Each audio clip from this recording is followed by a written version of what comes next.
Alright, well, let's do the intro one more time. Welcome to the Chrono Trigger 100% Glitchless race. We have four wonderful runners with us today. Ezreal Hobbs, Bidu Games, Corporate Image, and Dino Atari. And I am joined by the wonderful Silent Martyr. Thank you very much for joining me today. Always happy to be here, doing any CT related content, and also thanks, of course, to the folks behind RPG Limit Break for allowing us to use their channel for our purposes. Yeah, absolutely generous of RPG Limit Break, always being willing to help the communities by hosting events like this.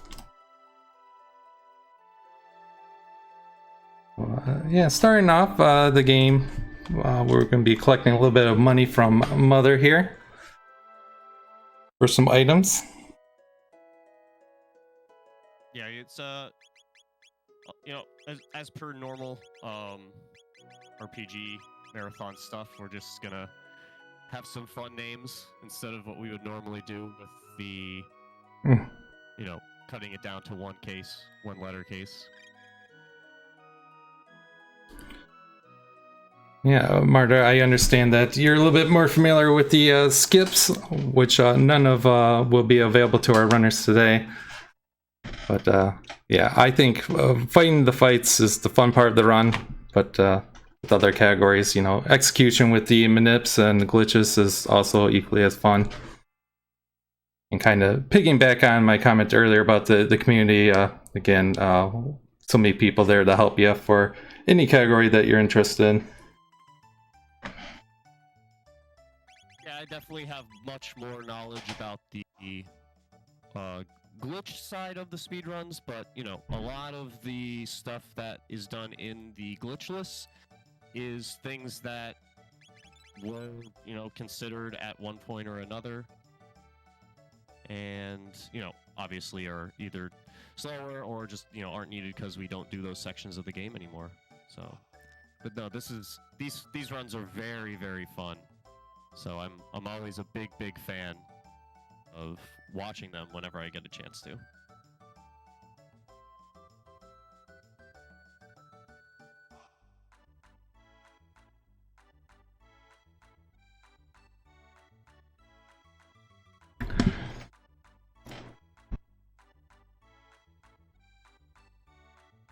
me see if I can get that set on my end. Sorry about that.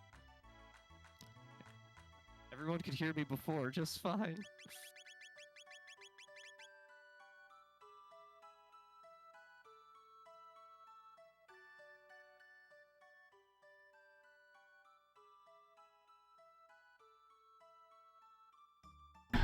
Bear with us a little bit while we're working through the audio there, but yeah, not a lot going on here. One comment I would make is that for this category, manipulation is allowed. Actually, B-Dude will be doing some manip later on for 2 fights, but that's much later on.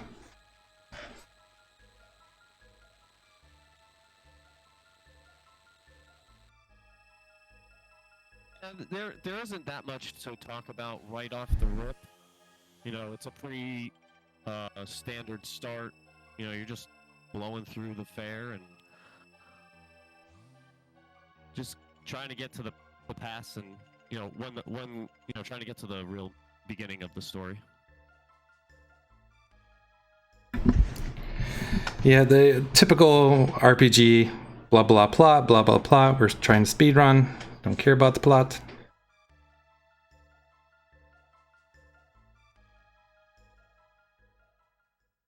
Seriously, if you haven't played the game, it is a wonderful game.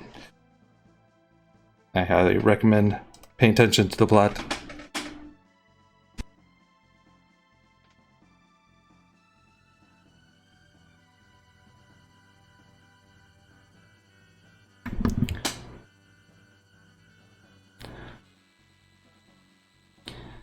And 4 Mags actually is the homage to B-Dude's beloved dog Maggie that sadly passed away this week. So much love to Maggie and wonderful life she had.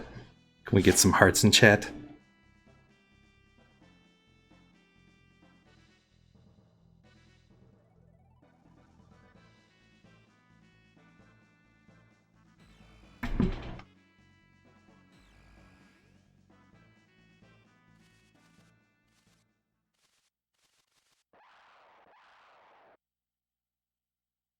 Alright, first fight here. The runners are just going to be auto-battling here.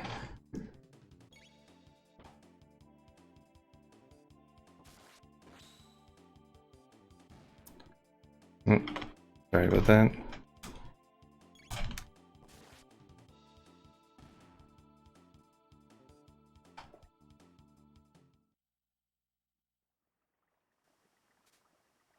Very nice performance of bird skip by everybody. Just a very simple combat avoidance where the sprite of Chrono can sneak around the floor trigger that engages the combat with that bird. So it's not necessarily an intended way to get through there, but it's definitely possible. And you know, it seems a lot simpler than it is in execution. But it's glitchless. How can they do that?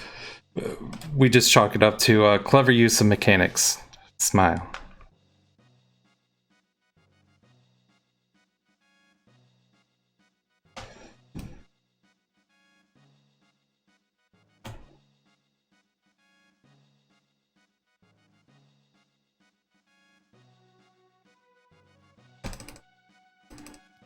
And now we're just, you know, blowing through castle. There's not too much going on for the run up until we really get into the cathedral. That's where things start to actually get spicy and possibly start to get some separation between the runners, but probably not for a while. It'll be pretty much just mirrored screens for, I would say, a good 20 minutes of the run to start with, usually barring any real hiccups, but there's not a lot to really get you this early. Yeah, the big things are if the fight coming up to get Fire Whirl, they can throw things off, the Naga fight, but as you're saying, that for the most part it is going to be quite consistent here between our runners. Chat's asking about what we need to do for 100%. In Chrono Trigger Land, 100% isn't really 100%. It's kind of a grandfathered term. We really are doing every side quest. That's what the 100% is identifying. So we're just going to be doing all the endgame special quests for each of the characters, and those are determined by what Gaspar tells you at the last major chapter of the game. And once they're all done, then he doesn't talk about them anymore, and that's basically the way that you check for Hundo. But no, it's not like a everything the game has to offer kind of Hundo, because that would involve having to get every ending, and that's a much longer speed run than what we want to be doing today. Yeah, it's tough to define a 100% category for a speedrun that doesn't specifically have the definition laid outright. Because as you just said, like, would that be all endings? Would that be getting characters max stats, every item in the game? You can just go on, and it just becomes tough. So yeah, it's just a community decision to essentially all major side quests. Yeah, it's still a long enough run in comparison to a witched all bosses, so or all side quests. So it's like adding even more time to that just doesn't seem worth it. You know, this is a very popular category, so it doesn't really make sense to try and, you know, break the category up even further by adding more things to do that really don't add anything to the speedrun and are just more like collect these items kind of deal. That's a perfect way to put it. And a moment ago, our characters did, our runners did a little mini there. That was to get the power glove on Chrono to up his damage a bit and make Luca a little bit faster with the bandana there. And they're trying to get Flame World, the dual tech, to fight the Nagas. Yeah, no matter what run you're doing, well, I guess New Game Plus wouldn't count because we don't do Nagas, but the Naga fight is the first real like check that the game has in terms of difficulty, where it's going to test you, and it's very crucial that you get Fire Whirl because the Nagas have a ability that can put slow on your characters, and Luca's already pretty slow as it is, and if she gets hit with one of those, then you're pretty much never doing a Fire Whirl again. So you really just want to be able to have as few slows as possible, and the Fire Whirls will give you the best chance of that. And there's a little bit of waiting for the Nagas. Ideally, you want to get the 3 in the first one, just decrease the amount of turns that they get here. Yeah, in the obviously we're not manipulating anything here, so you're kind of giving yourself 2 choices. You can either choose to just immediately hit that middle left Naga, and if it's 3 then great, and if it's 2 then you just do the other 2. Or you can do what Dine did and kind of wait it out a little and then get the 3. Or at least try for the 3.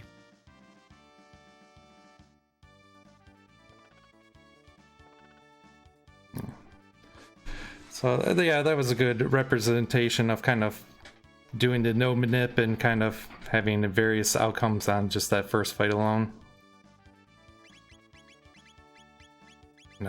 With all characters, our runner's going to be reducing the amount of characters of their names down to 1 to save those frames.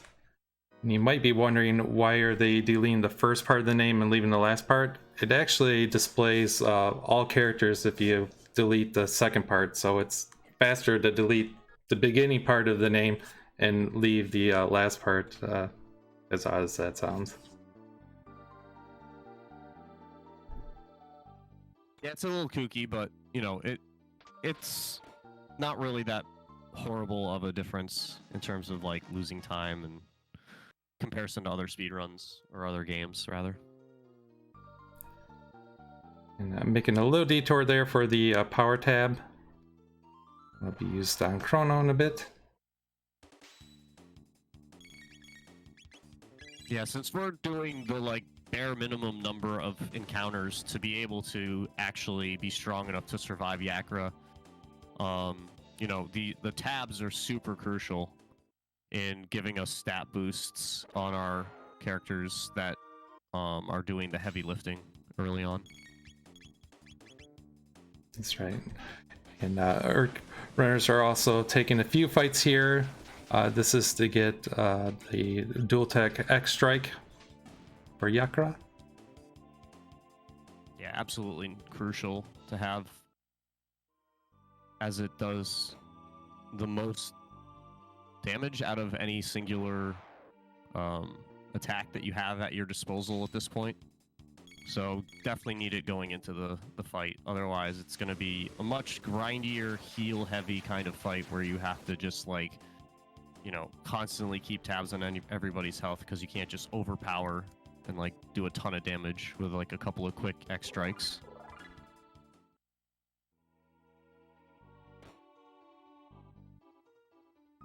Yeah, so now our runners will be just finishing up the rest of the dungeon and we'll begin that fight. Several different encounters are being skipped here, avoiding various triggers.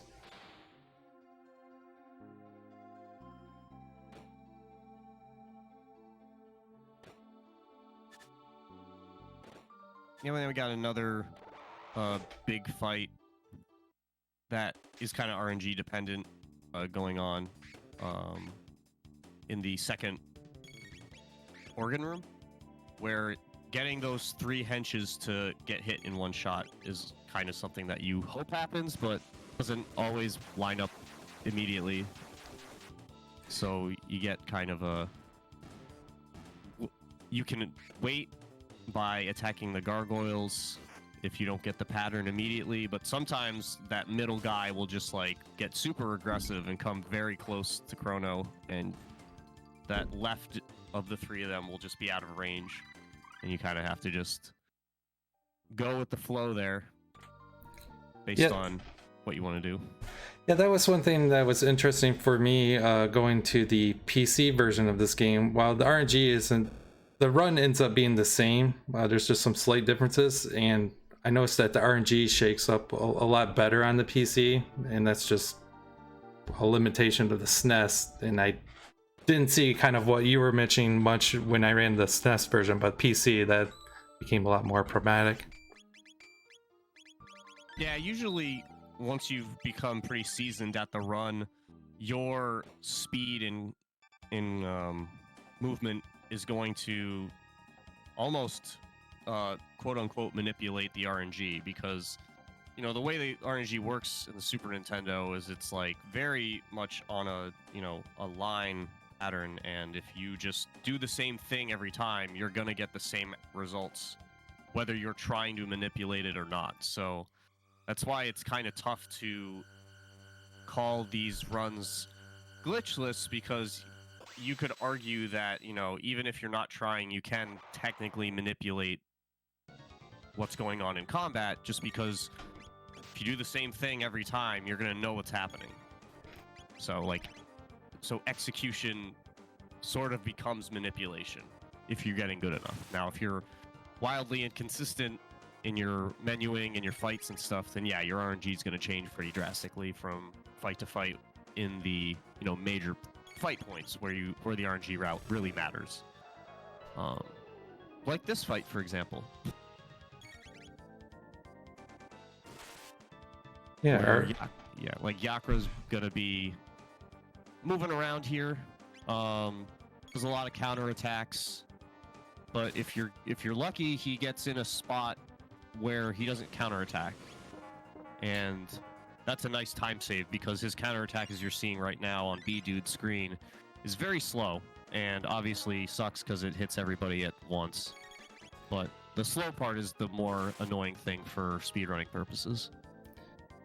Yeah, I like to use the visual cue of Yakra's body being on the table above him. When it's over half of it, it's on the right side of the table, or half his body's on the other side of the table. I use that as a visual cue of being alright. Sure. Yep. I usually go by the claw touching the felt carpet that Frog's standing on. Usually if he's touching that, you're good. It's not like perfect. Sometimes he can be like right on the edge of it and he's not, and he'll counterattack, but for the most part, that's usually from what I've seen in my casual playthroughs that I try to take advantage of.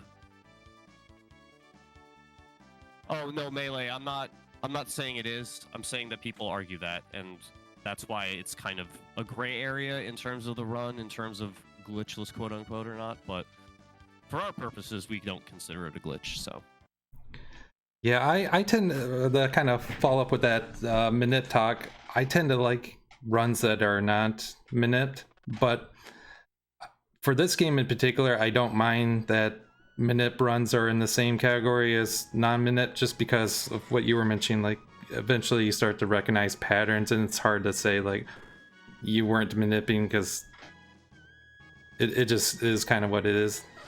Like, you're asking people to play worse so they don't get the same outcome every time, and that's just unreasonable. You know what I mean? Like, oh, you're so clean in the forest in Guardia with your battle avoidance and your your battle itself, that you're always going to get the same like Naga fight. Right. And it's a good, it's a good real breakdown of how that works. Like, you're getting bird skip, you're missing all the other encounters in Guardia Forest except the ones you are specifically taking to get Fire Whirl. You should get the same Naga fight every time, theoretically.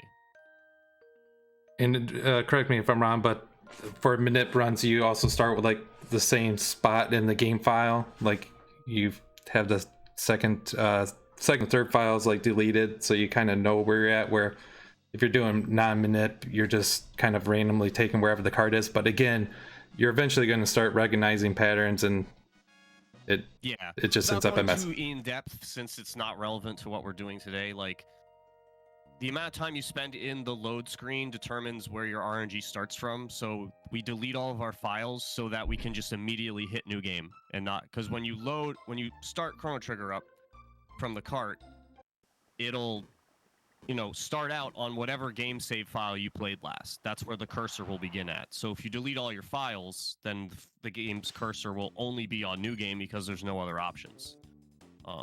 Okay, yep. So that's basically what we do it for, and that's how we know that we're on the same RNG every time, because we're just starting right away and just mashing right through it. I appreciate it. Yeah, you can change it by, like, you know, getting a sandwich in the load screen and then starting your game. You know what I mean? That's probably the best way to have variance at the start of your run from a glitchless perspective, to not make it seem like you're manipping. But again, it's not really a big deal if you do have that happen. So we're going to see it multiple times throughout the run. Like the Flea fight, you know, a lot of the time you're just going to get to stand there and watch Frog go to town. And it's completely not set up that way. That's just how it works, because that's how the fight works. Yeah, meanwhile, our runners are just going back, taking back the princess.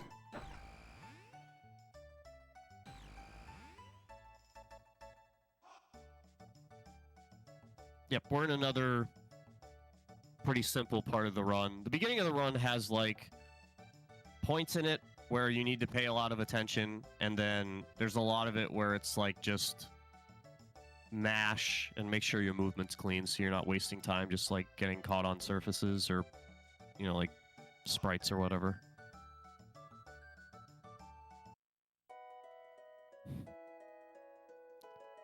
But yeah, now we're just gonna go get Chrono arrested for, you know, high treason or whatever.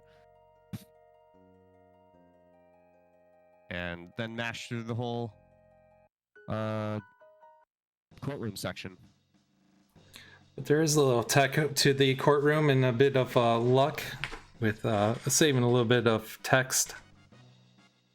You can do various things at the fair at the beginning of the game to kind of dictate the outcome, but none of it would result in a time save. So instead, it's pretty much a 50-50 split for the juror, except for juror number 2, who's a bit bugged, and I can't remember, but I believe it's like a frame when the game starts, or it's just something to that nature.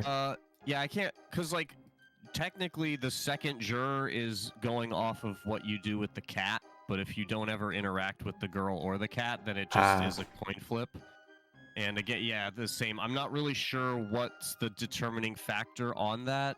It's probably like the game timer, because that's usually what, like, for stuff that we haven't been able to figure out how to manip, or like we have, but like it's not really viable. It's like based on the game timer, like the in-game timer.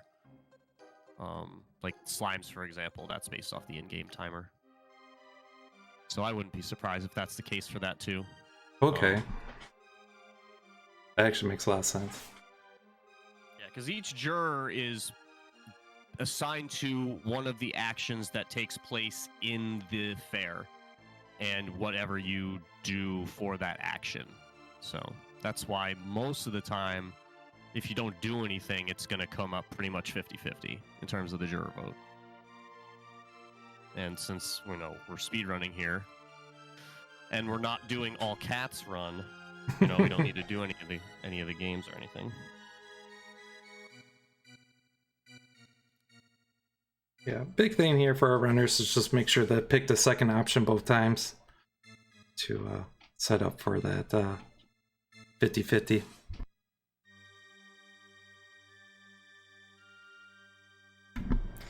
Let's see what Hobbs gets here.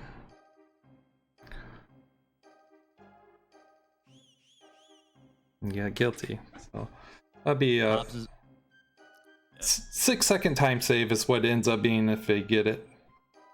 yeah, it's not really any big deal in terms of. Oh, and B Dude is a good boy today. Yeah, it's definitely not a make or break reset point. Yeah, you're basically avoiding like two sentences later on in the descent into the jail, because the Chancellor is going to either be able to execute him because he was guilty, or he's going to have to intimidate the guy in charge of the jail. I forget he's not called a warden, but whatever he is. You know, and that's the conversation change that occurs based on your not guilty. So it's not like affecting anything in terms of the run specifically.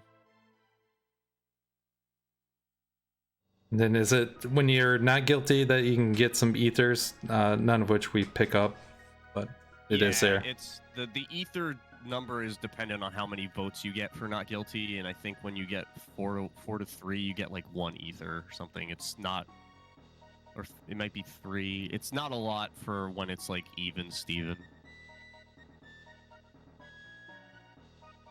You know, if you get like all not guilty, that's like 10, I think.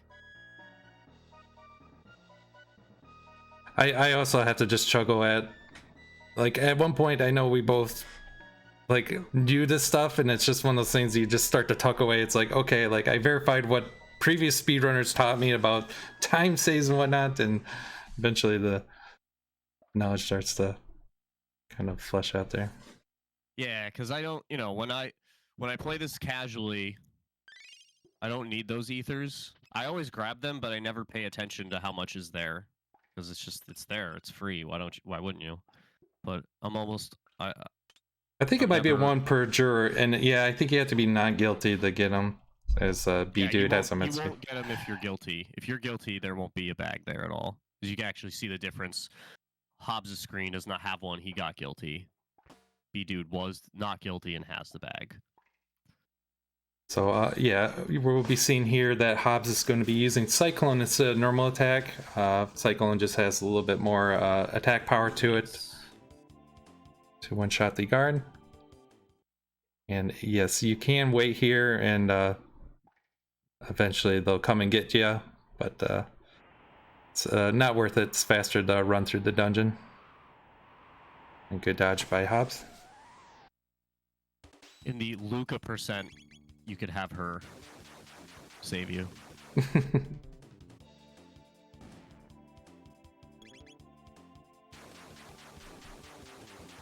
But yeah, the Cyclone is just a lot cleaner too. You know, you don't have to worry about you know, a pointless crit that's gonna be a longer attack animation and stuff like that.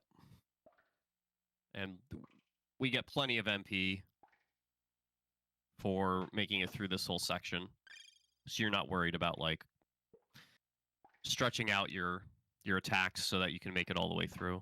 Ooh, Hobbs almost got caught there. That was pretty close. And not necessarily to knock out the guards, but certainly faster than fighting them. For runners to get caught. Go ahead. Getting the tonic, the mid tonic, is also really nice as well, as those are pretty overpowered for this point in the game. Getting 200 heal for when you don't even have like 200 HP. You just barely have over 100 HP at this point, so having a like true full heal, like that's really nice to just be able to spam through in this upcoming Dragon Take fight. You don't have to worry about running out of them. Yeah, absolutely. And the mid tonics cost a pretty penny as well.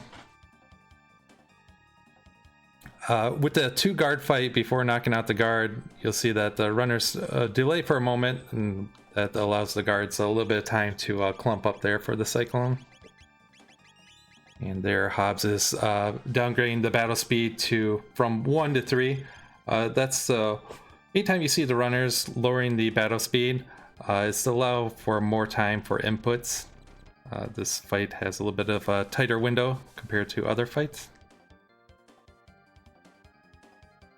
Yeah, with with it being like 1 is so quick, you really don't get any time to think or do anything other than inputs. It can get pretty intense if you've never played it on Battle Speed 1 before, especially if you're more used to the like normal setting for the battle speed. It's a very nice challenge if you are looking for a tougher go at the game. For the Dragon Tank fight, runners going to be looking to get 4 hits with Chrono to the main head, 3 with Luca, and then to finish off the head with the Cyclone. That'll allow some chip damage on the Dragon Tank wheel and main body. Part of the script for the Dragon Tank is to use to heal the body, and it's a scripted move, and then it's also a counter once the rest of the body takes some damage. Yeah, you'll find that throughout the game there's a lot of those kind of healing parts of a boss fight that you need to really target a specific spot, or you're just going to get counter healed back to into oblivion. Basically, you're not going to be able to keep up. Yeah, once the head's down, then you can actually use your fire tech again, as the head's immune to it, and there's no point in using it, as you can't outpace the healing. A clean fight for Hobbs.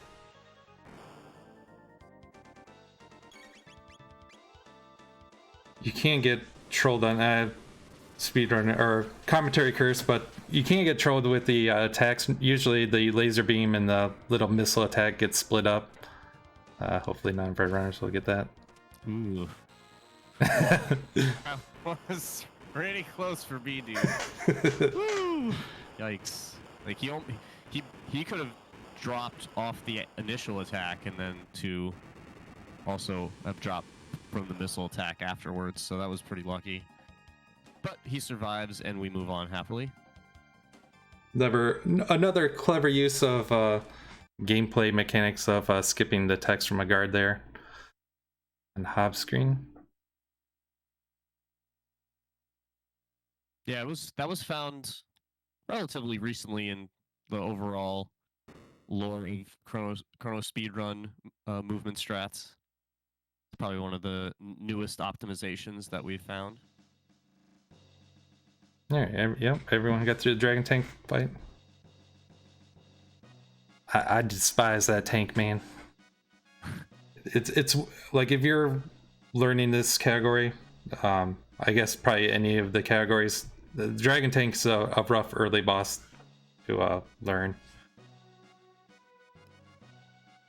I definitely agree, but I like that boss because it's a perfect precursor into the speedrun.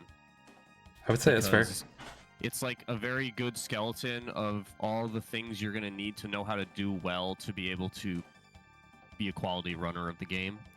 And you could say the same thing for Glitchless too, because a lot of the combat that you do in Dragon Tank is going to translate into later boss fights in one way or another, just as the game has been created to kind of work that way. So either way, it's still a really good skeletal boss fight, and definitely a scary one. You know, the first point in the run where you really are like, I might lose the run here, as we just saw. So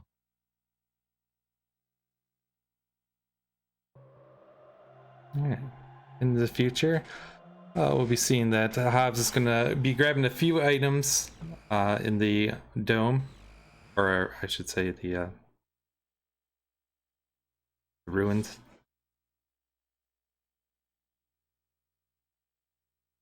yep, we're going to be grabbing some very important stuff, actually, for the duration. The first thing being our first Berserker, which is the most important item that we get in the first half of the run, I would say. It has the most usage and allows for a lot of time save that you would not be able to get otherwise. And Hobbs getting a perfect battle skip there. Very well done. And the same for B-Dude. We take advantage of a little quirk with Chrono Trigger where if you have multiple text boxes in the queue, a battle trigger will not occur because the game's got too much going on. Is basically how that works. It's not completely correct explanation, but for the purposes of what we're doing, that's basically all you need to know. You know, well, what we do is we open the chest, and then we have the rat steal something from us before we close the chest's text. And then as long as we don't close anything, we can just walk through like Corporate's doing right now, and the text box won't leave until we reach a specific distance from the point of interaction. And yeah, so that's how that works. Again, it's just allowed in Glitchless. It was grandfathered in, deemed a clever use of mechanics. You know, if someone was to be new at the community and kind of argue like that shouldn't be allowed, like in the grand scheme, it's not making or breaking your run. It's a few seconds, so I kind of say, you know, whatever, it's all right to be in there. If that specific combat was not skippable, I would probably think that there would be a bigger push to not have it in, but since you can just walk around that anyways, it's like, what, you know, it's not like you're skipping a combat you absolutely have to be in. Yeah. So I think it's just like, okay, it's saving you a couple extra seconds, and it's not really affecting anything else in the run at all, so who cares? So now we're at Guardian. The bits have 200 HP. You got to take them out to avoid the counterattack from the main body, in a very nice pattern for Hobbs, having those bits lined up twice for Flame Toss. Yeah, that's super ideal. Not really gonna see that very often, but you know, hey, whatever works, right? Absolutely.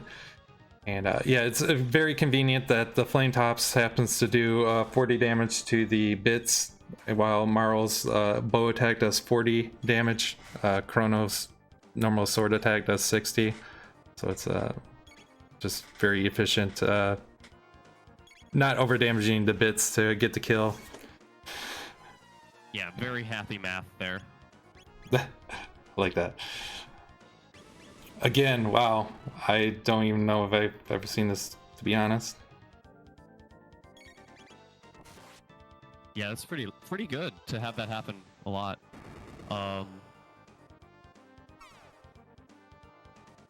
The main body is immune to lightning and fire, but it's just faster to do the auto battle once the bits are down. And absolutely, yeah, no, you definitely want to take advantage of that feature, because you know, it's a timer. It's a timer countdown. You want to get in as many attacks as you can. 2 cycle is the common here. Go ahead. I was just gonna say, normally after the cycle here, the Guardian's down. Yeah, I'm gonna convince you guys one day to use Berserker in this fight with Chrono. Well, you can talk to some of the pro manip. I think some have been working on that. I will say no, thank you. No, you honestly, like, I do it casually, like without really trying to do any manip, and it's pretty consistent. I wipe maybe once every 20 attempts that I do it. It's too much for me. The math works out pretty well that Chrono's going to get a bit most of the time. And as long as Chrono's not hitting the Guardian when both bits are up, you're going to be fine, because the counterattack that you get with one bit is not nearly as devastating as the triple tech and that we are currently seeing on corporate side. Oof. Ouch. Very unfortunate. Ooh. Yeah, that's the only thing you really want to avoid in that fight, is that specific occurrence. But I didn't catch exactly what happened there, but I'm guessing that he inputted and then the countdown finished and the attacks took place after the bits came down. I didn't see it myself, but I can see that being the case, and that's where, yeah, it's a bit unfortunate that the default target ends up being the main body, so very easy to do.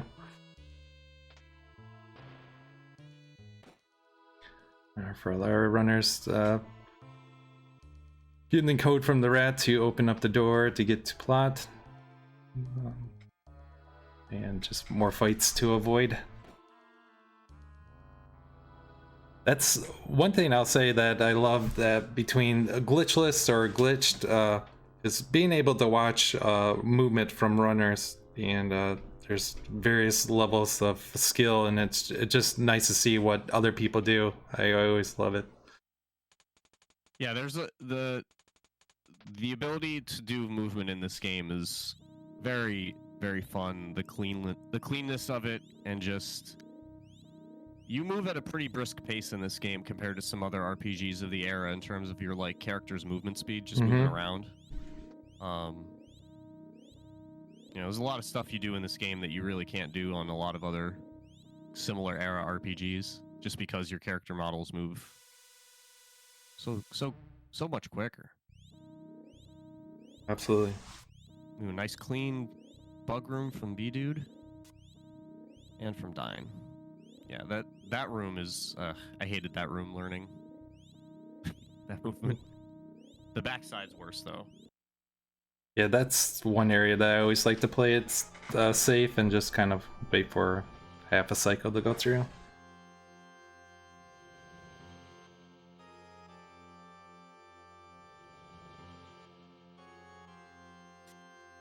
Yeah, let's see how corporate does on this refight of the Guardian.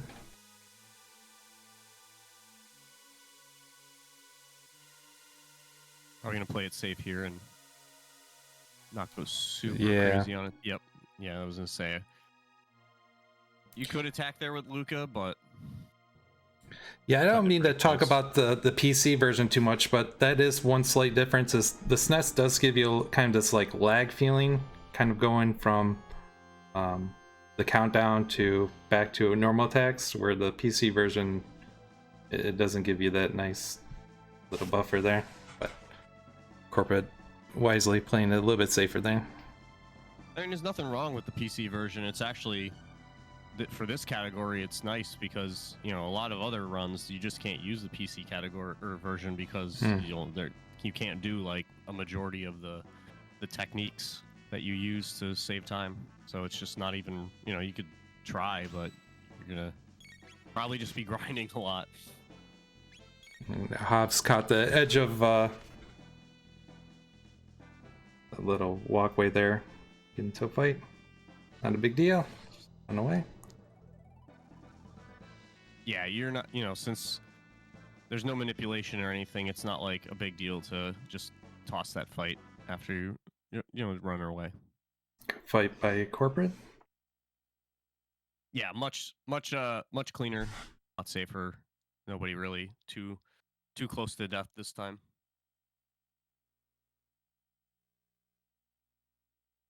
And yeah, we didn't mention before, but several levels gained there. Just shows you how under level you really are coming to the future here. Yeah, it's one of the best things about the game is like you can make the game a lot harder just by not doing any encounters and just going straight through dungeons and zooming to the bosses. Because you're just not going to get the experience points that you need to do the fights cleanly. And that's one of the main challenges of the glitchless run is just the balance between what encounters to actually take and which ones to skip, so that you have the highest quality, character options, but not blowing a bunch of time just grinding mindlessly when you don't need to. Yeah, and that also makes it tough to come up with any routing decisions. We haven't talked about it, but there's a tech point route that's very tight, and once our runners get the spells at the end of time, it kind of starts at 0, since you don't have your level 2 techs, but after learning magic, you automatically get them. But from there forth, yeah, it's very tight. Yeah, that's a It's actually surprisingly little known fact about the game. I see a lot of people playing the game casually that will continue to grind after they've gotten their second tech. And you know, you're really just hurting yourself because, you know, you could just let the game give you the techs for free by, you know, just going to Specchio, because the game will not, you know, you can't get any more techs after that. It's not like you can earn the techs after the magic attacks if you grind. You know, you have to go to Specchio, so. Yeah. I wish young Andy knew that, because he wasted all that time. This game's like so anti-grinding. I love it. Meanwhile, we've got some bike chase F-Zero action going on. Very simple mini game. All we're doing is just waiting until like 40 on the rest counter, and then you just pop a boost, and that'll just guarantee that you win. You can also actually do the fight or do the race and try and beat Johnny straight up, but that's the safe way to make sure that you guaranteed win. Yeah, yeah, slightly different strat between the runners, but ultimately, yeah, whoever works for the runner, just to get the consistent win. I mean, if you really want to save time, the faster way is to do the fight legit and to be getting like for 2,000 points in that race. Because every time Johnny bumps you from behind, you go faster. So you're actually saving time every time you do it. But again, then you're, you know, in danger of losing the race, and that obviously does not save any time. Yeah, because if you get thrown off, you can kind of be in a spot where you could lose the race, and that's frustrating. So I'd rather just take the few second time hit and just do it safe. Oh yeah, absolutely. And we can see on Dying screen here that he's just gonna walk to get by these buggers, and that avoids triggering the battle. Yeah, there are so many weird ways to trigger battles in this game. I love it.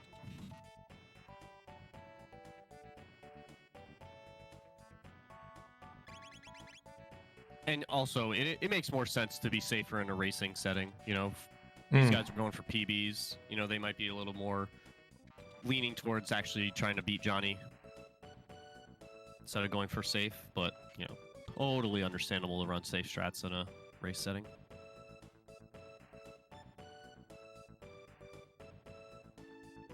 And, there's not really anyone super ahead right now.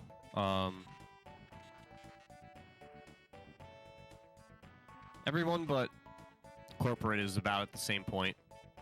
Corporate had a little unfortunate timing on the Guardian fight and had to restart the fight.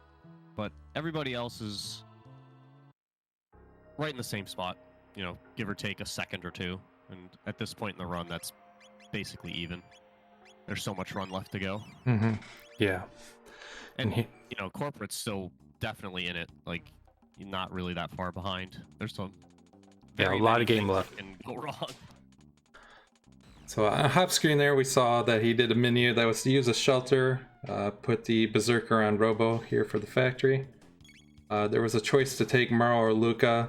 Luca's just the default, and it's just nicer. They get a little extra XP on Luca. For the most part, Maro won't be used for the majority of the run. And we're gonna equip Robo with the Berserker, the first of many times that we will be berserking the run. The Berserker increases the member's attack, and it also theoretically increases the speed, since you don't have to spend time doing inputs. So you know, it's basically like frame one inputs for attack every time when you have Berserker equipped, so it does save time in terms of like giving that character a little bit more speed than you would get by not being berserked. Absolutely.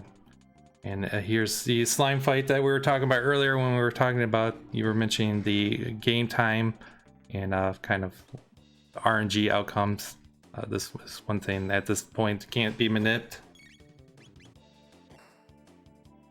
Yeah, if you really wanted to, you could learn all of the game clock stuff, and basically you'd have to have the game clock be at the right moment when you enter this area. So it's not even this room, but the whole area. So like where Bidu is coming down that ladder, like that's that when the zone enter, that's when that determination is made. So you hope for a lot of green slimes here. The green slimes have a significant decrease in defense. Yep. Also, you're really looking for the colors to be away from each other. Like, oof, Hobbs not getting a super great pattern there. Even though you get 3 greens, like having them spread out like that is going to make for some dangerous counterattacks that we're going to see right now. Because when the 2 are next to each other and you attack them both, that is to happen. But thankfully the 1 slime died, so he only got 1 counter instead of many, many more. As you see, Dine getting an equally terrible pattern and suffering the same fate. So yeah, this is where things can go off the rails in terms of time loss. Like, you're never really going to wipe here unless you just like have some of the worst possible luck with Robo's attacks, like where he lands, but you're never going to get like super wrecked off the counters and be getting a party wipe. Yeah, on hop screen there was the password there. Unlike the rat that you had to catch to get the flag to kind of advance the game, here in this factory you could learn the code, but you don't have to do that. You can just, if you know it, you can enter it, which is YXAB or something like that. And you can actually hold all 4 buttons and just buffer the input. Yep, super simple. And also there was a menu there that was to heal up Chrono and Luca and put the battle speed to 2. Actually, there's the menu right there.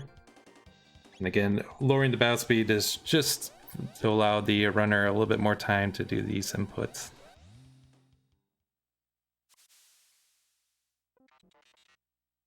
This fight is not really that much different than how you do it in the glitched run.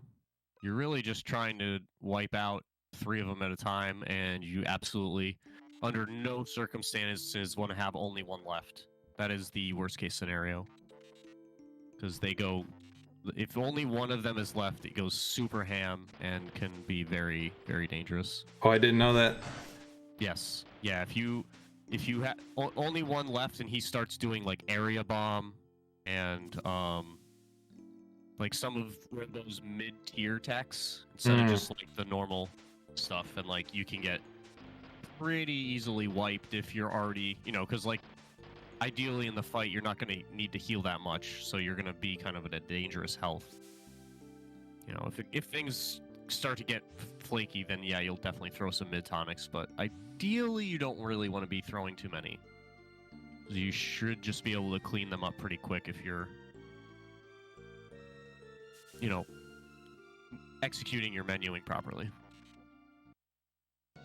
Yeah, so let's see how Hobbs does here. He's going to be aiming to do a cyclone on the left side, and then 2 cyclones on the right side to take out those 3.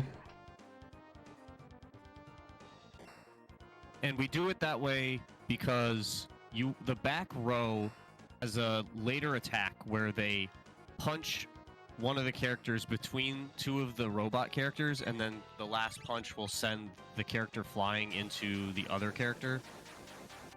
This is both a very strong attack and a incredibly slow attack.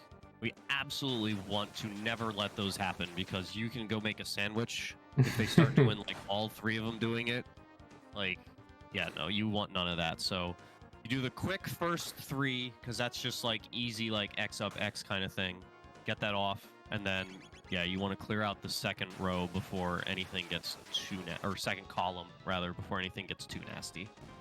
Super Yeah, clean very fight. clean fight there for Hobbs. Just the way you wanted to see it.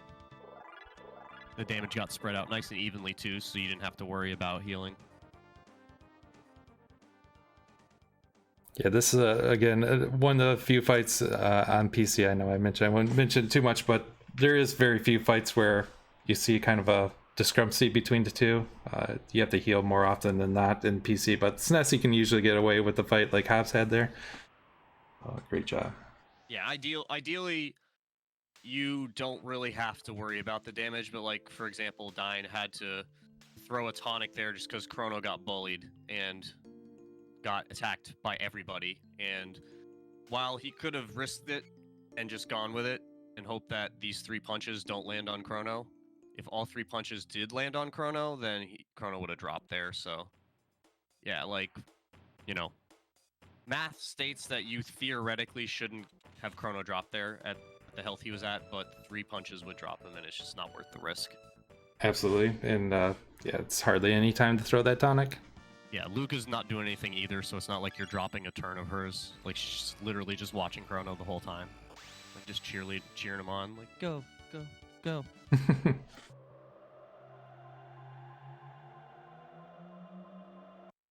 Meanwhile, Corporate's coming up on their R-Series fight, so not too far behind the group still. Plenty of catch-up opportunities coming up. So we'll see how everything goes. We're gonna have a little bit of text to blow through for the lead right now, as Gaspar explains us how time travel works, kind of. Yeah, and you might have noticed on Hobbs' screen that he ran past the Guru a little bit there, and that was to kind of crowd the characters. They're pretty quick to move, clump up together, but there's some points in the game where you can do a little bit of tech movement there.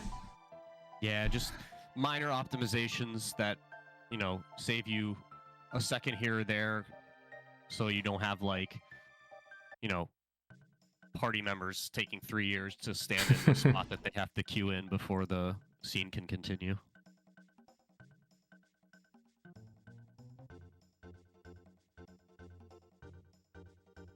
And probably if you've never seen Chrono Trigger speedruns before, you haven't seen the frog pull version of Specchio, but yes, if you skip enough of the encounters in the game and you're a low enough level, Specchio will be a froge. Little tadpole. I believe it's under level 10 party average. Yes. Yeah, it's like every 10 levels is how it increases until you reach level 50, and then from there it's like 50 to 99, I believe. Mazamune until you max out and get the pink new. The true form. Yes. And a little bit of a text boss saying no to challenging Specchio. Oh, and thank you, chat, for thinking magic. Very kind of you.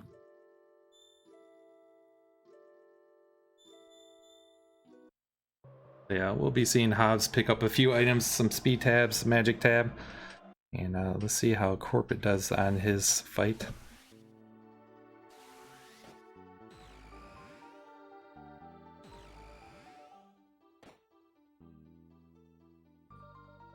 Yeah, same thing, getting bullied. Getting bullied. Ooh, nice health, though. Yeah, Corporate, it's kind of a toss-up, the heal or not he's heal. Out of range right now from punch death, so he doesn't need to heal. The punches do traditionally 16 at these levels, so he'll survive it all 3 if that's the case. He got some favorable damage rolls from those early punches, so you don't really have to get too worried about it. That's why I said earlier that's like theoretically you can just blow through it and not heal, and you're probably going to be fine. But in a race setting like this, that would be kind of unfortunate to have that happen. Pops there picking up the red katana. Red katana gives you +2 magic, ups Chrono's damage a little bit there. Doing a bit of a mini there, and then kind of canceling the text out by going down the stairs and up the stairs, you'll see the other runners doing the same thing. Slight optimization.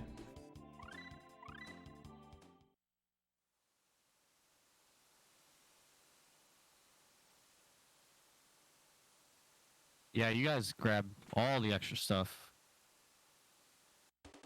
All these good tabs. They're very, the speed tabs specifically are like super nice because of how important speed is in this game and how, you know, how little there really is in the game that improves your speed stat.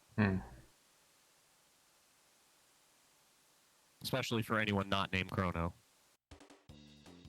Yeah, the ethers here and the mid ethers are going to be sold off for tonics and revives in a little bit. But yeah, the tab's absolutely vital. Yeah, it's always nice to be able to just sell instead of having to grind a couple of fights out for that extra monies. After this pulley fight, be seeing some tech movement on Hobbs' screen. Kind of like the bird skip back in the canyon, kind of using this ledge or edge, I should say, and kind of shifting your pixel. It's hard to articulate what I'm trying to say, but basically the way I always like to explain it is because one of the things that's really great in the glitch community is there's a training ROM that will show every single encounter tile, so you can actually see where it is, and you can see yourself just squeezing past it when you do those skips. It's really nice to have, and you know, even as a glitch speedrunner, it wouldn't be horrible to run on that a few times and just learn the movement for those skips. You know, since you're obviously not using the glitch strats, but those movement skips are also, you know, used by you guys. So absolutely, Red Slash did a wonderful job with that. Love me some Red Slash. So for Hecarim here, scripted fight on his part of what moves he does. Chrono's using lightning at the beginning for the little extra damage, and then that extra damage is not needed, so Slash is going to be substituted just for a slightly faster cast time. Antidote. Whenever you use dual text and triple text, the game calculates each individual character's damage and then adds it together, and also adds a multiplier to it. So overall, it is better to use dual or triple text because you do get a little bit more damage. That's not including, you know, speed discrepancies, but Maro and Luca are close to the same. Yeah, Maro will pull ahead a little bit speed-wise eventually, but early game, they're pretty much just handcuffed to each other. Their turns pretty much line up in sync almost all the time, unless you're starting to do Chrono Luca or Chrono Marl dual text. So you can see that Hobbs is going to take a little pause here, and that's to a little ATB trick. Once the Hecarim goes to half health, the AI changes up a bit.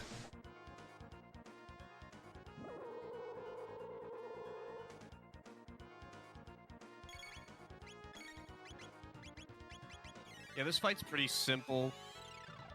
Hecarim has a counterattack phase that is represented on screen. So all you're doing is just dumping as much damage as you can into him while making sure that people don't drop from those cyclones that we just saw. And once he's in the counterattack phase, you just heal everybody because there's not really much else to do. Yeah, just intermission. So Maro going down there wasn't a big deal because he was entering the intermission there. Yeah, as long as Chrono doesn't go down, that's really the big issue. Because you have enough healing items here that you don't need Marl's healing specifically. You obviously will use it if you aren't low on MP. Because you do want to save enough to be able to antipode here. You don't want to blow it all on cures. Or not cures, not technically cures, but auras, or whatever you do. Yeah. So, just another antidote and slash, and that should be it. Good fight from Hobbs. Yep. Meanwhile, Corporate's in the same dungeon now. Getting close to doing their own Hecarim fight.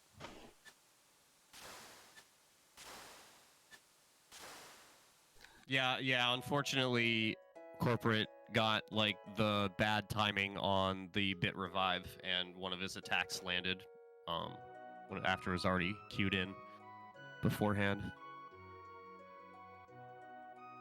But he still very close, you know, not out of it by any means. This is still a long run. We're only just past an hour in, so there's still plenty of run left to slip the other runners up and give Corporate time to get back even. Dying getting a bit of a rough pattern from Hecarim there.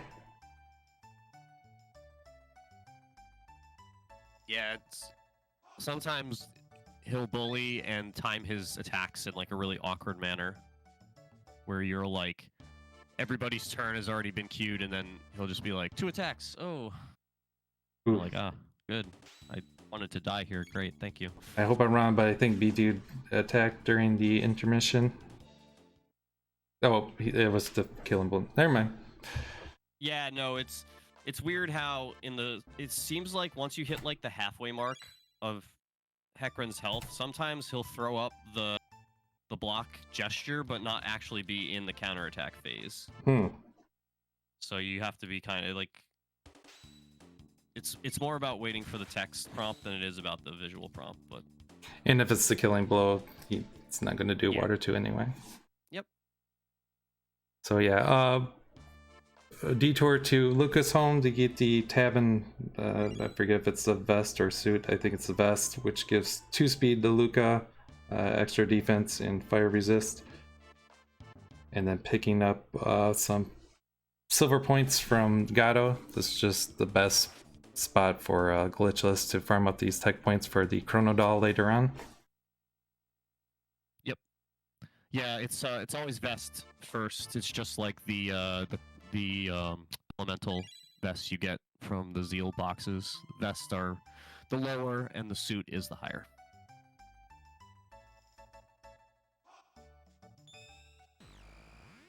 Stealing the dinner. You'll love to see it.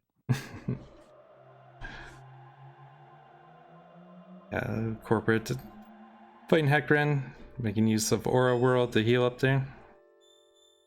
Yeah, you get a lot of options to heal here, whether you want to do items, single tech, or multi-tech. And there's really no correct way to do it. You know, it's more based on your preference and that kind of stuff, which is one of the nice things about this run is it's not as rigid as the glitch run is in terms of like strats. You have some wiggle room to have some fun with it. Put some personality into your run. So, just some plot triggers here of attack or talking to the guard, the knight captain, and going back to the castle to get the jerky.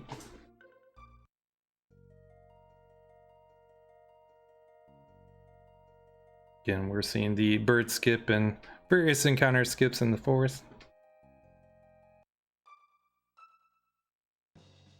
Yeah, the Guardia Forest is like one of the first places as a runner you're going to learn and encounter avoidance, because that's just like, you can get into like 5 encounters in that forest if you don't move well. So, you know, and like the learning like diagonal movement in that is like, it's a great diagonal movement tutorial area.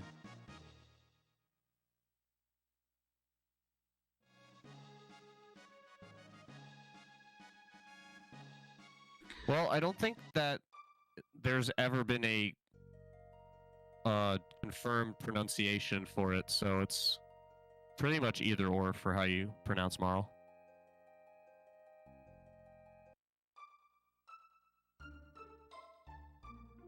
I do Marl because the Japanese version is like basically translates to like Merle, so I just you know, say it similar to.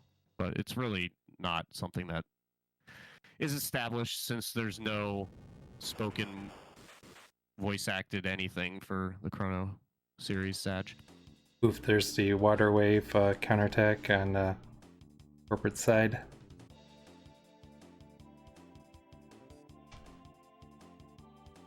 As I was mentioning earlier, that the tech point route is quite tight, and having Luca or Chrono dead after Hecarim throws everything else off. Corporate wisely getting both back up. There he goes.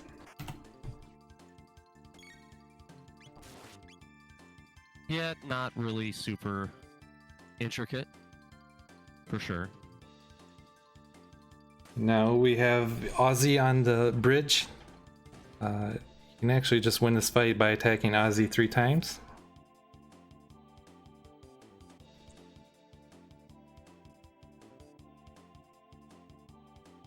Yeah,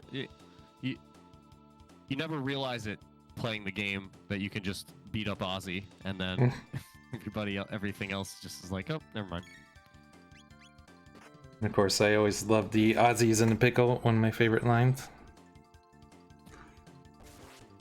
Ozzy is like the literal definition of lovable loser. I can never be mad at him. He's just so goofy, sad all the time. After this, Marl's going to be substituted for Robo, who still has the Berserker, using some tabs here. Being up Luca.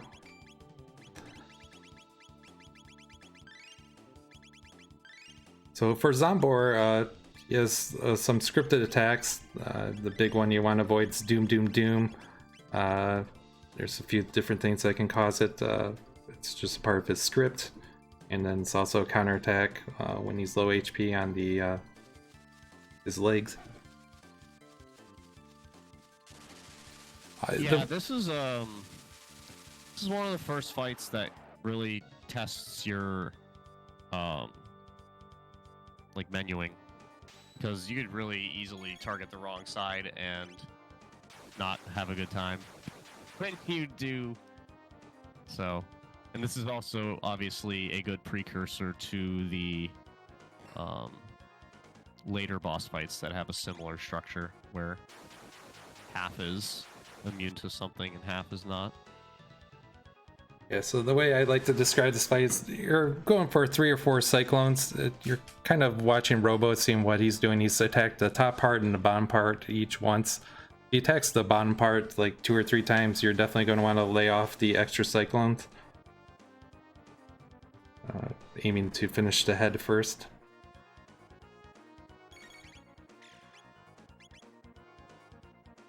Yeah, that's pretty much the only real strat. Is just make sure the head dies first. Yeah, Hopskin, good luck with the Robo being nice. If Robo starts critting the bottom and like attacks it twice and you're a bit too risky with the cyclones, you can get the nasty Doom, Doom, Doom. But...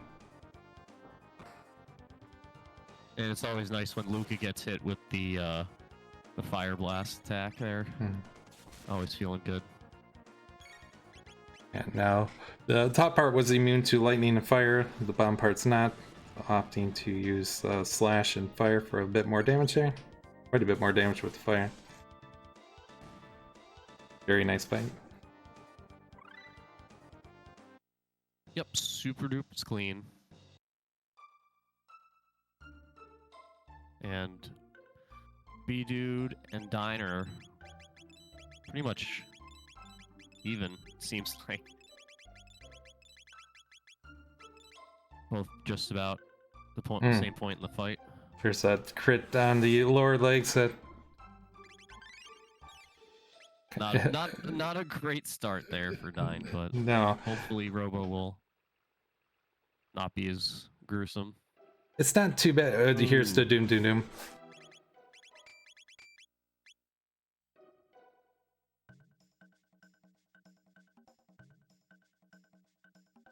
Okay, there we go. That's helpful for sure. Yep. Oof, Luca eating a crit. Hate to see it. But getting the fire counter in return, so that's always nice. Okay. Yeah, Diane should be good now. B-Dude getting his own doom. But should be finishing the head off relatively soon. I think this hit should do it. Maybe one more. Yeah. And meanwhile, Hobbs is just going to be making through the forest here. Not a lot going on.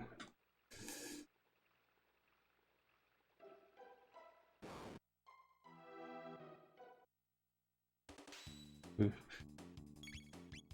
Okay, he finally got the top part. Yeah, I was starting to get nervous for B-Dude. B-Dude is super Monka. That's so dangerous. Leave Chrono at 16 for that long. But, you know, easy fight from there, so no problem. No problemo. Yeah, that's one of the fights, like, learning this category, that it just goes well, like, so many times until it doesn't.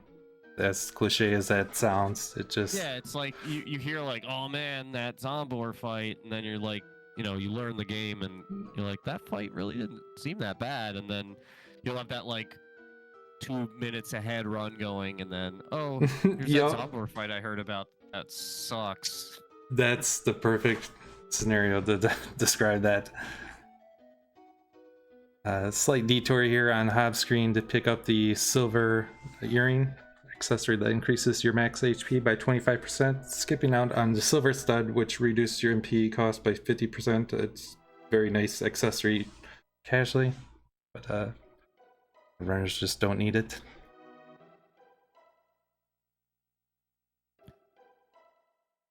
Chat, no, you're fine.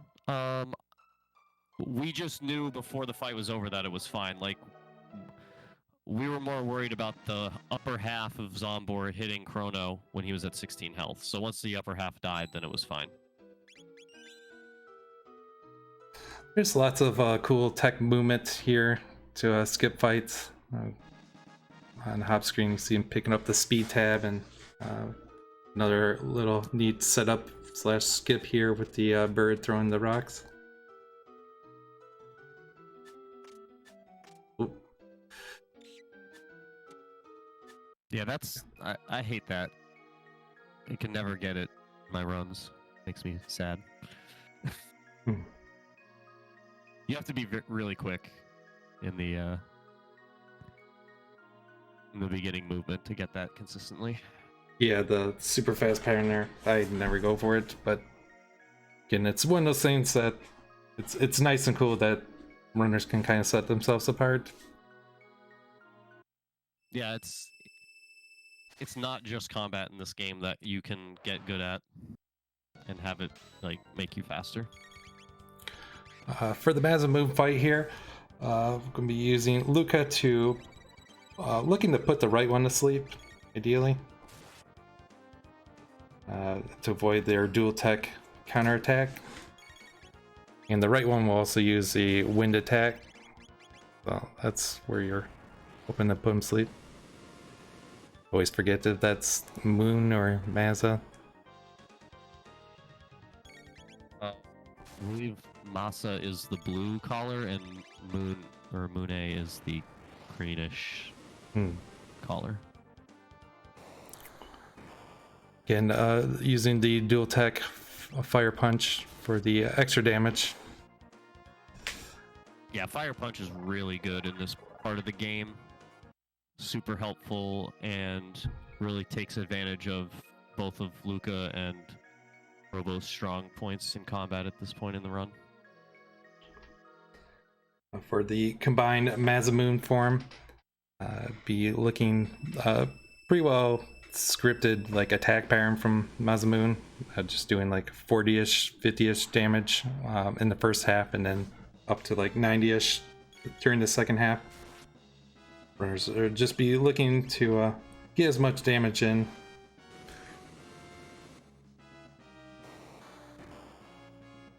Nice corporate wrapping up Zombor. Pretty clean fight. Yeah, and the items picked up here are selling off of those ethers and mid-ethers, a bunch of equipment, leaving the Luca gun for later on in the Blackbird.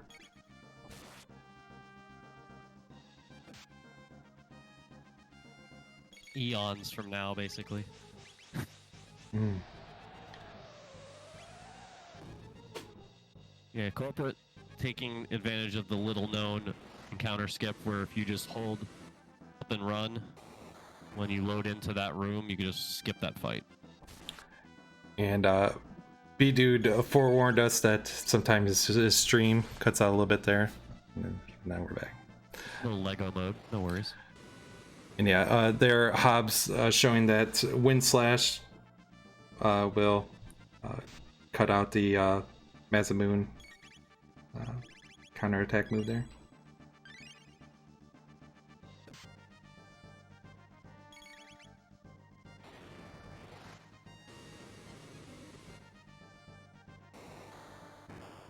This fight is like relatively safe, but if any of the specific characters get bullied, then it starts to get kind of dangerous. Like Luca right now is in not a great spot, considering Mazamune is just like hovering over her, and that chop does a lot of damage. Ugh. Yeah, I know for the glitch categories, this fight's a lot tighter with the manip. For glitchless, it's just getting used to the fight and not overhealing, not being overprotective. Yep. Yeah, I personally don't like it when Mazamune hovers over Luca, since she has the worst defense out of the three. Yeah. I'd much rather have him be over by Robo, so if he's going to start bullying, it's not going to be these near 100 damage hits. And Yeah. oof. Oh, he Wow, lucky so roll. lucky with that damage roll. Oh. Yeah, this is why I really don't like Mazamune hovering over Luca, because you're just like going all Prage, hoping that she gets good rolls. Yeah, and just like that pattern there, if it wasn't for that low roll, that could have taken out Luca.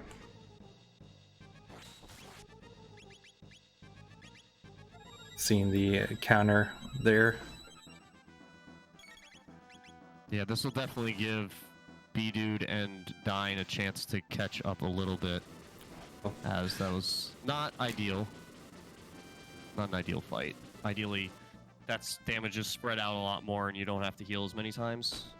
And of course the Luca drop there isn't really great either.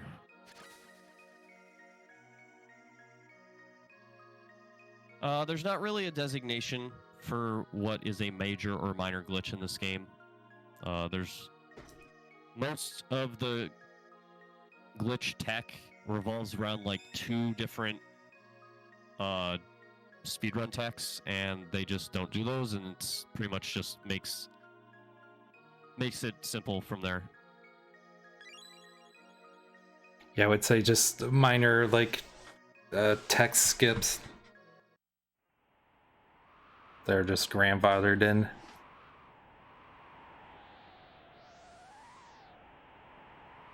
Yeah, that movement isn't really that big of a deal. It's not changing or affecting anything. It's more of a meme than it is like actual time save.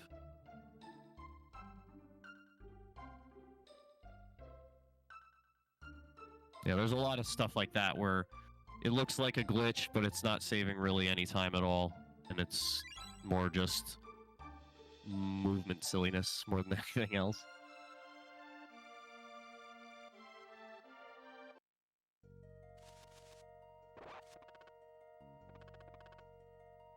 Ah, the new sighting. New.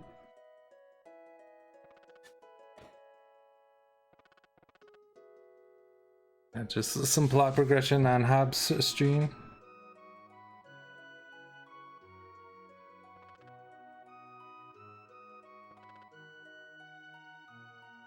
So far, Nice. these fights are going well for runners.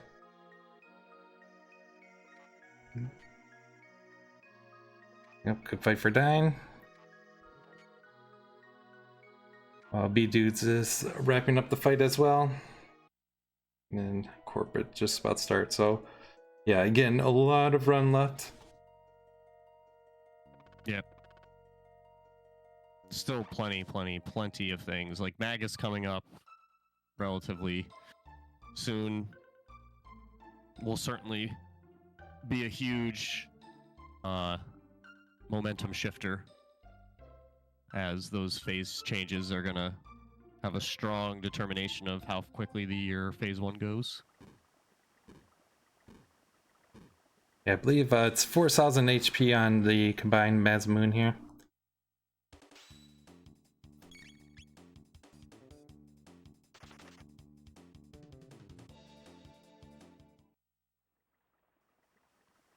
And now we're going to be going through a little bit more story stuff before we get into more speedrun stuff. But we will start to meet the best character in the game, so that's good. Always good.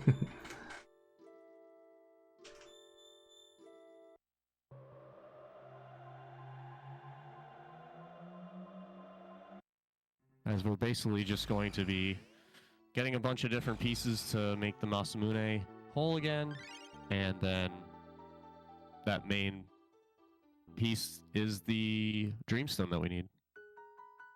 Yep, and then on Hop's screen there, he just picked up the cake. You can use it one time. It will restore your HP and MP. Actually, I didn't even know you could eat that casually. Oh, jeez, yeah, nope, definitely. We actually do glitch with that in the speedrun, the glitch speedrun, where you can grab that and then kind of slide out the door and ignore the whole conversation you have after it. Oh, I didn't know that. Yeah, it's like you. Ooh, another new, nice. The B-Dude side. You go into the character switch menu and you switch Luca and Marl's position after you grab it. If you do it in the same time frame, then Okay. you'll be able to move while Chrono's doing his fist pump. So he's just like fist pumping as you're going out the door. It's very silly. It's a very distraction. silly skip.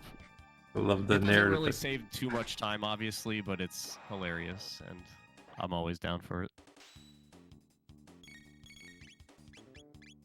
Yeah, the Dino fight, making use of Robo's laser spin here to finish everyone off. Everybody's favorite disco dance robot.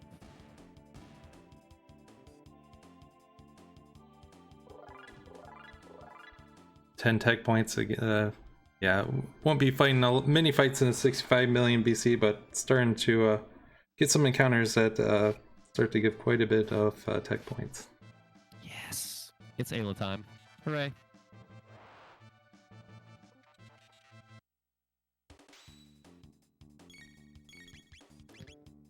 And then here, just another very simple laser spin. Yeah, it's really nice that even though Robo doesn't have magic, he can still do some pretty decent non-physical stuff. Yeah, it just works out nice that, yeah, even though his magic stats low, like you were saying, that laser spin's still able to finish off those Riptides. He's the only one that has the area-wide entire screen AoE. And Corporate to finish up Mazamune, so all our runners were able to get through there.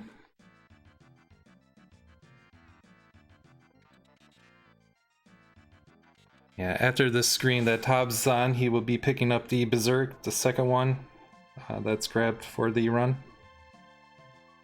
Yes, that's when things get real fun. Yeah, and that's going to be put to use for the next boss, Nezbel. Very tight. Ooh, this movement's looking good from Hobbs. I find it a little bit rough to make it in one cycle here, but Hobbs made it look very easy.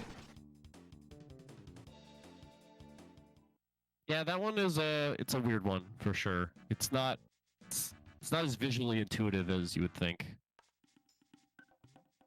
And the dinosaurs are misleading because they'll lean over and trigger the fight. Yeah, they can definitely do their like little shift and then bump into you as you go by them. Here for the festival, there's just a few triggers and time triggers to advance the plot here. Yep, we leave Marl because Marl likes to dance, and there's no time for dancing. We're through the dance party already. We can't do another one. we only could fit in one. Sorry. Yeah. So yeah, but we just have to interact with Hello a little bit, and then it will be like, all right, let's get wasted. This is soup, as I'm doing air quotes that no one can see. Soup. Delicious alcohol soup. It's like how Coca-Cola had cocaine in it. It's like helpful medicine. Yeah, easy. This is the exact same as the 8 soda can race in the Millennial Fair. So you just need to do 8 before Ayla does, and yeah, not something that it's not rough on the hands for mashing. No, not at all. I mean, you can definitely just like mash your brains out if you want to, but you don't need to at all. I usually just take my fingernail and rub it across the A button. That does it pretty easy. And our other runners getting Ayla and again picking up that Berserk.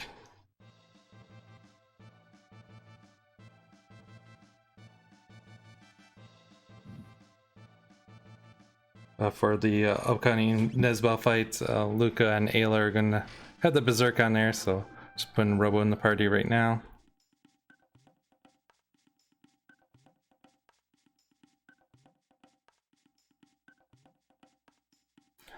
Fun little this movement. Whole section of the run is pretty. Ooh, whoa, that was weird. B-Dude had a little weird interaction with that one runner there. Surprised it didn't trigger the fight. I missed it. About to go back.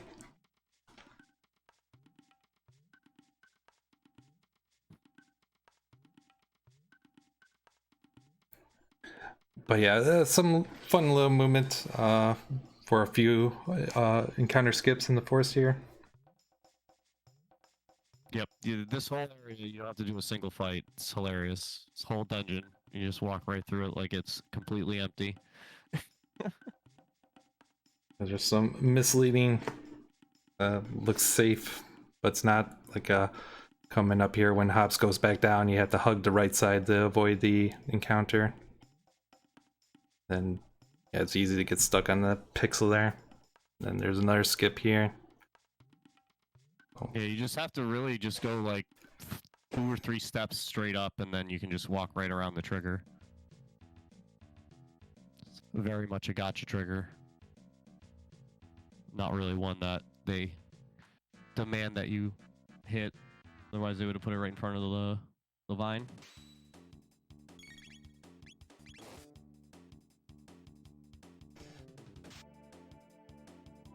Just doing a couple fights here that you can't run away from.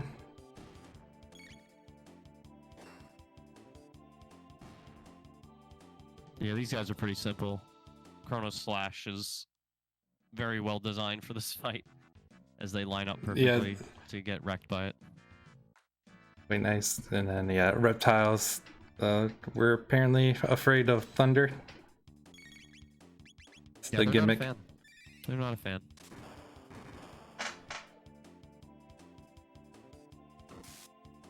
Which doesn't track with Pokemon, so it's weird, but whatever.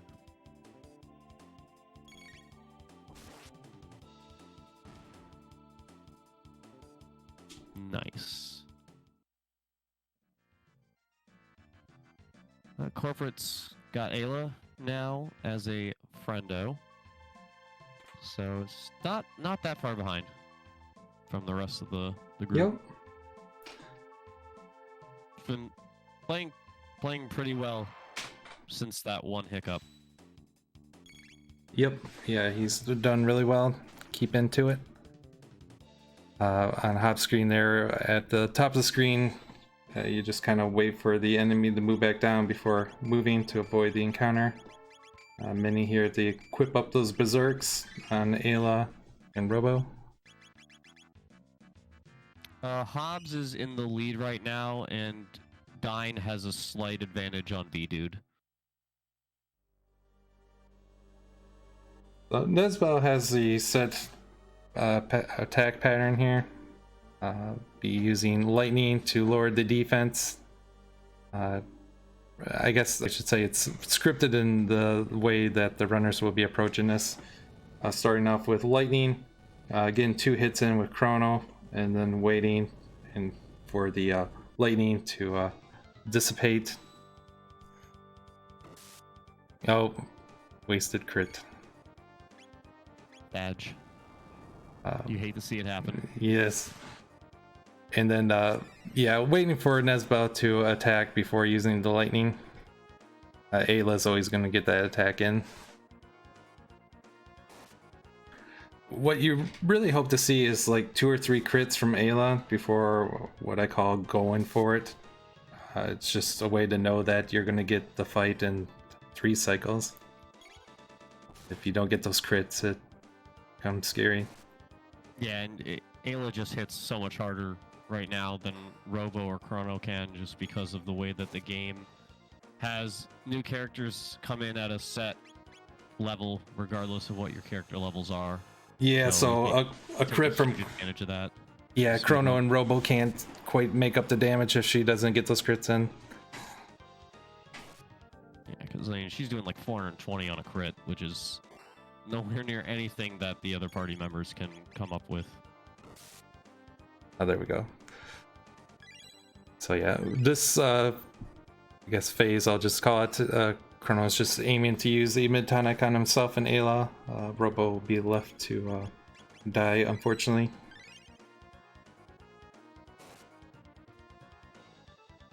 Or Robo. He'll come back.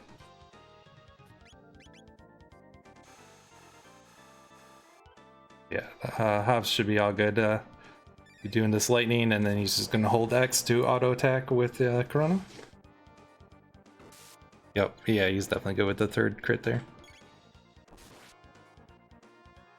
Yeah, pretty normal fight for Hobbs. Oh, another crit. Nice. I'd like to see those a little earlier, but we'll take them when they get them. I don't know if that crit even actually mattered, though. Just a time save at that point. Yeah. I'm guessing that would have been it, even on a normal hit there. Oh, I get you. So, I wasn't keeping full track of the damage though, so I could have been off. But yeah, there's definitely room for Diner B-Dude to catch up with some heavy crits.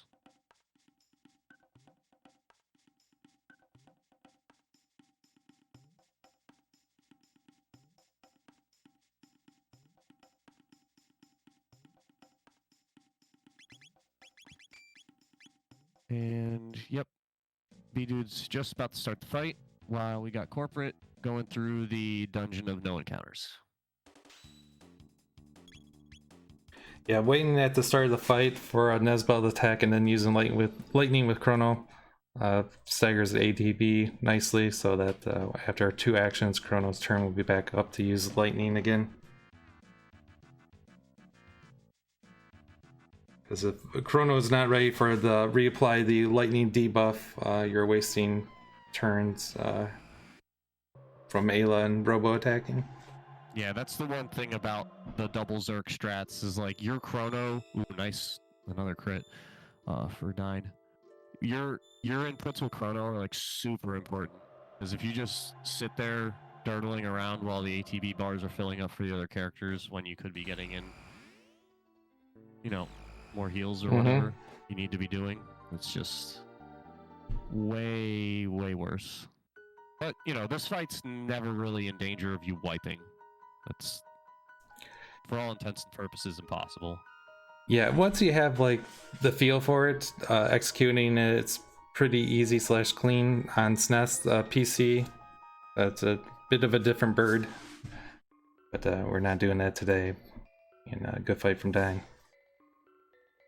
Yeah, I think that fight was a little quicker than Hobbs's fight. Got a couple of better crits there. Didn't even need to revive Robo. Or have time to, rather.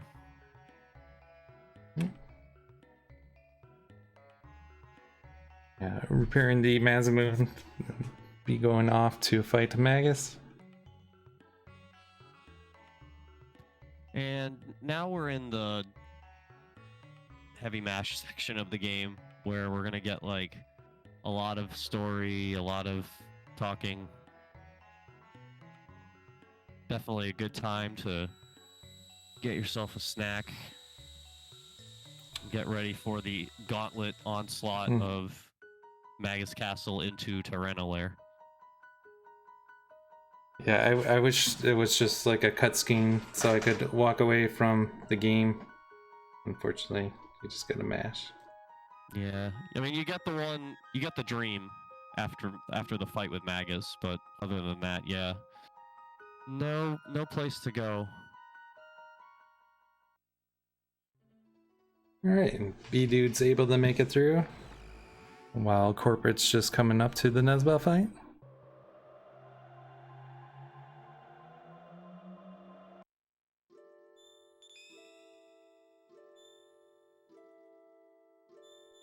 And we'll see the third and last time if Hobbs can get the bird skip. Now that I called it out, probably cursed him. Sorry. Yeah, this is hopefully gonna go well for Corporate as well, and can get a little bit more time back for Corporate. Just keep chipping away until he's within striking distance. Because again, he's been playing really well. I'm impressed because a lot of people in a race setting like this, if they have something like that go bad that early, they'll get tilted. They'll let it get to them. Yep. You know, but Corporate's just been business as usual. Like nothing happened at all.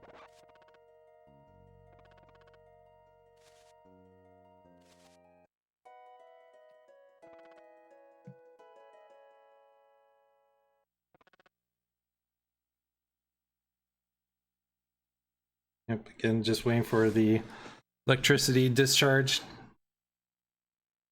And Chrono's able to immediately reapply the debuff.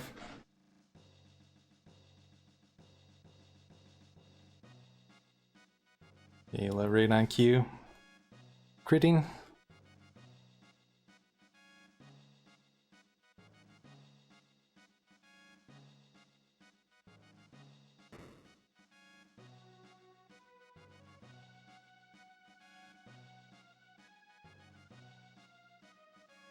Just a lot of story.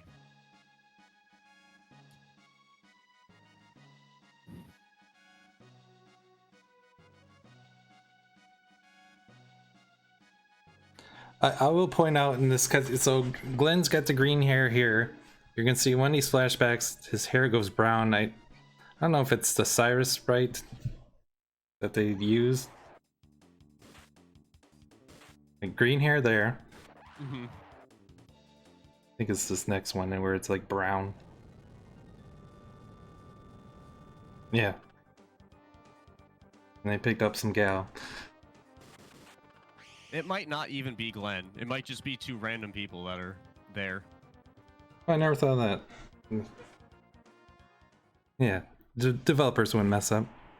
Never. Impossible.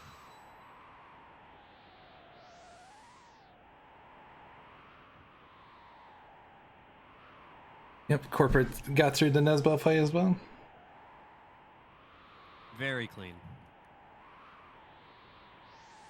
Yeah, pretty much just like that fight, you want it to end right after Robo dies. That's kind of the timing of it, ideally. New. That's our third new. You like it? You like to see it. It's a very good new rate in this race. The gods are blessing us.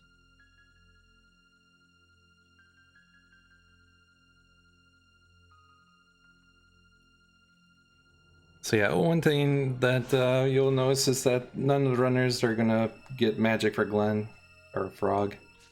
It's just not needed at any point in the run. Yeah, Frog's really not needed at any point after Magus in the run, for the most part. There's just like the actual scene in the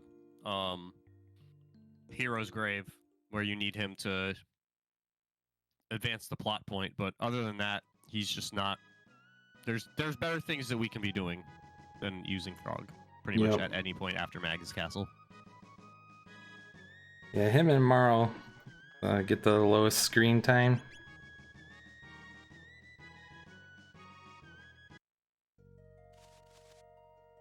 Yeah, for the first part of the castle, Robo will be in the party with a Frog and Chrono, and then it'll be switched over to Luca.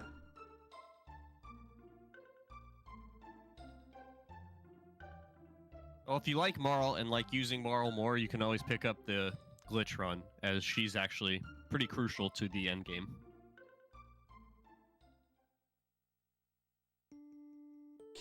Oh yeah, you use her for the Flea fight? No, she's used pretty much exclusively after you leave Zeal, because you'll unlock the pendant's power, and then you'll go immediately to the Fiona Forest side quest, since that's open as soon as you leave Zeal. So you use Marl from that point till the end of the run. So you go through, you beat Ret Knight, then you go fight Lavos, and her haste is so crucial on all the characters. It's mostly Chrono and Ayla that's used on, but it's very crucial to be able to get through some of the fights.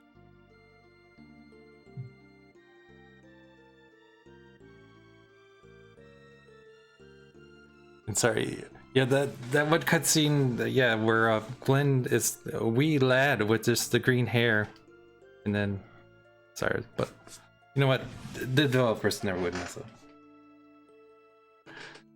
Like I said, that guy and girl are two different people that Glenn wasn't there for that. He had, he was picking up some cheese or something,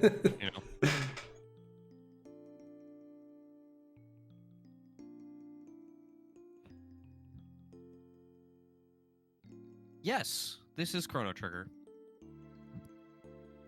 Another good thing we could talk about, even though it doesn't have anything specifically to do with Chrono Trigger, is the fact that the Chrono Cross Radical Dreamers remaster is coming out next week.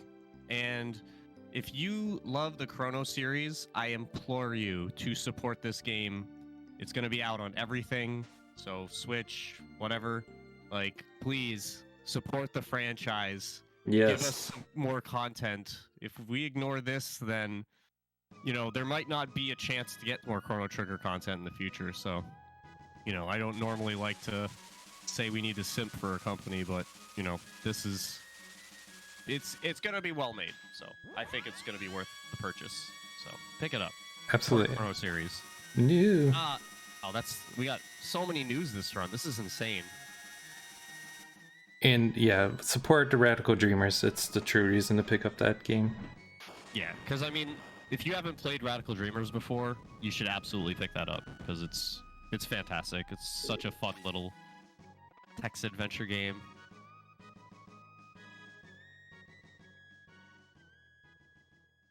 All right, we're a little bit out of the plot.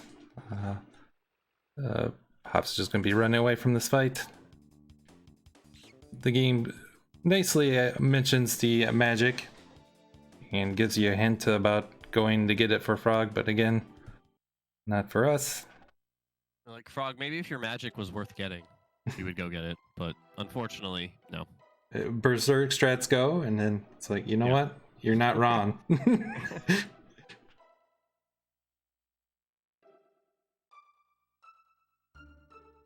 So you can start off the castle by going left or right. Runners are going to opt to do Flea first. Yeah, Flea's just such a simple fight. There's really not much to it. So it's good to get it out of the way, and then Make it so once you're done with slash, you could just use that save point to heal. Heal up, and then the little bit of XP from Flea also helps with slash. Sure. And also the slasher 2 doesn't really help you that much against Flea, so it's not, or the slasher 1 rather, it doesn't really help you that much against Flea, so that's not an incentive either.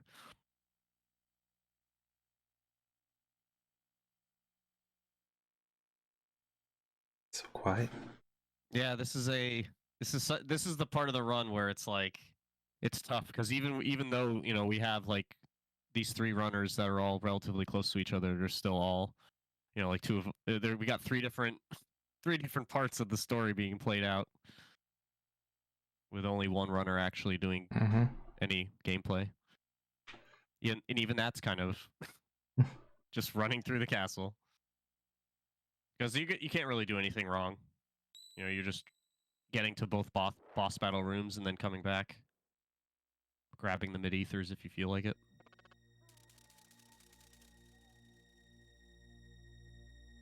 Yep. Yeah, just going to be setting up Cyclone on the bottom part, attacking the left mob with Frog, and a laser spin to spread out the damage here.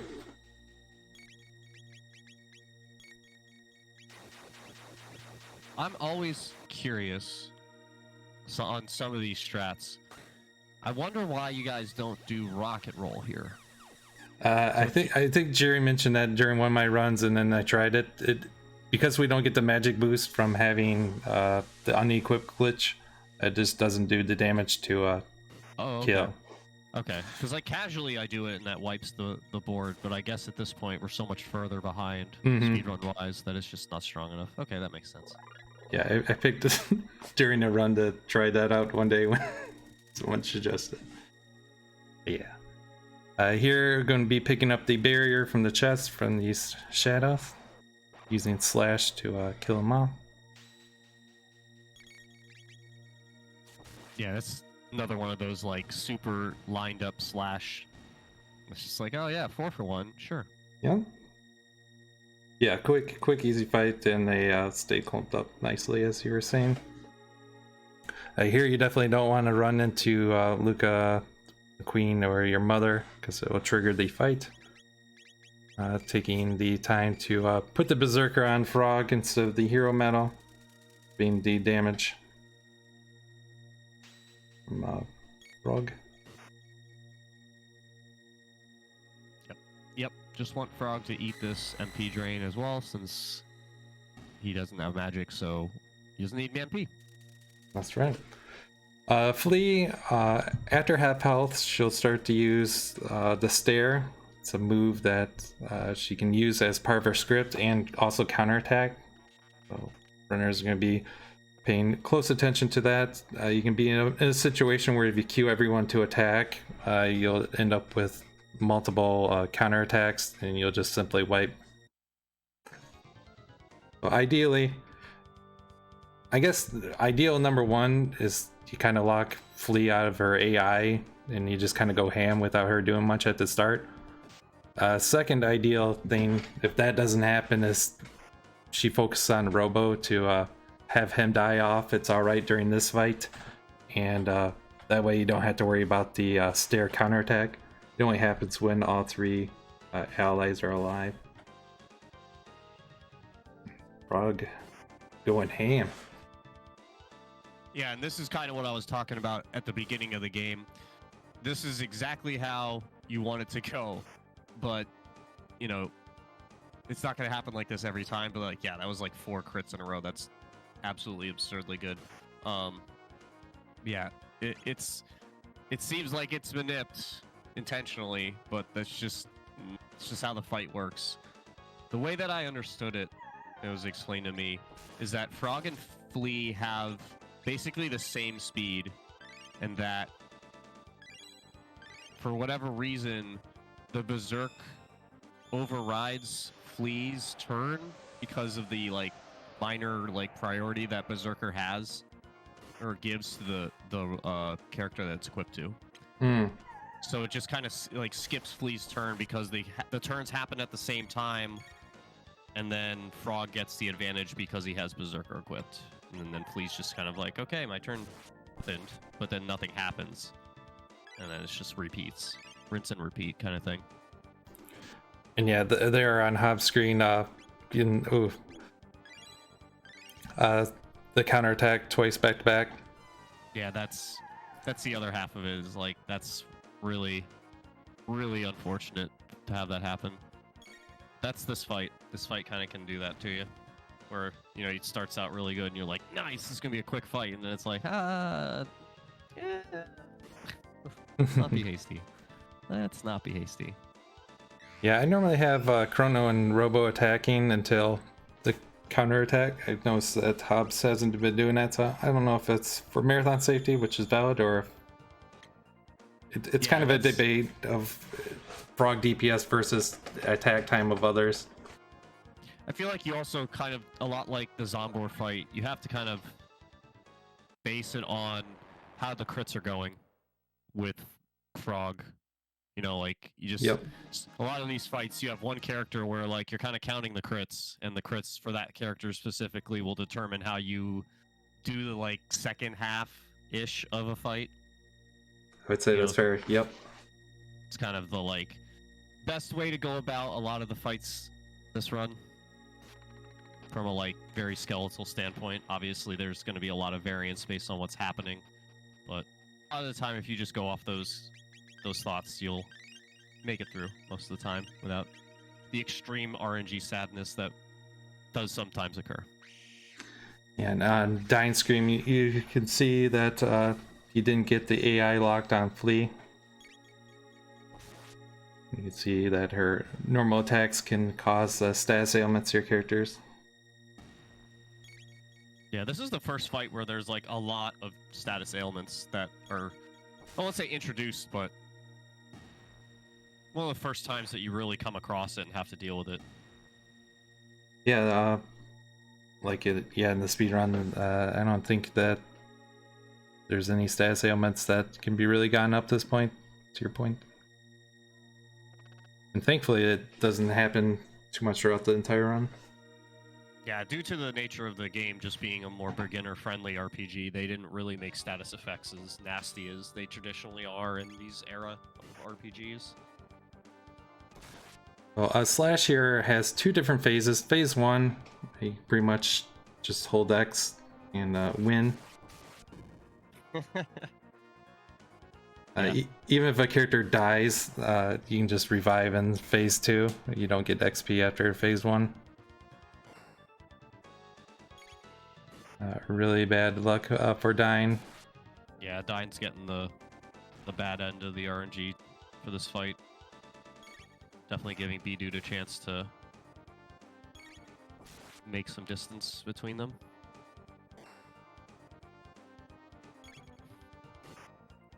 Thankfully, the Berserker negates chaos. So that didn't work on Frog there for B-Dude's fight. At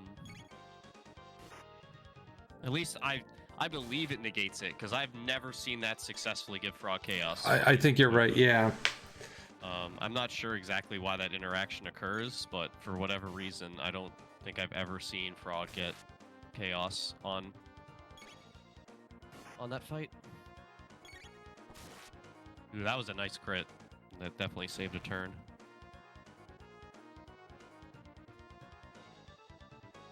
Alright, so yeah, Phase 2 Slash, at half health, you'll start adding in a spin cut move that does 130-ish damage to each character. And the big thing you want to watch out is once Slash enters critical HP, he'll start counterattacking every time you attack him. You just want Frog to attack during that phase.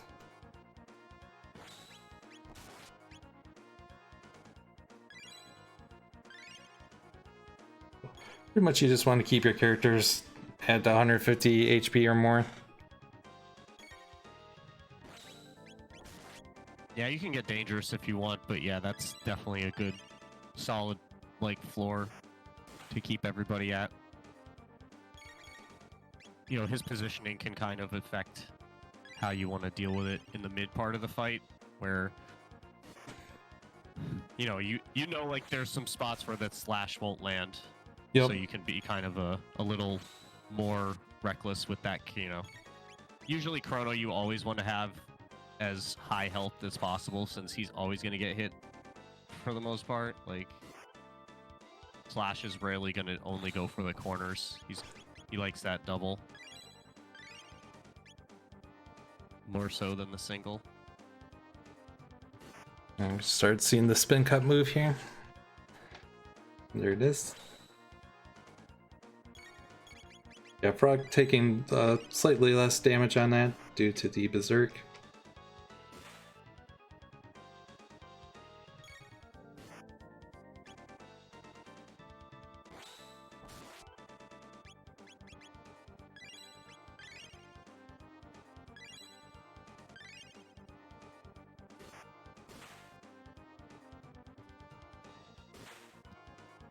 Fights are looking decent on the B-Dude / Dine side of it.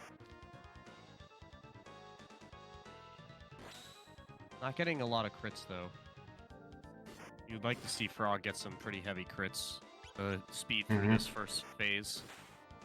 Yeah, makes a big difference. And okay, now we're in the counterattack phase, so anytime Slash is hit, you will do that. Ooh, unfortunate chain there. Yeah, that's like, it's so hard because the only way to really know when that phase change is happening is like counting the damage, and you know, obviously that's not really something that everyone's going to be able to do. That's definitely not a forte of mine, and yeah, he's got like 5,300 HP, so it's hard to keep track that much. Yeah, and it's not like he has a lot of HP phase changes, so you can do it, like, keep track of it that way. Like, you pretty much just have that phase, and that's it. So you just kind of you either have to get a feel for it, or you just overheal. You know, there's really only two options, but Hobbs getting very fortunate crits there at the end to wrap that fight up. That's it. Like, if I'm only gonna get like 3 crits in that fight, I want them to be the last 3 attacks that Frog Yeah, has. it makes a huge difference getting the crit just at the right spot there to avoid the counterattack a ton. Yeah. And Hobbs also reviving Chrono there. That will also throw off your tech point route as if Chrono is dead after that fight. Yeah. Ideally, he's the one you don't have die. Like, if Robo's off, that's not great, but you can recover later a little easier. But you lean so hard on Chrono for most of the run that it's rough. Because, like, all the tabs you invest into him as well. So. Yeah, so for the rest of this castle, it's just routed out to get the optimal amount of fights that you have to. Running away when you can, fighting just the bare minimum to get ultimately spin cut for fire sword, which is the best way to deal with Magus. It's having that magic attack. Yeah, this first part of the rush, you really can't avoid anyways. These fights aren't escapable, so it's a good base to work with to get a good chunk of what you need, and then from there you have like a little bit you have to pick up. And these fights aren't particularly difficult.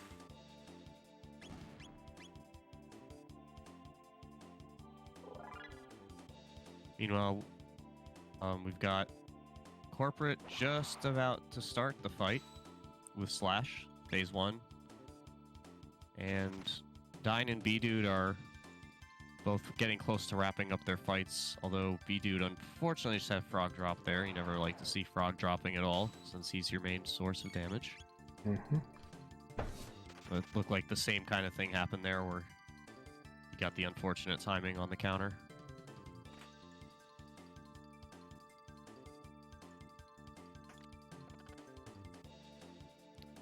Looks like Dine. I think Dine's like 2 more attacks away. So if he can get a crit here, that'll wrap up very nicely. Ooh, that was good. I was worried that was going to hit Frog. Or he could heal. But nope, looks like he'll be able to get everybody to survive this fight. I don't know if Slash's speed gets faster, but it certainly feels like he's attacking a lot more at the end. And yeah, there's. I think it's more that he doesn't have as many options. Like, he only does a few things, so it's just like, I don't know, the AI has an easier time selecting kind of thing. Mm-hmm. But yeah, no, it definitely seems like he gets to be. I think it's also just like an anxiety thing, because like all of his hits are like super painful, so you're just like, stop doing things. And also, you don't have control of Frog, so he can just like, attack at the worst possible time. And you're like, I really wish you hadn't done that, because I want to heal first. Hobbs unfortunately triggered the trapdoor there. I think he's just being a pal and showing us what can happen. DLC. DLC. You can choose to pick up an extra barrier down here. I mean, it's not something you would route in, but since he's down here, you could choose to do it. That's not as well known. Yeah, that movement in that room is always important to learn, just because of how much time lost this is.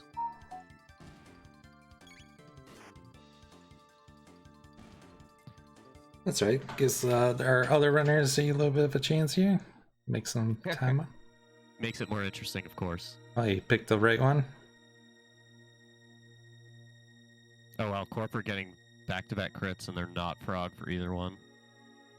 Sad. Sad. Hobbs choosing to reset this room. The movement on these outer walls is kind of funky to put it one way. Yeah, it's very important to not get caught up on the stairs. Otherwise, you're gonna have extra spawns of the rollies, and that's. Yeah, you're just better off resetting it like he did there. Mm-hmm. Absolutely. And great movement. Just in and out.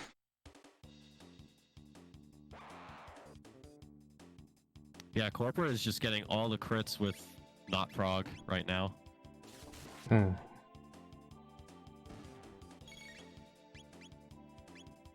Ooh, Dine getting guillotined. Again, ooh. Definitely gonna have to heal. Yep. It's just best to play safe, especially if you get these outer wall rooms. You can't run away from the fights, and if you get yeah, exactly. It's and you can definitely especially in the next section with the pulleys that blow up, get wiped if you're not careful. Yes, yeah, that's the mob I was gonna warn about. Yep, the police.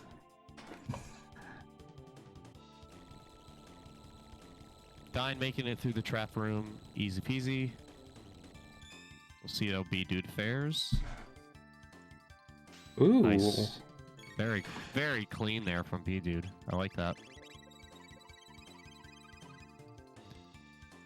Nope. That, however, was not as clean, and now is gonna have to fight this out.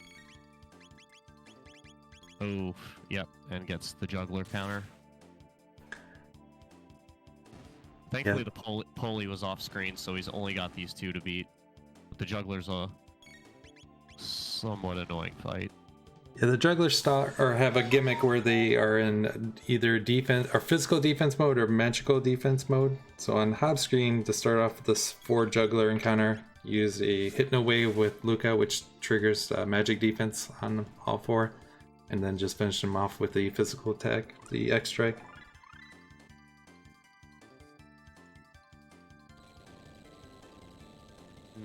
Nice, B-Dude doing the bird push. Yep. Very, very cool. Very weird movement where, for some reason, that one bird in particular will walk off the platform and around Frog's character. Since in this game only your first character actually triggers combats, your second and third characters don't actually have interaction with the trigger points. Yeah, so you're kind of setting them up as a wall there, and then the bird kind of walks around your little wall and just happens to walk off screen there. Or not off screen, but off the walkway. And then yeah, Ozzy here doesn't yield any XP or tech points, but he has the gimmick where you just have to hit the switches. He yields hilarity.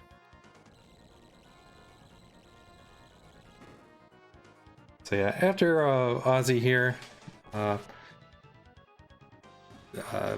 runner's going to equip the Dark Mail on Chrono that ups his magic defense. And then it's going to do a slight menu change. Or slight equipment. Yeah, at this point, 5 magic defense boost is a very significant portion. It's like somewhere between like 15 and 20% of your total magic defense at that point in the game. So it's a very, very helpful boost.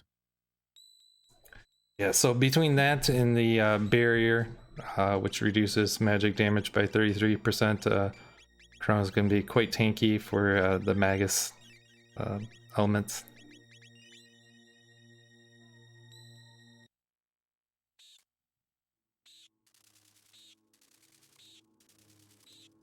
Nice clean guillotine room from Corporate,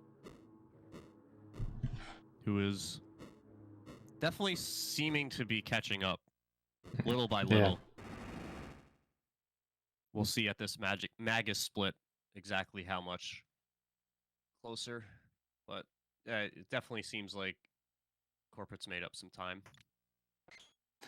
Yeah, for Magus, some interesting mechanics here.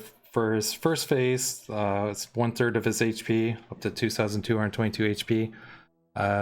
Hitting him with a normal attack will cause him to do an element shift, changing the barrier and using an element. Attacking once with the Mazamune will cause the magic defense to drop on Magus. If you hit a second time, it would change the barrier. So what our runners are going to be aiming to do is they want to see fire. Whatever barrier he makes it, if you hit him with that element, it won't cause him to heal. Otherwise, he'll heal. They're looking for fire and lightning.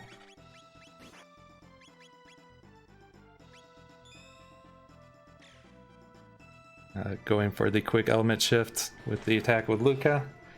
Nice. Fine.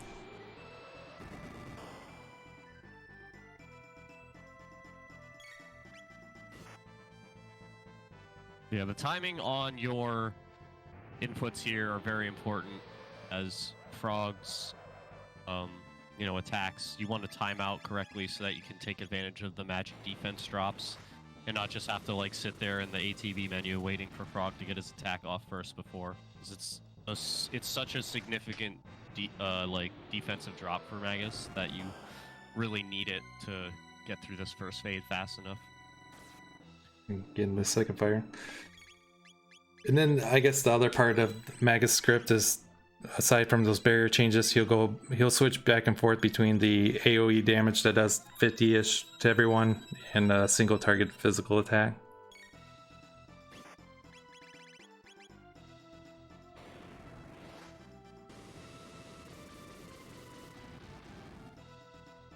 Let's see what the next...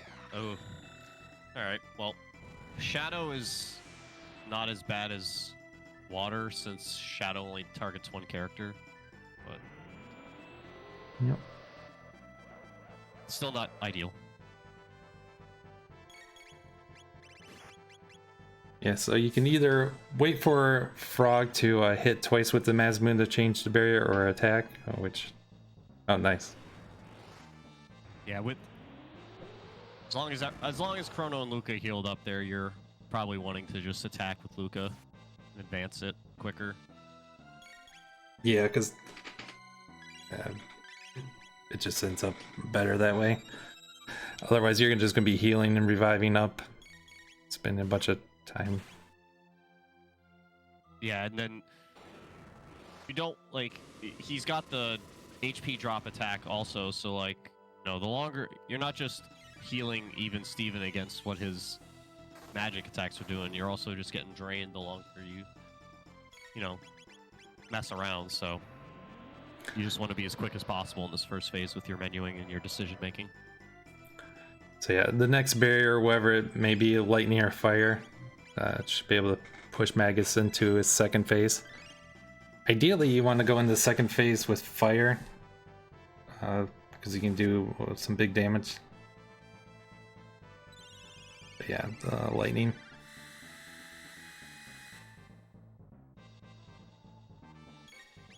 Yeah, lightning's not bad, but yeah, like you said, you really want it. It's like fire and lightning, and then shadow, and then water. That's kind of the tier breakdown of like which ones you want to see.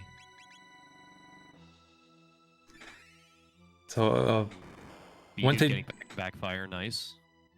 you better just make sure you don't like go for a fire sword immediately, because Magus still holds the property of the phase 1 barrier shift until he risks a spell with actually casting barrier himself.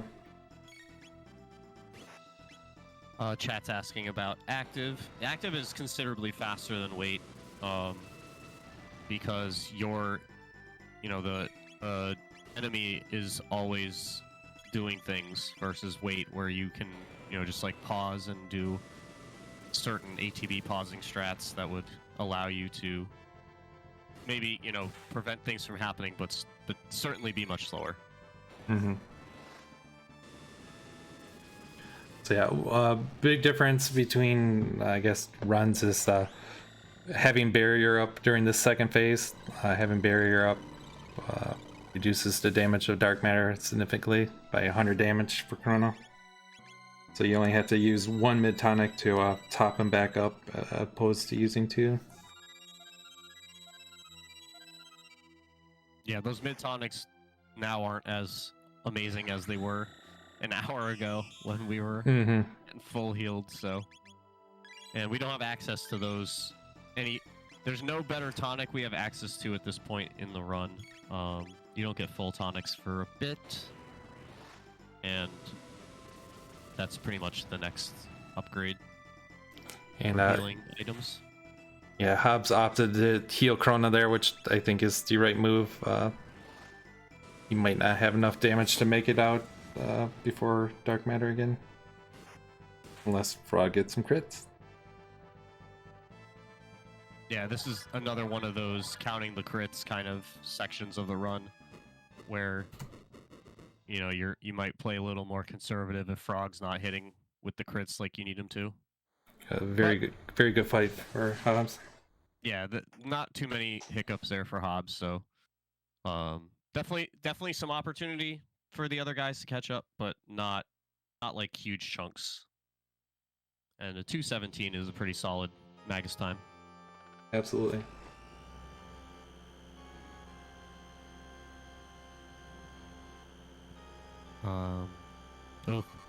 Corporate getting a water. You hate to see it. Yeah, water's the absolute worst. Oh man, wow. So lucky that Magus attacked Chrono there right after and not either of the other characters. So yeah, B-Dude just got the 800 damage with Fire Sword. That happens if you go from phase 1 to phase 2 with the fire barrier, and before Magus uses the barrier spell, you can get the 800 damage in there.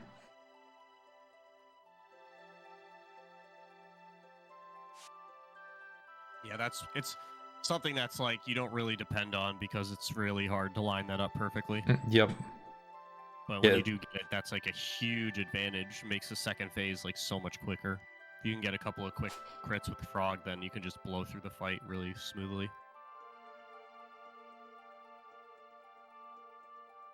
Yeah, I would say that in the Hobbs situation where he didn't have that, I would have healed like he did. But B-Dude, he probably could comfortably go without healing. I wouldn't blame him if he did since it's marathon, but yeah, he's not gonna too. Yeah, you should definitely be able to take him out before his next dark matter. Oh, time made it through. Ideally you want to crit here with Frog. Yep, perfect. Yeah, that's exactly what you want to see. So this Fire Sword should wrap up the fight, I believe. My math is on? Yep. Yeah. Coolio. Yeah, very good fights all around here so far. Corporate again is not that far behind. Still in phase 1, but again, that unfortunate water just slowed him down, because he had to heal up pretty much everybody there to catch up. Because not only is water suck because it's a long animation and it damages everybody, but Luca is weak to the water attack versus being strong to the fire attack that you prefer to have there. Well, not strong, but she doesn't take as much damage. Right.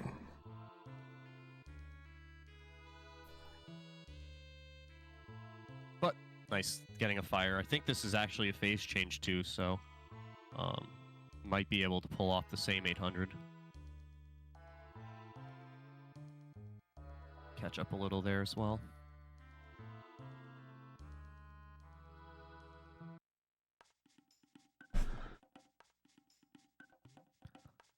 But yeah, after Magus fight, there's just a very long sequence of nothing, since this is actually the only break in the run. This dream sequence you do not need to input. It's all auto-inputted by the game, so it's one of the few times, the only real time in the run you get a chance to actually step away. Which in a run this long is kind of unfortunate, but you know, you do what you can. The game's a little bit kinder in the second half with some longer dialogue, but yeah, overall, not too much time to get away from the game. Yeah, Corporate, we'll have to see if barrier holds up in the dark matter phase. Because if barrier drops, it's going to be doing 300-ish damage opposed to the 200. Alright, so he just pushed Magus into phase 2. You know when that happens, when you don't get the counter barrier changed. On hop screen, he's going for a, I think it's a pixel, or it might be 2 pixels of encounter skip there. Yeah, you basically just want Chrono's foot to be aligned to the right angle that's in the grass. There's a darker grass. It almost looks like a heart. And then there's this weird L-shaped curvature in it. And if you put Chrono's foot right in that corner and then go straight up, you'll just skip that every time.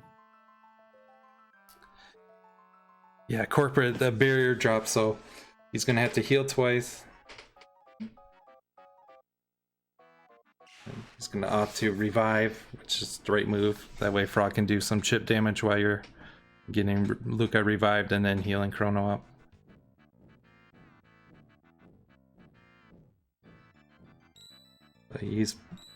Corporate, unfortunately, is going to see dark matter in extra time compared to the other runners. Yeah. Just rough, pretty much just got thrown off from that one water. That just kind of threw the whole rhythm off from the fight. Yeah. Just made it hard to really catch up from there. I'm surprised that 3 of the 4 runners got the good pattern from Magus. Yeah, that just unfortunate that the person who didn't get the good pattern is the one that's already behind. Exactly. So there's still a lot of game left, so there is. We'll see. Yeah, but Magus is definitely one of the more volatile parts of the run. Yeah. So after his dark matter, Corporate will just have to go for the revives, and then no need to heal Chrono up. So it can be kind of risky to revive Frog in this situation if Frog's 1 hit away. Well, I guess it's only 1 more revive, but you can end up in a situation where Luca doesn't get the XP. And it's not fun. Yeah, no, absolutely not.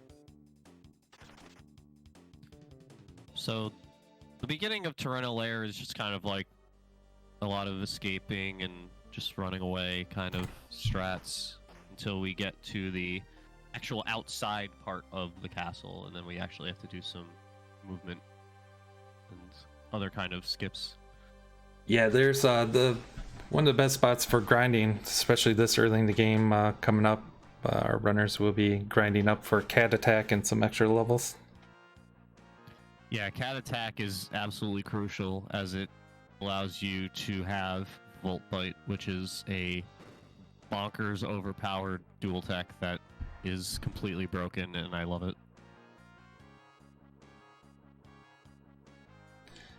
Its damage output is like so unbelievably overpaced compared to anything else you get at this point in the game. Yeah, and it conveniently is the lightning move, which you need again to proc the defense down debuff on the reptiles. It's like they specifically made that dual tech for this this dungeon. They're just like, here you go. These characters are going to be in your party. You're going to get this. So use it. Have fun.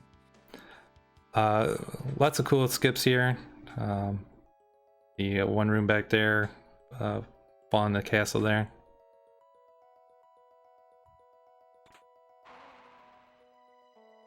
My guess is Hobbs was probably debating on going straight up or right, which is a thought I often have where running you forget. It's easy to mix that room up with the room coming up. Yeah, they do look basically the same, so it's like if you're kind of zoned out, you can be like, oh wait, which one is this? Wait. So this fight gives, I believe it's 18 tech points using a cyclone. You can do good damage to everyone, and then they'll just trigger and self-destruct, and away you go. Our runners will be doing this fight 7 times, again to get that cat attack and some level ups that help quite a bit with your max MP for some dungeons later on, and your max HP. It just works out really nice.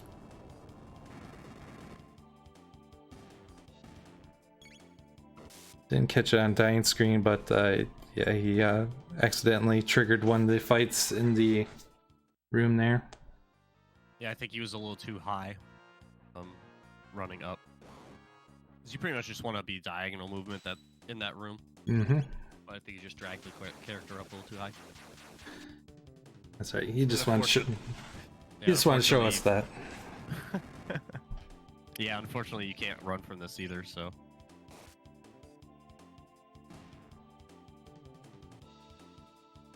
But yeah, this will be not a big deal.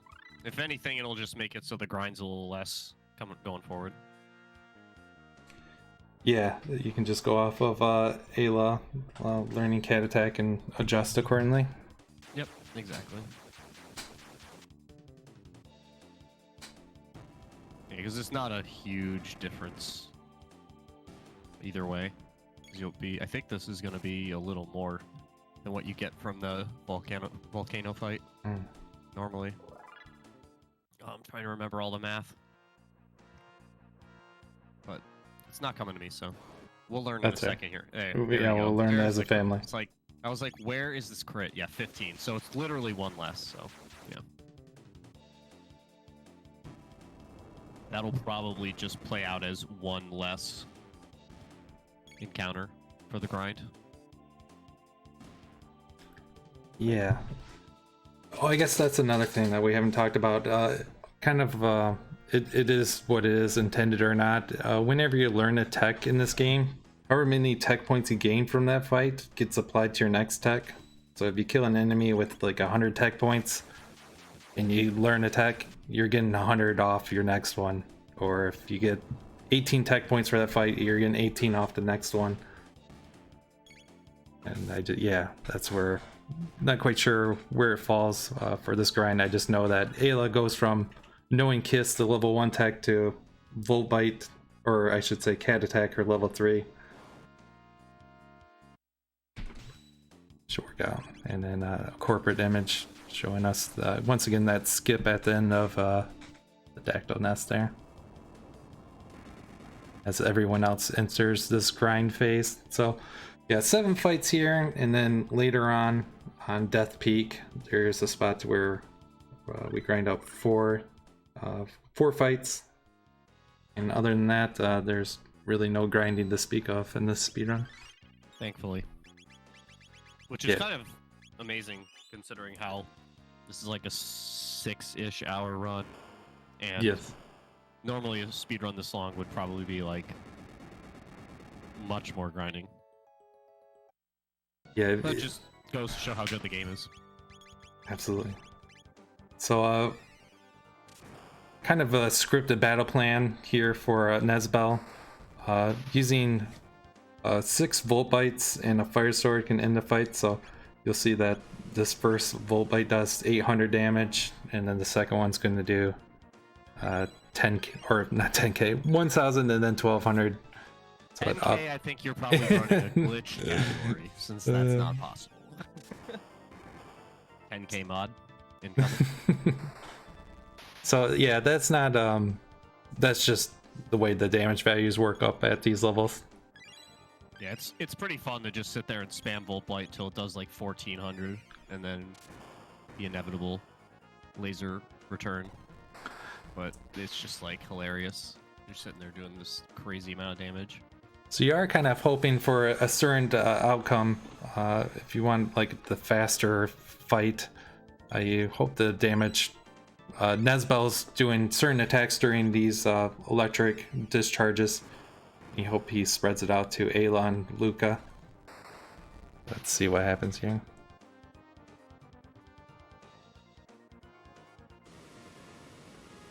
So much like Magus up alternating between the AoE attack and a single target, Nezbel's doing the same thing. Yeah, this game has so many carried combat traits that just like will continually change and adjust to test your knowledge of previous encounters, and you know, if you're paying attention, it's pretty awesome. So there, Nezbel attacked Ayla instead of Chrono, so he'll have to heal up Ayla. You want the XP and tech points for all the characters. Actually, it's more about the XP on Ayla. Yeah. Because you're really not using too many more techs of hers in her tech tree after what you've got already. Yeah. So yeah, kind of going out the 100 tech point example coming up. You'll be fighting one rebel at the Mount of Woe, and yeah, you want Ayla to learn Rock Throw and Luca Protect from that. And there you go. Yep. Nice, easy, simple fight. Nezbel is just not very anxiety-induced for either one. It's just a nice kind of... Yeah, the big thing is just getting up to that 5th Volt Bite, and you just know that you're on the 5th one by the 1k damage of the Volt Bite, and if you're not ready to finish off the fight, if everyone can't tank the final electric attack, you just heal up and then you go for the win. Yeah, it's nice having a few boss fights like this peppered throughout the run where you don't really have to like... You're like, oh man, am I gonna get it through? Or are we gonna, you know, lose like forever? And you just lose a bunch of time. On the hop screen, we can see him going for a few skips here. Yeah, just another one of those, like, just eke around the corner of the encounter tile. Basically just pushing the character model against the edge of the door, and it, like, just sneaks by and doesn't trigger the encounter.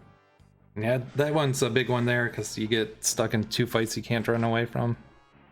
Yep, and they're the big old chonkersaurs, so they're very slow fights.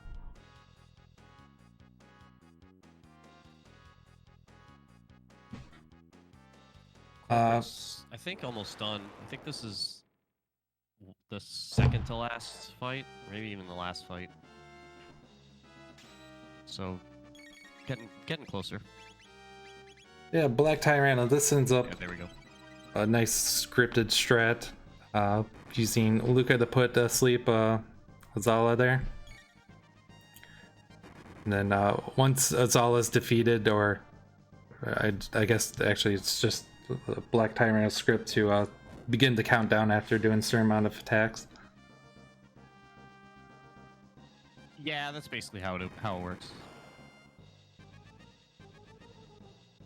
And yeah, once defense is removed, our runners will be going for the big damage. Nice. B-Dude just finishing up. That was very, very clean fight. And yep, and then Dine right after. So Dine and B-Dude are just like rubber banded to each other. Yeah, they've been trading back and forth. Slight ATB manip by waiting for the ATB to recharge on Chrono a little bit. This is avoid speed ties between Chrono and Ayla. You just, since Chrono has to wait for Luca to do the fire tech, you just want, when it's Ayla's turn, for your cursor to be on her, so you're not menuing over to her. Yeah, a lot of that kind of menuing is important to learn for this run. Just so your timing is better. These like countdown style boss fights, it's so crucial to have your menuing tight so that you're not giving the boss extra rounds to potentially wipe you. Yeah, so those extra levels and XP from that little bit of a grind helps to make this fight a bit more consistent as well. With this damage, after Black Tyrant unleashes his fire attack, instead of waiting for the defense to go down, Hop's going to be using Flame Kick 3 times, and that does some chip damage and kind of helps ensure the victory after the second cycle. Yeah, and this fight's long enough that we're gonna have all three people all doing it at certain parts, various parts of it. Yeah, this is one of the longer boss fights in the run in general. Yeah. The Rust Tyrant clocks in at 9,500 HP, I believe. Yeah. Corporate's starting up the Nezbel 2 fight.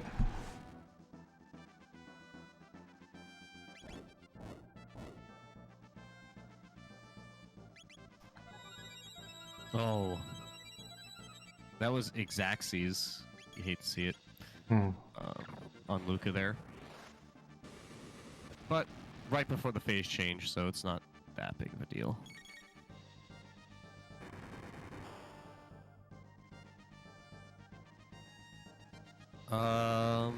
The main Chrono Trigger glitch. I would probably say that the main glitch would be unequip.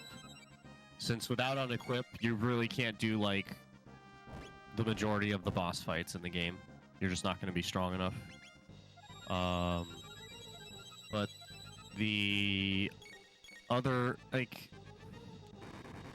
The overflow is really only used a couple of times in the run at the end, and it's certainly important because you're not beating those fights otherwise. You're just gonna get wiped. Yeah. But in terms of like overall usage, I would say that unequip is the most important and would be then categorized as the main glitch. Yeah, it's like you need all of them to kind of get through the game and do it, but as you're saying, like the unequip, you're getting, I guess, the most bang for your buck. We're using the most. You use unequip in every combat. You know, like most of the combats, you need it. You could definitely make a case for Fade Out as well, since Fade Out also unlocks like Save Anywhere, which is the other two. Like, there's like 4 pillars of like glitches for Chrono Trigger, and you know, Fade Out definitely is important because you, like, the majority of the skips in the game are based off of Fade Out, so you absolutely need that as well. So you could definitely make a case for it, but I just personally think that the unequipped stuff just does so much for the run.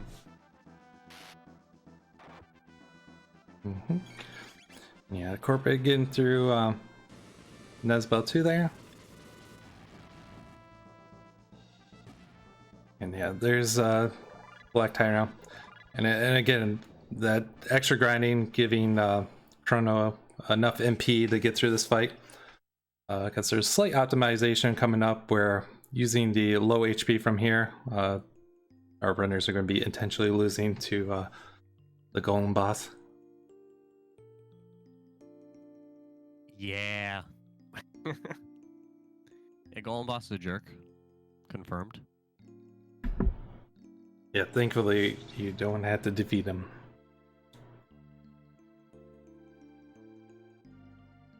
No, that's not as fun.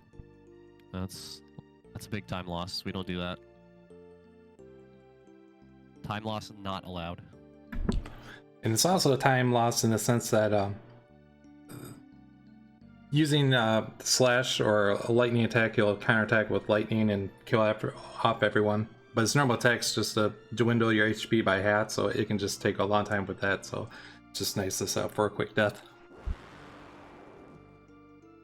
Certainly.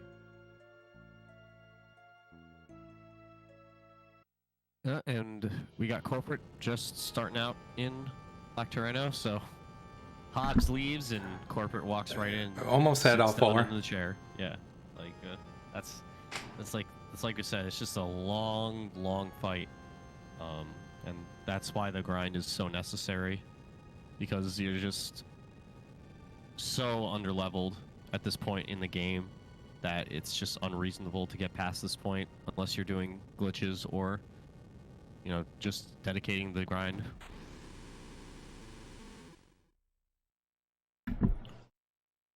Yeah, so quite a bit of plot here. So I welcome our runners to stay in this fight for a little bit longer. Oh yeah. Yeah, we get...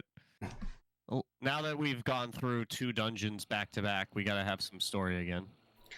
Yeah, it's kind of like the mandatory middle part of the game where you have to do some fetch quest.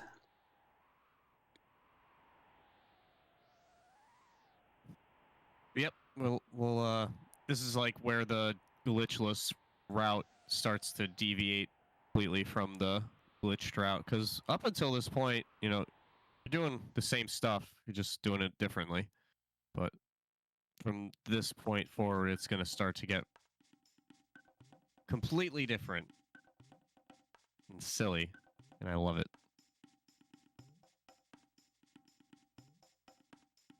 Yeah, there we go. Like, B-Dude and Dino almost ending the fight at the same frame. So close. Yep, synchronizing up.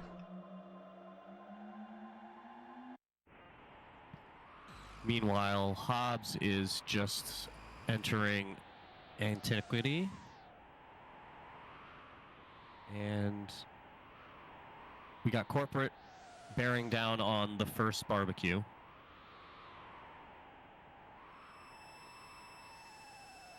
So things looking smooth for corporate, and pretty much no hiccups for any of the runners for Tyranno, thankfully.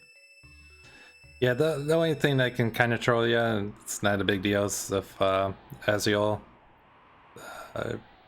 doesn't go to sleep. Just take some extra cast. Or Azal, I should say.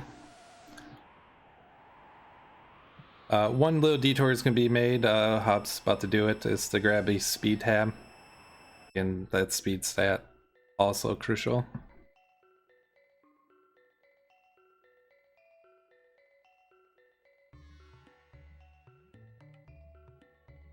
Yeah, there's not really a lot going on in Antiquity. You're just really trying to mow through the story as quickly as possible. Yep. Until you get kicked out. Until Shala throws you at the club. And again, our runners are not going to be healing. They're going to be setting up for a quick death on the optional boss coming up. Of course, we could have done the, oh no, he white, what was he thinking? Won't do that to you today. Nah. We all know Chrono Trigger. We know better.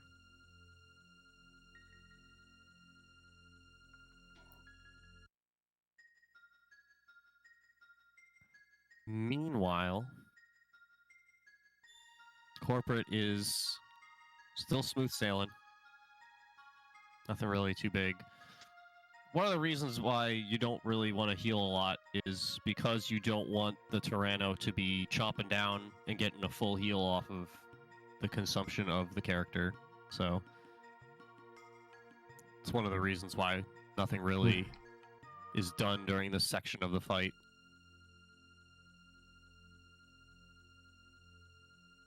It's because for a long fight like that, you kind of are like, oh, you really want to just sit around and wait? It's like, yeah, it actually makes sense. Some plot triggers on Hob screen. You have to watch this cutscene and then you can go charge dependent. You don't have to inspect the door. There actually is a way to get past that new without interacting with it, but it's only a fraction of a second that you can save, and it's not an easy setup. Yeah, it's not really even done that often in the glitched run. It's just not really worth the investment of learning it time-wise because it saves so little. That's for like the top runners that are looking to save the frames. Save the frames. Save the frames, save the future. Yeah, this one more attack from corporate and you should be done. Oh, that was it. Making it through. Dine and Bidu grabbing that speed tab, and yeah, here we'll just see Hobbs use slash to counterattack, trigger the counterattack of lightning.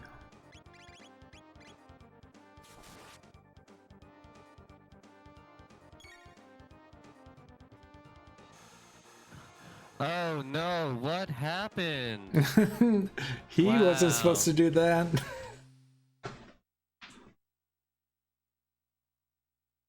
We got you. Ha ha ha ha ha ha. I'm waving my hand and you can't see it, but that's not to disrespect others.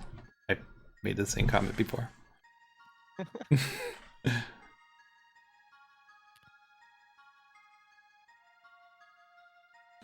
So yeah, there's just not a lot really going on.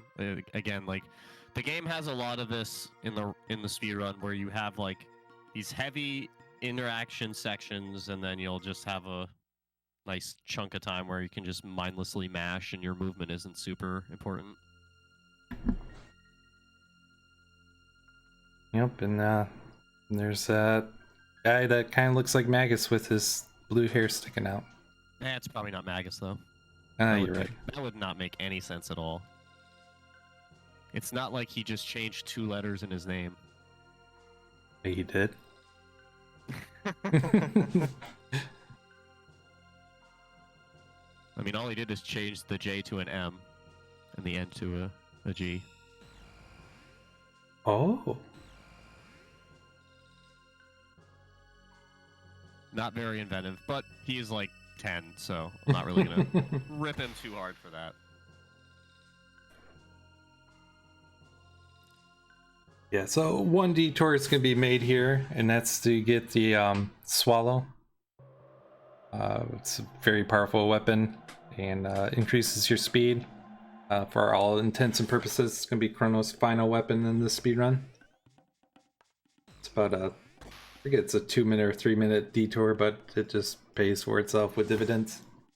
It's so good that we get it in the glitch speedrun as well. Like, it's so over. Like, the power boost alone would be worth grabbing, but then getting the +3 speed is just, like, absurd.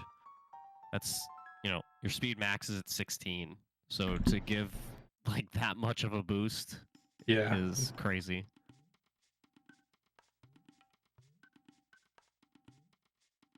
I wouldn't even say 2, honestly, max. I would just say Rainbow's the only weapon that's better.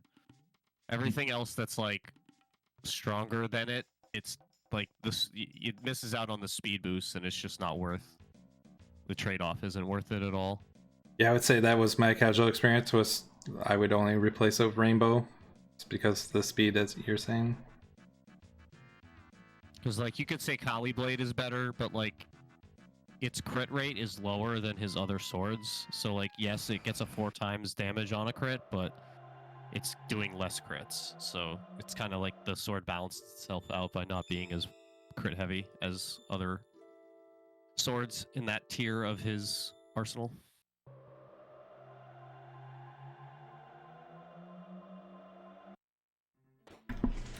Yeah, so the other thing you could get is the... I mean, you only can get the Swallow or the Safety Helm. Safety Helm, I believe, reduces... I think it has a built-in shield. Just reduces damage, physical damage by 33%. But it's just so much better getting the Swallow. Yeah. It's like, for lack of a better term, it's like the safe play because it's everybody can wear it. Oh yay, but it's just not it's not the same. It's not the same.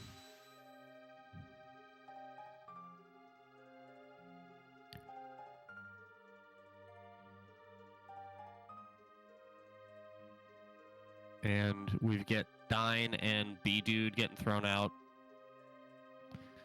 being too naughty to be allowed into Antiquity Land. So they gotta find a new way in. Yeah, So why not magic time travel machine? and then once equipping Chrono with the Swallow, we also throwing the bandana on Ayla to up her speed a little bit. Oh, absolutely. Yeah, there's still a lot of game left for Dine and B-Dude to overtake Hobbs. You know, we're looking at, you know, roughly the halfway point of the run here, so... Yeah, like, actually just coming up, the next fight, the Mud Imp fight, that can be very trolley. That can easily have a minute plus swing on it. And then the Rubble, while our runners only need one Rubble, that can be trolley as well. Yeah, Rebels are super dupes nasty and can just, you know, Neo you into oblivion with all the dodges, which makes no sense because it's a pile of dirt. How the heck do you miss a pile of dirt? But, you know, whatever. You know, that's what the game says, so deal with it. Yeah, it's mandatory to win the race once here with Johnny, but it's actually slightly faster to run back through. So that's what our runners are going to opt to do here. So he's not getting the race log? Oh, okay, never mind. Sadly not. Wow. It hurts my heart. Yeah, they should just reset. That's the category extension we need, is The race log percent. You make it, they will come. No, I have to do like 50 other categories first before I start making up new categories. Like this category, for example. Do it. And actually, if anyone wants to learn this run or any of the other speed runs, you're more than welcome to join the Chrono Trigger Chrono Cross Discord. It's the most friendly, chill speedrun environment I've ever been in. It's so welcoming and fun, and everybody's there to just love the Chrono series and speedrun it, and then like it a little less because speedruns are mean. But no, it's a really fun environment, and there's so many great resources and people that'll answer your questions and stuff. So Absolutely. Don't let the dauntingness of the speedrun deter you from giving it a shot.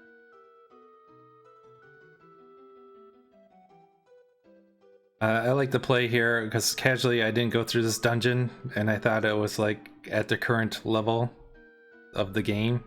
Oh. And I was actually intimidated, and then actually like how it's just a meme. Yeah, no, it's definitely supposed to be done when you first come to 2300. So yeah, when you do it, when you return later, it's pretty much an easy swish.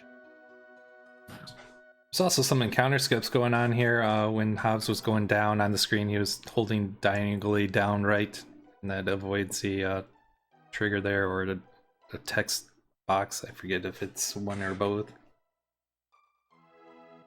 Hopefully we'll get corporate back soon.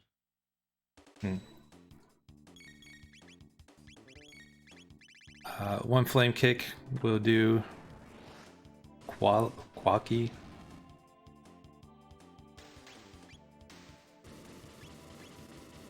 If he attacks, you'll take down the HP of one character to 1 HP. But it normally doesn't happen on SNES. And on the way out, one more encounter dodge there.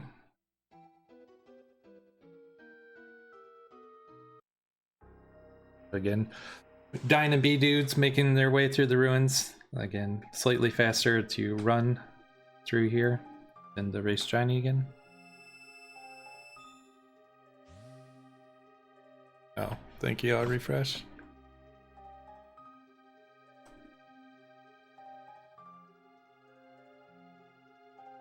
There we go.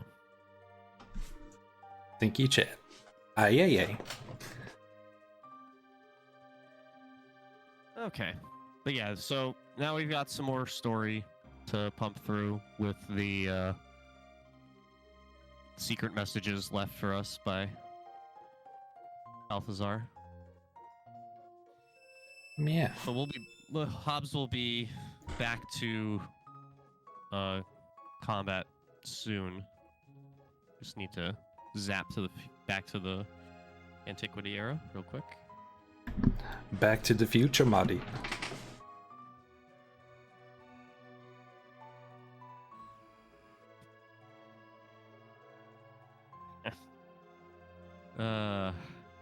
Naming Ayla 9%. So silly. Yeah, like you alluded to earlier, the Mudip fight is pretty volatile just because of how the imp just can heal so much damage so quickly on itself. It just makes the fight super annoying. It's like the heals that he does doesn't really do that much for the beast, but it's the imp itself that really is annoying to deal with. Yeah, because in the fight, it's just around the corner, but yeah, there's 3 enemies in total, the Mundip and then 2 beasts. And the beasts have 4k HP, and the Mundip has just a measly 1200. But if you just defeat the Mundip, you win the fight outright, and that's what our runners are going to do.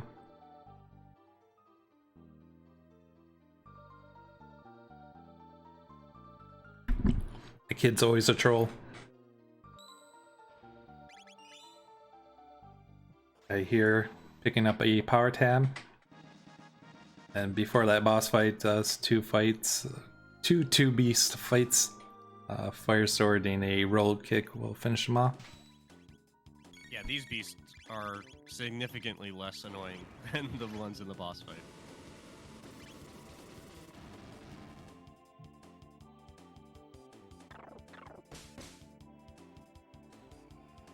The other part about Mud Imp that's annoying is the status effects that it can induce.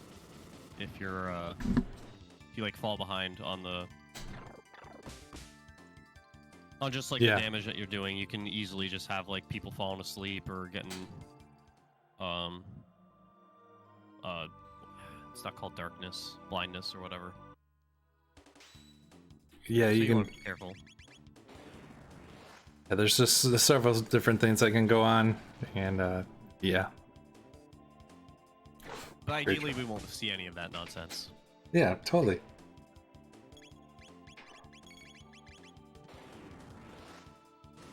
Yeah, the combination of fire sword and roll kick just works out the best for dealing with this fight.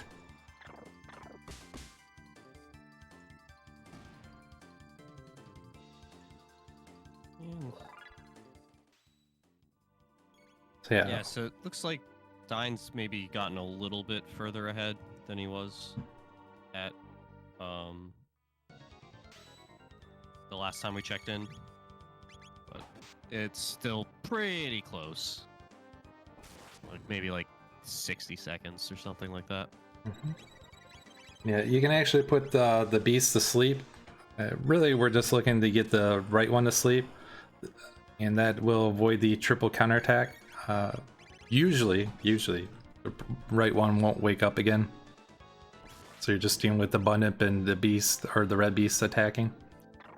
And their triple counterattack is probably the reason why you ended up fighting the beast and killing them before the Bunip. because it's just so nasty to deal with. But taking that out of the equation, it's manageable to just go for the bun imp.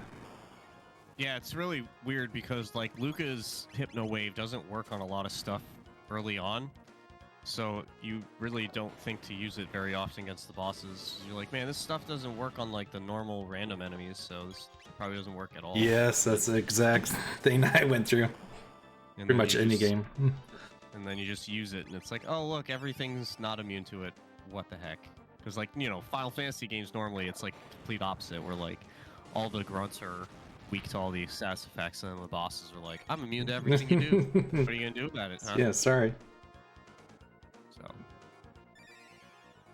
So yeah, getting the sleep off is part of it, and then not having sleep done to you and the bun imp just not healing is the other big parts. That you want to see. Mud Imp kicking rocks. That's ideal. I want Mud Imp to kick rocks at me all day long. It's a bit slower when he lines up to do the dual tech with the red imp. But you don't want to see those heals.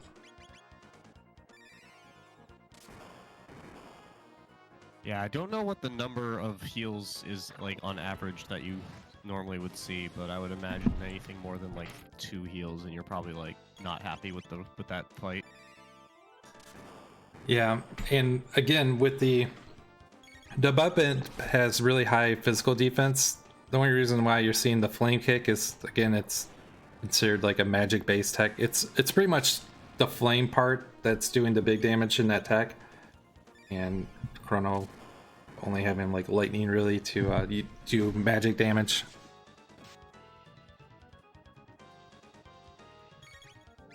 Yeah, this is one of those weird like defense matters fights that you don't see a lot of in the game, but like they just sprinkle it in enough to mess with you. Actually, a good fight. A lot of the time it's the opposite, where it's like really the magic that's not doing it for you. So yeah, if our runners had a character that was dead at some point during one of the fights that, and I mean a character that was dead like Luca, Chrono, Ayla, you want to make sure you're within 100 tech points of getting your next tech for this fight in particular.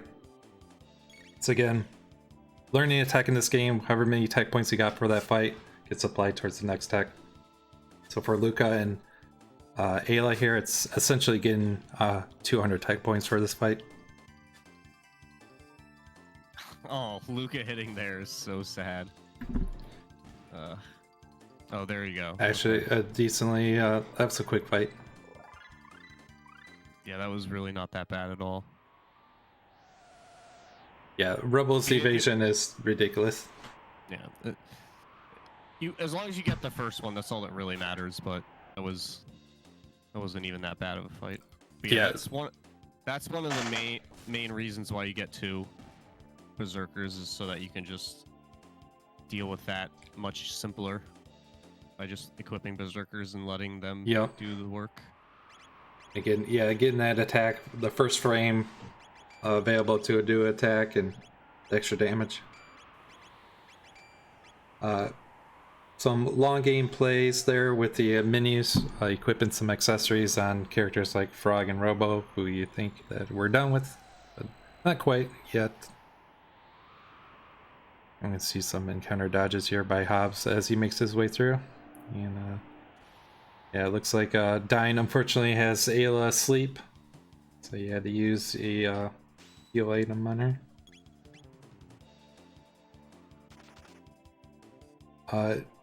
One nice thing you can do, I forgot that Kiss removes status ailments, but if you had to heal like Chrono and he's asleep, using Kiss is helpful here. Yeah, absolutely. Ayla's Kiss is a very underrated heal tech. Yes, our first use of Falcon Hit, the ultimate move. I'll just say it's the ultimate move until it's not, but... I mean, honestly, the only reason it's not is at that point in the game is just because, you know, you don't really have the characters high enough level to take advantage of it anymore. Yeah, like to your point earlier about the Volt Bite and like essentially giving you it for Nezbel too, it feels like they give you like Falcon Hit for this boss in particular. In fact, I don't think I ever beat this boss without Falcon Hit. It makes no sense to do anything else. It's just like, oh look, the hands are perfect to do this, so okay. Like, thanks. I mean, when I play this casually, it's Chrono, Alo, Robo. It's my team. Same. Nice. Great minds, right? That's right. Yeah, that's memeing about category extensions. That would probably be the category extension I would meme. Is like, I would call it 100% car. Mm-hmm. And that's what you would do. Because you could definitely, you know, you get Twister going. You know, you can make some problems. Mm-hmm. And yes, the Absidy race is another thing we were going for when choosing these runners.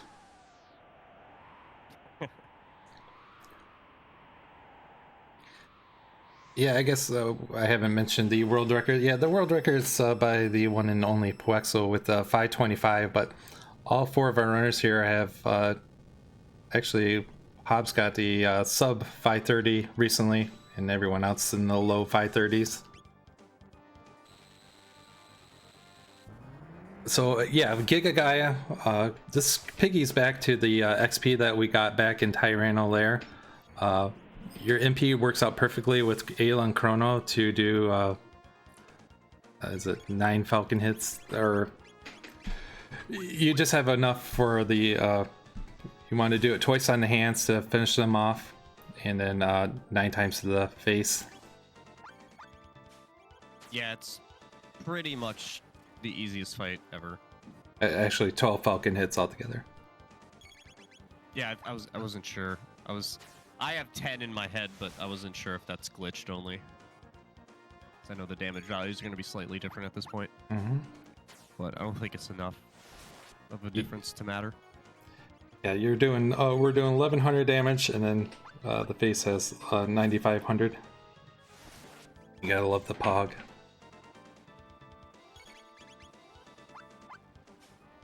So yeah, he'll get the arms revived once. The revived hands just have 1k HP. Ooh, nice. Corporate dodges the sleep on Chrono there. Nice.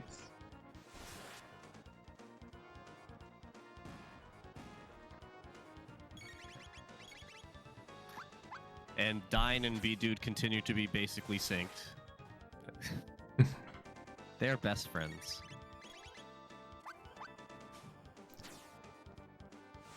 Yeah, Giga Guy is really, once you defeat the hands, you're just in good.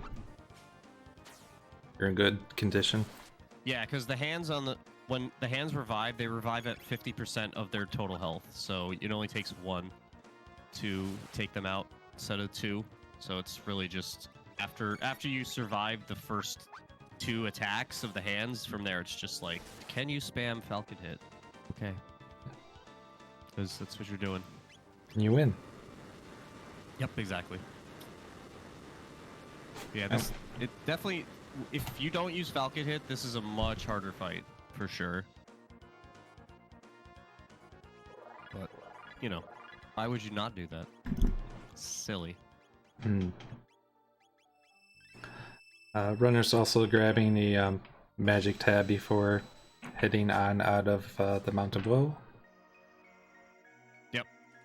It's pretty advantageous to just grab like every available tab that isn't extremely far away from your walking route. Oh, and then the time hat there is picked up to be sold later on after all your money's taken from some jerk. Some plot point. Some plot point in the future.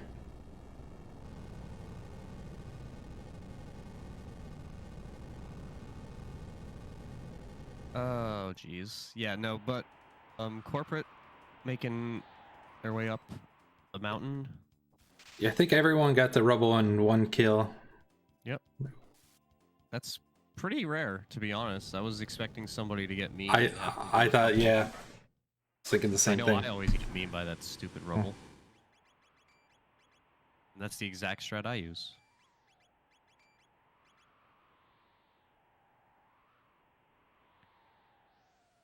Oh, jeez.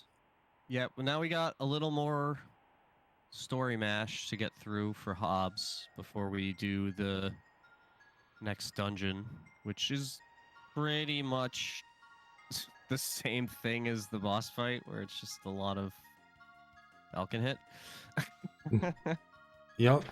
But I mean, like, you'll see why. It's just like it's like the whole dungeon is like, do you like Falcon hit? Because we're gonna give you a lot of opportunities to use it.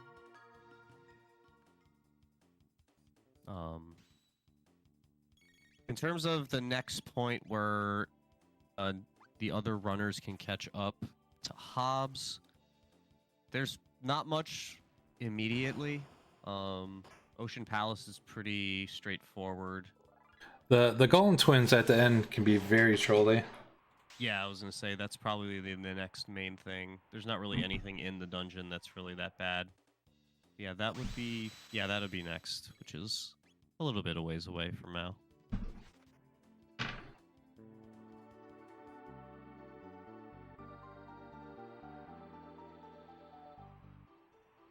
Yeah, We'll see. Falcon Hit also has a higher multiplier based on Chrono stats, or I should say it gives a different multiplier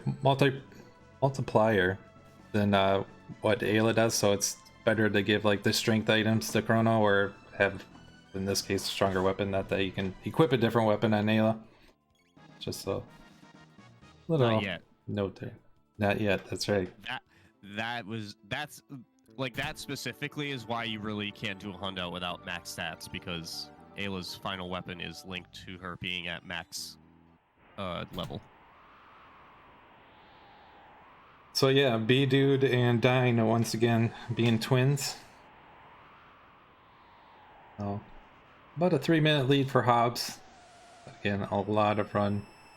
See Chrono Series Relay 2 if you want to know of the kind of trolliness that can happen from the Golden Twins. Mini resets. All the resets.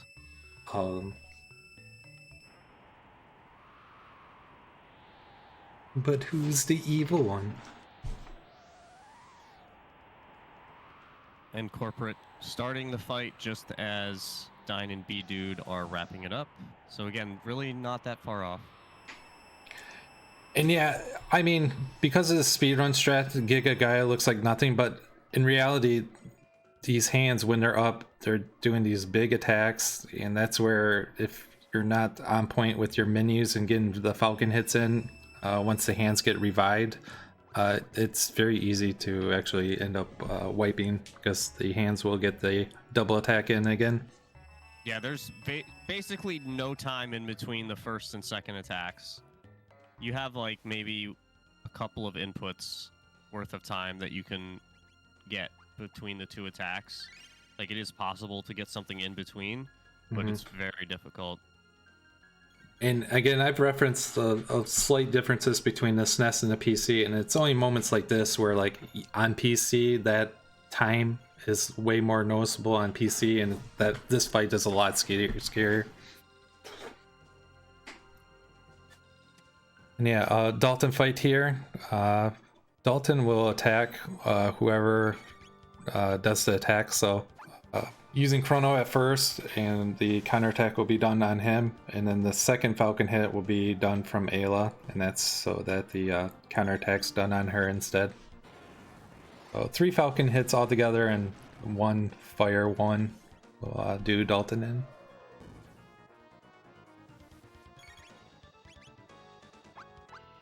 Yeah, Dalton's a meme, so, you know, he's never really a big threat. Never really supposed to be a big threat. You know, it's more of just like, have you been paying attention to how combat works in this game? Okay, good, then you'll be fine. I don't believe I've seen it on the SNES, but on PC I've seen it where Chrono can die from this attack. Again, like, the RNG is pretty much the same between the two, but PC happens to hit some other values. Yeah, it's probably just a little less rigid in terms of how it Calculate. advances through the RNG. Mm-hmm. So yeah, in the case that if there is some outcome where Chrono can die here, that only messes him up in this dungeon in the sense that he's like 2 MP less, and you just have to use it like a mid-ether once. Yeah, no big deal. You have like plenty. And you're like gonna sell the extra ones later anyway, so it's not even like, oh no. Now my ether count's off. Yeah, because after this dungeon, you just have enough MP to get through with the Falcon hits without having to restore MP. So again, that grind spot, it just pays dividends in so many different ways. That's just not as apparent when you first do it. Oh, and corporate made it through. Lagging on my splits once again. That's okay. You know, these obviously aren't anything superficial. I'm sure these guys have their own splits up in their PCs, so. Yeah, corporate's got a 3-14-30, so there we go. Yeah, no problemo. Oh, speaking of which, definitely be sure to follow all of our runners today. All great streamers, all great guys. Yeah, absolutely. Especially if you like watching them get wrecked by RNG, which happens like all the time. And I was not a good host and I didn't update commands. Sorry. But shouts to the Final Fantasy for me.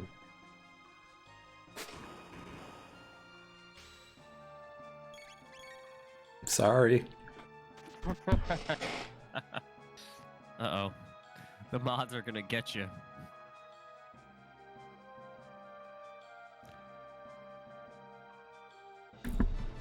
But yeah, it's again just mostly just not really a ton of crazy stuff.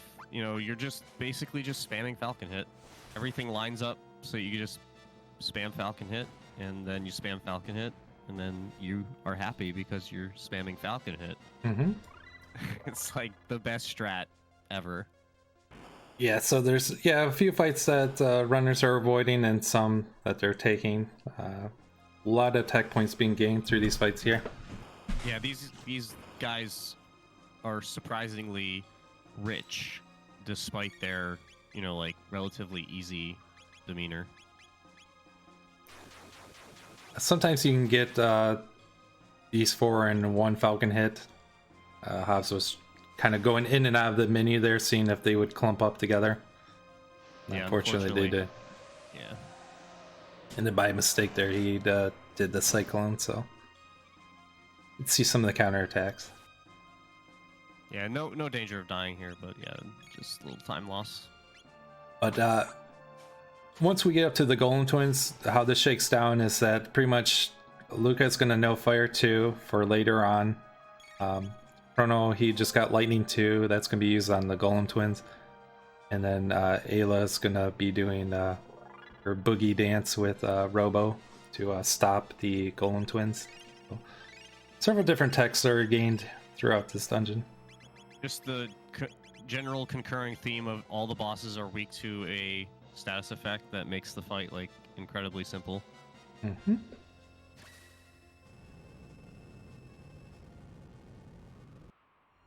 We got B-Dude doing some quick menuing here.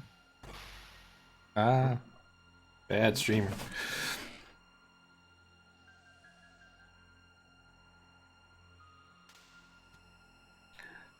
Yeah, just a lot of Mammoth Machine Room going on right now between the different screens. Yeah, so 2 fights are going to be done here with Luca. That will get her the Fire 2, and then Robo will be switched in. Again for that boogie, getting him Robo Tackle. Thank you, Wells. Yeah. Yeah, these scouts are very annoying in having high defense, and if you use a different element on them, they'll counterattack. It just works out nicely. That Falcon hit, at our levels and gear was able to take them out. Yep, it's just, again, more of the same. Like, okay, if you're gonna let me, I'm gonna keep doing it. Yeah, these scouters are like way worse fight if you don't do something like this. They just take forever to kill. I know some people, like, I made the comment before that I feel that this run changes up. Like, after this, Falcon Hit will be used a little bit more, but that's about it. It's not like you're going through like half the game like using the same move. Omega Flare, some have argued, but to me it's just the last wee bit. So I appreciate that the tech kind of switched up enough, at least for me, throughout the run. Yeah, it seems like every hour you pick up something different to do. Exactly, yeah. So it keeps it just fresh enough. Yep.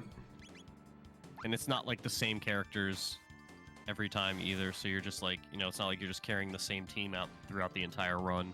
And you're just using like the next thing they learn. You're actually switching through the party pretty regularly throughout the run. You know, obviously Chrono's locked in for the majority of the run, but that's, you know, not to you, so wah. Yep.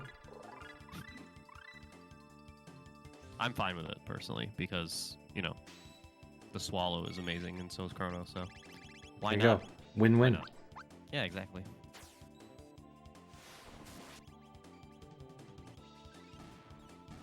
And yeah, Hobbs is having no problem with the elevator.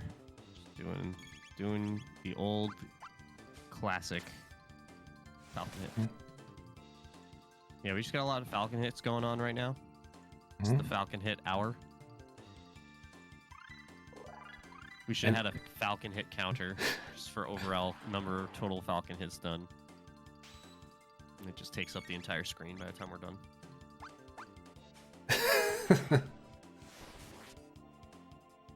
Guess one other little comment I'll throw at you is that at the beginning of the dungeon, equipping Chrono with the new piece of armor, that's to free up the ruby vest. Again, lots of switching of the hands of equipment throughout the run. Yeah, unfortunately, when Chrono leaves, he takes his stuff with him. He ain't giving it back. He's not kind enough to take off his clothes and then die. Oh, his stuff gets disintegrated with him. Sad. Slight encounter skip here. I was making it look very easy. If you kind of line up, you can do it on the left or right side. Walk in, or run in, I should say, and then you just have to walk out. Get through that without triggering the fight. Yep. Yeah, no, it's very... That movement is annoying. I'm not very good at it myself. So yeah, as I was alluding to at the beginning of this dungeon, the Golem Twins can be very trolly. The goal is to get Boogie to land on both, which will cause stop, and then it's pretty much a win from there. But if it fails to land on one of them, this fight's nasty. Yeah, it can definitely get kind of dicey, but it's salvageable. I feel like it's a more than 50% chance to hit, so you're usually okay. But I don't know the actual numbers on that for this fight. I don't know either. I could say it, but again, on PC, it seems like you'll get the misses more often, and then it's kind of like some of the other fights we've mentioned. It's just, for the most part, yeah, you don't have to worry about it until you unfortunately goes wrong. That lightning 2 there is just a little bit of chip damage to ensure the kill after all the Falcon hits. Nice. I would also imagine that helps kind of stop their ATB as well, since it resets when they get hit like that. I feel like I've heard that before, and I think you're right on that as well. Because their next attack would be that like 5 fireballs smashing into a character that does like a buttload of damage. So I imagine you do that just to make sure that they can't get that attack in before Robo's incredibly slow but lovable body gets to his turn. Yeah, so the twofold there. Yeah, so that would be my guess of why they do that. And it is also possible that stop wears off. you'll only see it if it fails to land on one of these golems in the beginning and you're set trying to recast it. And if stop wears off at the end of the fight, you actually do less damage to the golem boss twins. Actually wipe the fight with having one of them survive. Yeah, I believe their defense. I believe stop lowers defense for anybody afflicted by it, if I remember correctly. I don't know how much though, but I'm pretty sure it's like a small amount defense drop. Oh yeah, really nice fight for Hobbs. Still many games left. There's still a lot that can happen, but this split definitely is one of the bigger swings in the run. Yeah, that was pretty much exactly how you want it to go. So we'll see if everybody else is as lucky.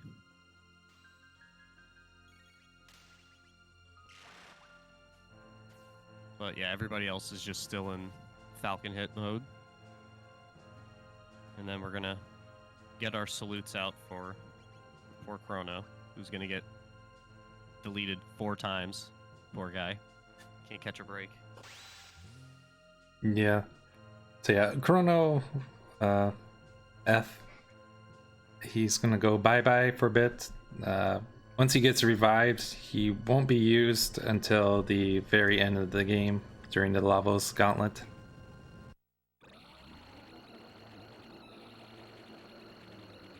Yeah, we bring back the Falcon hit fun for a little bit, just because it's a little faster than Omega Flare. It's like 900-year animation.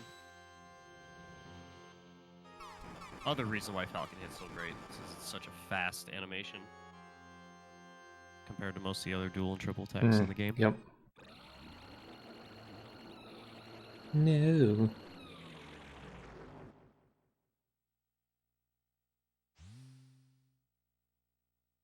Let's see. Chat's asking about the Time Devourer. You know what? If you get the Chrono Cross remaster, that'd be a great way to know when the Time Devourer is created. Just throwing that out there. 4722. Let's see if Dine has as much luck as Hobbs did. Yep, he got the 2 stops. I guess one other little note is if Chrono dies, because the golems will use the Dalton attack at the end when they die. If Chrono dies, it's alright, but you definitely want Robo to be alive for the tech points. In fact, it's a significant amount of tech points at 70. Yeah, it's like one of the highest tech point amounts you get the entire game. There's only like a few more fights that give you more than that. Mm-hmm. Yeah, everybody's boogieing successfully, so that's good. We'll see if we can go 8 for 8 when corporate gets there in a bit.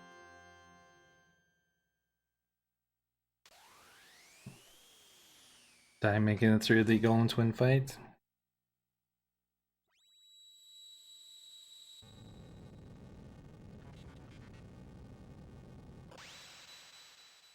And B-Dude is not that far behind. It's been such a close race between the two of them the entire time. It's like Hobbs has been about as far ahead as Corporate's been behind those two the entire time. Very good race. Very entertaining watch. Yeah.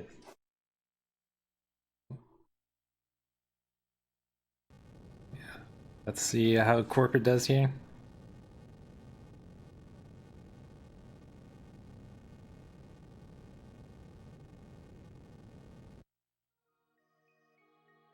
And after this is just a lot more plot, but we're near the end of the plot. Kind of once this all wraps up and we're in the final quest gauntlet, it's pretty low downtime in terms of action. Yep.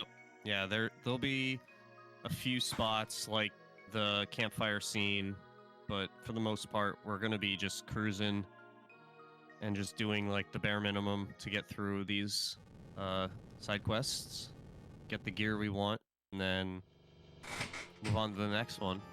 It's the boss fights are going to be the real time sink from this point forward, more so than anything else. Mm-hmm.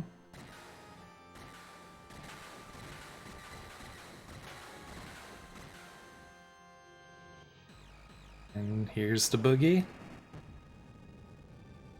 Nice. Nice, 8 for 8. What the RNG has been so favorable today. Like literally, I don't think there's been any actual like super negative RNG. You know, corporate was misfortunate timing wise, but I don't really think that was RNG specifically. But other than that, this has been just like everybody getting really nice, favorable race RNG. Yeah, for the race, you're spot on. The Rubbles, they all got them. First Rubble, not missing the boogie here, so it kind of keeps it a little bit more even Steven between them. Love to see it. Yeah. Well, we did get blessed with a bunch of news, so that makes sense. Ah, yes.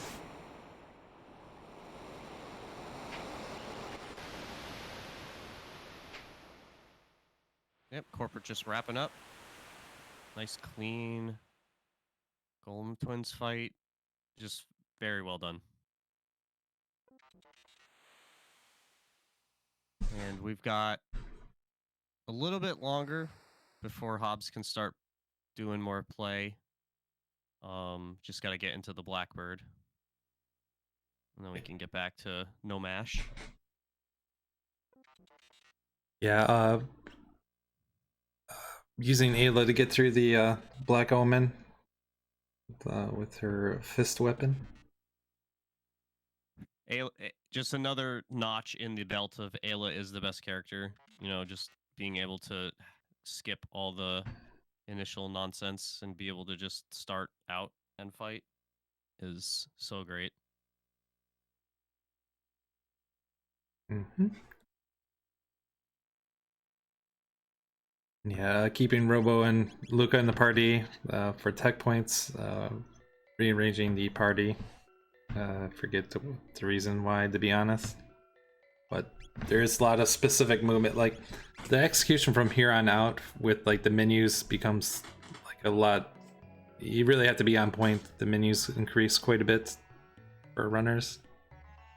Yeah, we're getting to a point now where we're not really at a level that's safe to do combat for the most part. Like, we've skipped a lot of encounters and, you know, a lot of gear that would be very helpful right now. Mm-hmm. You know, at this point you have access to like tons of doors and chests that would have made the party a lot better off in terms of strength and stuff like that, but obviously we're not doing that. So, you know, we are pretty far from the grind point as well. We got, well, not pretty far, but we're still a little bit of ways away from the grind point. So yeah, you're definitely not wrong. The fact that this like mid end game, if we're gonna, whatever we want to call it, is like definitely where you go from having like relatively flexible menuing to like, okay, now you have to be pretty on point. Yep.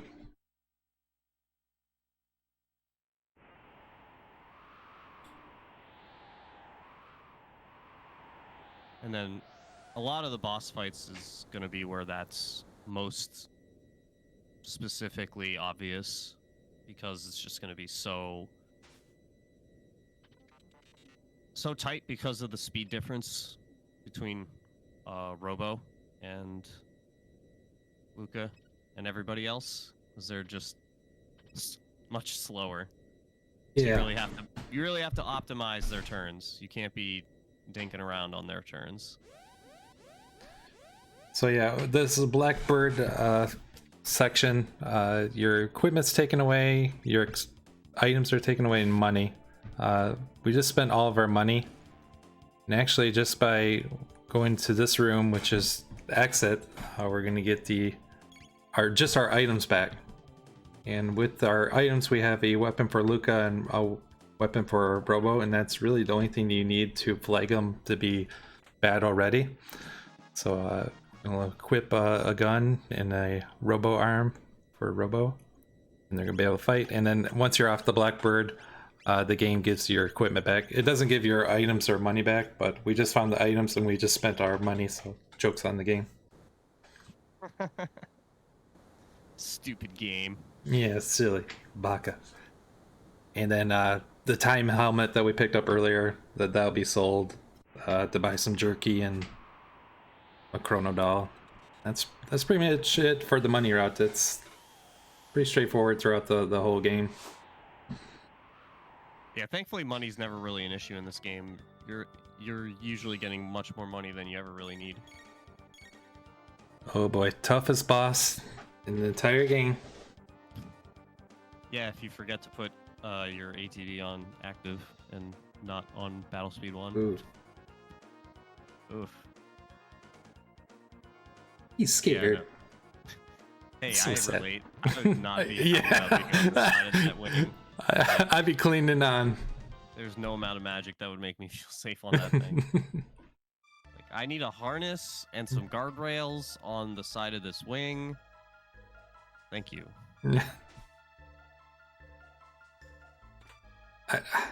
I can be in the plane and I don't think anything of it, but I'm like in a 20-story building and I'm just thinking like this building could collapse at any moment. Like that's how bad I am. Well, the plane you don't see the ground, so it's fine. Yeah, that's sadly it. It's too far away to matter. So yeah, coming up, the last fight to get out the Blackbird is Dalton. Pretty well scripted fight for our runners. Gonna be using fire tackle a few times. Might throw Dalton once or twice. That'll be pretty much it. Yeah, again, the continuing theme that Dalton is really not a interesting boss fight and is more of just a making sure you're paying attention. Like you're still here, right? Okay, cool. I'm an important character, I swear. Says Dalton. Well, he's not important till the next game. That's right. So yeah, if we're using a fire element, we'll get him to counter with the opposite ice element. Ice 2. Ayla's going to follow up with the Lapis here, just to top off the HP.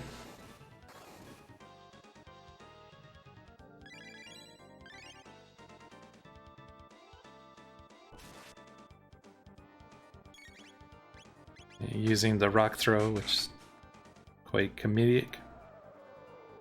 Yeah. Just, giving him a casual tossing. Yeah, it's fun.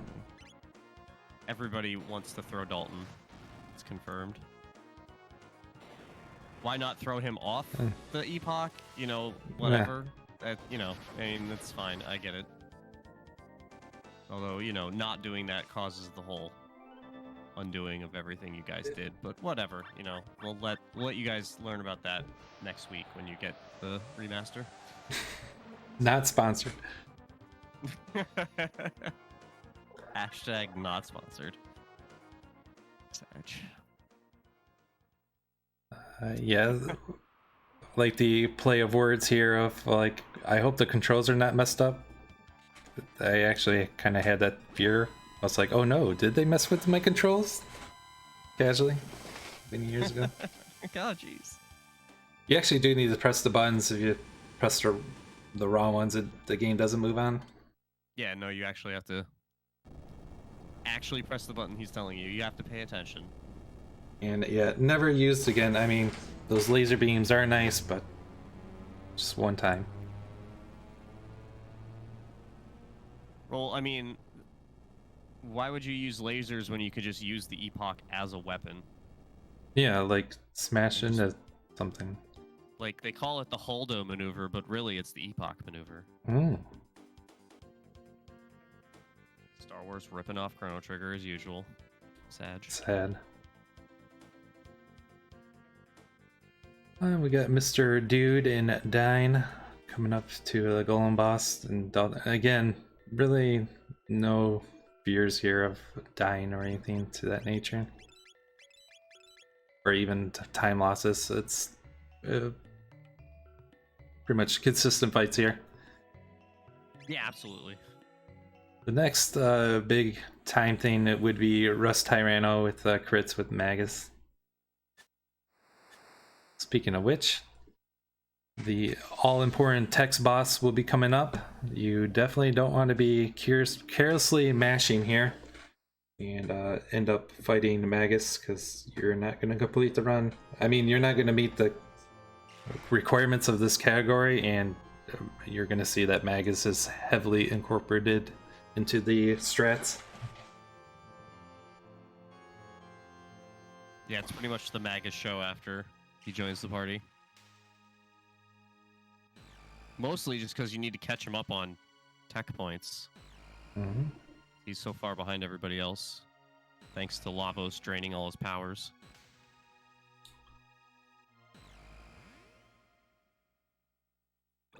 Yeah, the stats in this game are fixed. I guess that's one thing we haven't talked about. And I know earlier you mentioned that Ayla comes in at a higher level in the party, and that's especially true with Magus.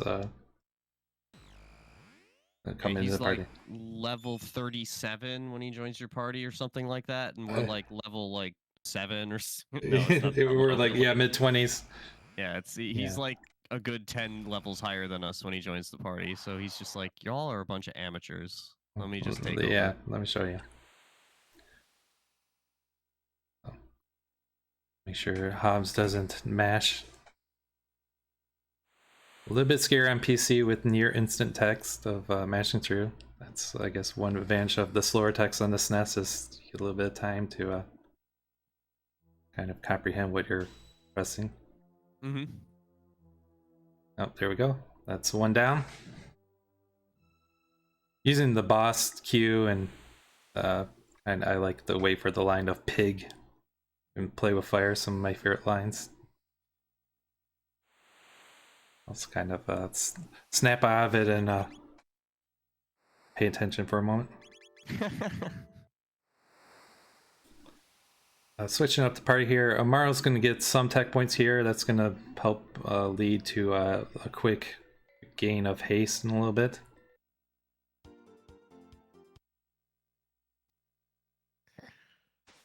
Oh, Dine. Silly. Yeah, so this... There are racers in my chat. This essentially begins the side quest gauntlet from here. Yep, cue yakety sax for the next hour.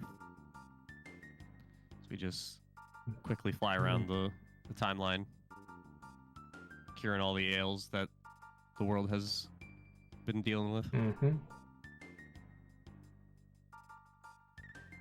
I think that's one thing I love about this category is like the casual, like I just love this game so much casually, and like to me every casual experience involved like doing all these side quests, so they're like meaningful, like fun quests to do. It's not like some brush it off quest. Like it's just, to me it's a part of the main game, and that's where I like this category a lot. Yeah, no, they're definitely like, they're optional, but they're not really optional, you know? Like, you could definitely go fight Lavos as soon as you revive Chrono, and it will be interesting, to say the least, but you could definitely do it if you know what you're doing, I guess. But, like, why would you not want to play all this extra game? Like, it's not like this is, like, a 70-hour game, and you're like, oh my god, I've been playing for 50 hours, let's finish this. Right. Like, you know, you're, like, at worst, like, 30 hours into the game by this point, and that's if you're like exploring everywhere constantly when you're playing, like first time kind of stuff. And then at the same time, if you want to skip some stuff on the replay, then you can do it. It's just a brilliant design. Absolutely. But I think it's what makes the speedrun, the glitch speedrun so great is because how quick it is, you know, because like a lot of RPGs, you're looking at like, you know, 6, 7, 8 hours, like a full work shift to do a run. But you know, with CT, you can do it in less than 3 hours once you get a good grasp of the run. Yeah, while not doing the run, I see the speedrunner mentality, like skipping and like I just want to get the run done as quickly as possible, like wrap it up quickly, so it makes the run that much shorter, as you're saying. Like absolutely. Yeah, there's so many, and then you have all the other category variants that we have. So it's such a robust game for speedrunning. It, you know, I'm always trying to get more people in it to run like the. Especially nowadays, where it's with the Steam version, it's a lot more accessible. And while you can't do all the categories off the Steam version, you can definitely do this category off the Steam version, and Yeah.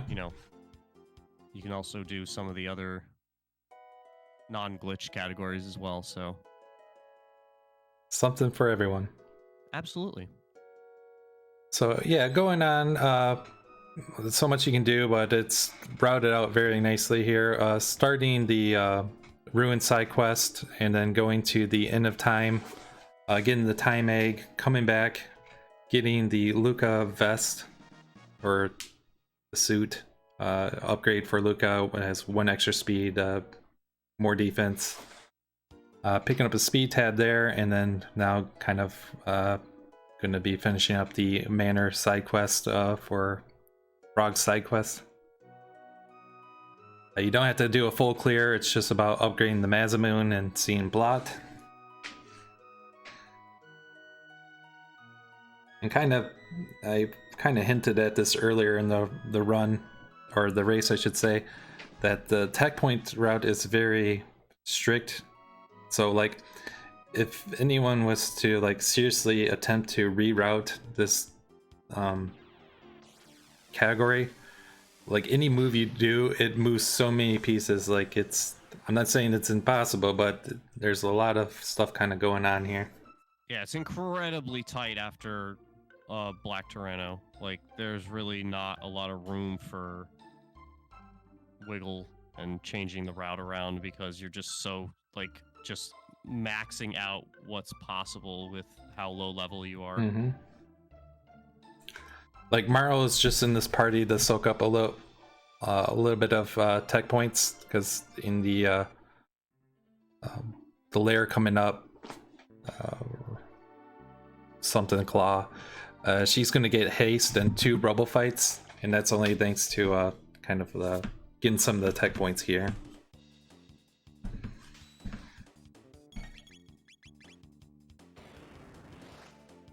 And yep, we've got B-Dude and Dying about to start their... I guess B-Dude's actually a measurable distance ahead at this point. But... So Magus getting hit twice there. I guess there is some RNG to this part. You can get MP bustered. You hope not to get MP buster for these first 2 fights. And yeah, Hobbs just going for the heal. He could have played it risky, but it wasn't worth it, because if Magus dies from like a grudge, well, you'll win the fight and you'll just heal him up for the next one.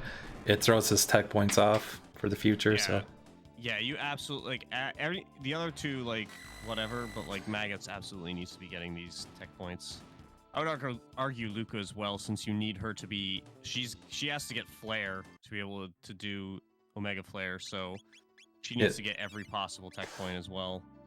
So. Yeah, all 3 characters need these tech points. So a little bit of extra time in the menus there. And then this will be the last fight, and then after this, Frog will be put in the party to go get that new fancy sword. Yeah, the fanciest sword. And actually, Frog, way back, going to Black Tyranno, there was a menu where Frog was equipped with the Berserker, and that was for this part here, where he already has the Mazamune equipped, so he's going to get the fully upgraded Mazamune equipped, and I'll be making use for him in Ozzy Fort.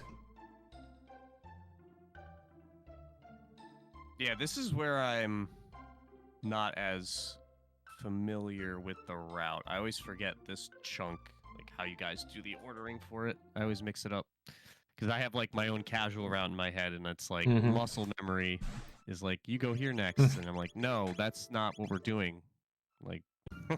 I'm not playing, they're playing. Yeah, So, you get a little bit of tech points from here, and it's just kind of like an easy quest to finish up. And Ozzy's fort's not going to be done 100%, but we're going to be picking up a big weapon, a item for Magus, which we'll explain a little bit more detailed. But that weapon upgrade for Magus and the certain setup of to use that weapon is the big decision of where this route's going to go. Okay. Oh right, yeah, because then you want the so we'll just go into the Ozzy fort up until the guillotine room, grab the stuff, bounce, and then fight them later. Okay, that makes sense. Yep. Yeah, and the only reason you don't finish it up, again, if you were to try to route it in as is, the tech point route would be shifted, and it would cause a lot of other things to kind of be shifted, and it would have to be dealt with.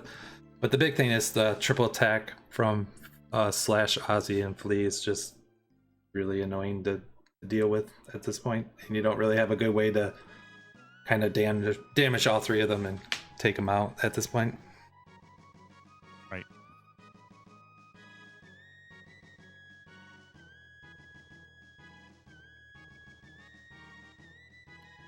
I don't know if there's official Toriyama artwork of the Black Omen. I don't know if that was made. I don't recall any. I'm unsure on that one as well.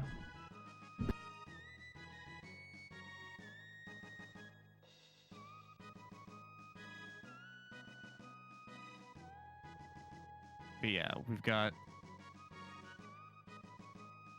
B-Dude and Dine doing their hopeful non-double grudge action. There we go.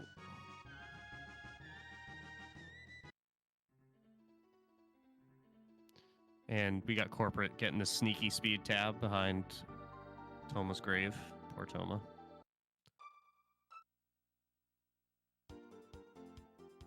So yeah, everybody's pretty close together for the most part. Still a pretty tight race.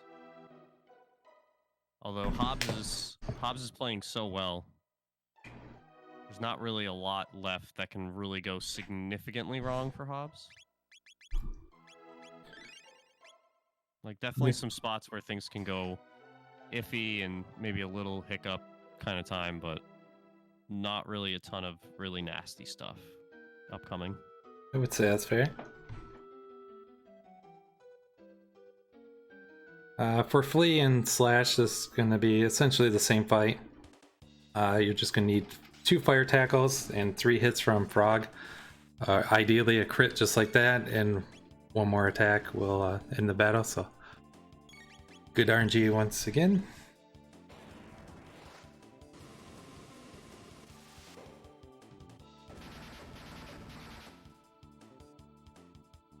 Actually, I think it might be just 1 fire tackle.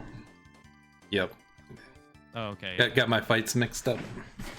Well, yeah, no, Flea probably has less HP than Slash does in these sections, I think. What with the magic versus physical difference between them. Mm-hmm. I don't think they share the same. Yeah, the perfect follow-up to the Magus Castle of the threat of 100 beasts to defeat, and how long it is of just kind of, you don't know casually your first time coming here, like, oh, am I up for that again? And instead it just makes a joke out of the whole dungeon. It's just perfect. Yeah, no, the very, very goofy dungeon. I love the atmosphere of it. It's like this, Yeah. you know, it's like his main base, and you're expecting this like onslaught, and it's just a joke the entire time. Just like, oh, like the trio fight's kind of tough, but you really just dunk on one person and then you're fine.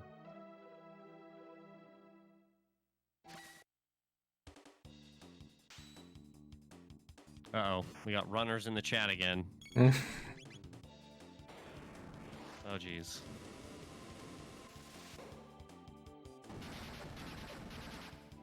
Oh, man. the worst puns ever, aka any pun. Yeah, so they're not getting the crit, but just waiting for Frog to get the third attack in. Alright, so what we were just talking about a moment ago, we're going to be putting Ayla, Marl, and Frog in the party for this guillotine. This guillotine's going to take everyone down to 1 HP, and what that's going to allow is for 2 different fights, we're going to have Magus going berserk with this weapon that we're about to pick up, the Doom Sickle. The Doom Sickle, with every dead ally, doubles Magus's attack power. So he's gonna be doing some big damage. And with these characters at 1 HP, it's easy to set up for them to die off quickly. And it's because we don't really mind them not getting any TP or XP in those battles either. As at this point in the run, it's pretty much just Luca, Robo, and Magus that we're really looking to get more strength on. Everybody else is pretty much where they're going to be. Correct. And it's just so beautiful how it works out, because it's done for Restaurano and then also for Yakra, the second. And they both have just so much HP. It's over 20k on both of them. And it's actually really the only 2 fights in this gauntlet of quests that you can really use a Berserk strat on, and it just works out great. Yeah, no, it's funny because like those strats were originally found out through like watching Japanese runners doing it. We really didn't even realize that that's something that was not possible, but it's like one of those things where you don't really think about doing all that combined together until you see it and you're like, oh yeah, that makes a lot of sense. Here getting again tech points vital for all 3 characters. After this fight, Marl's gonna be switched in for Robo, and this fight's gonna be one more time. It's worth 30 tech points. And that's going to set up Marl to learn haste after 2 Robos. Yep, and haste is very helpful. One of the... It's easily the best status effect spell that you get. Just because of how hard it is to get haste otherwise. Like, there's only one item that gives you haste. No accessories give you haste.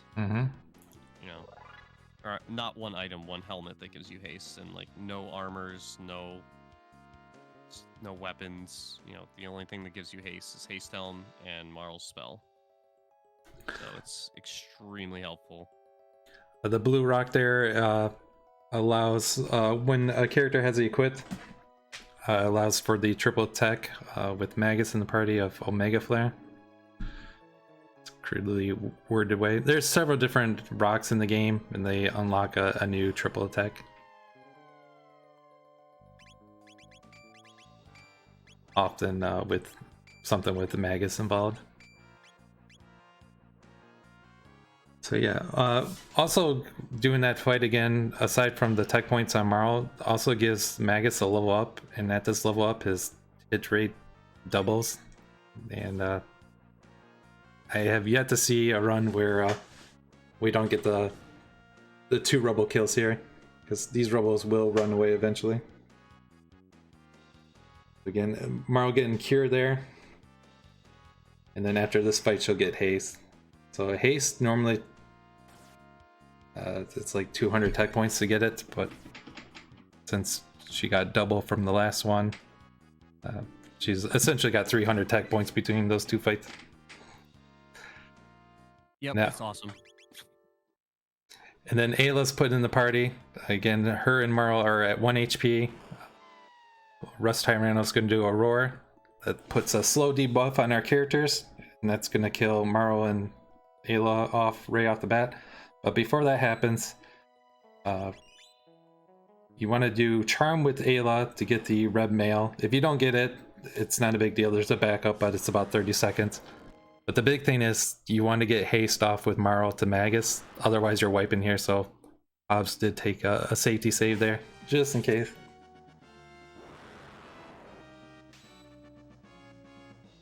Definitely a good spot to safety save, for sure. So you can see the 500 damage from Magus there. We'll see that go up to 1500 in a moment here. Alright, so Hobbs did get the red mail. And hey, so Hobbs can walk away. He's probably walking away right now from his computer. Bye. A nice 1 minute AFK. Yep, this is the only other real input break you get. And you get the same for Yakra, but it's a little shorter of a time, if I remember correctly. Yeah, it's about the same. Yep, you're right. So yeah, if you don't get the haste here, Rustano will start to use normal attacks, and Magus just can't win the fight, and you lose. Good day, sir. Ooh, nice. Yeah, and you're not counting crits like you were earlier in the run, but any crit here is obviously welcome, although Magus's crit rate isn't exactly what I would be calling high. Yeah, that it definitely can make a shift on the time, but as you're saying, it's just really nice when you get it. Yeah, because at this damage output, that's like, you know, It's like 6x. Yeah, insanely big. But you're never really expecting it. Although I would imagine if you got like 2 crits in a PB, that's going to be a terrible split to run against. Funny little glitch here, based on the direction that you're facing when you're running back down from the shell.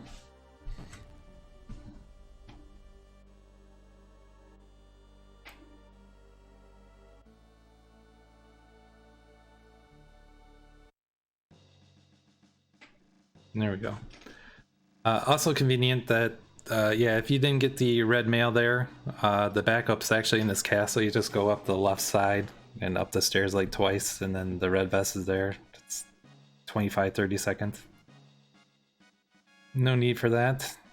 Instead, just be moving on to the next item to grab, which is the speed tab from the forest to the south.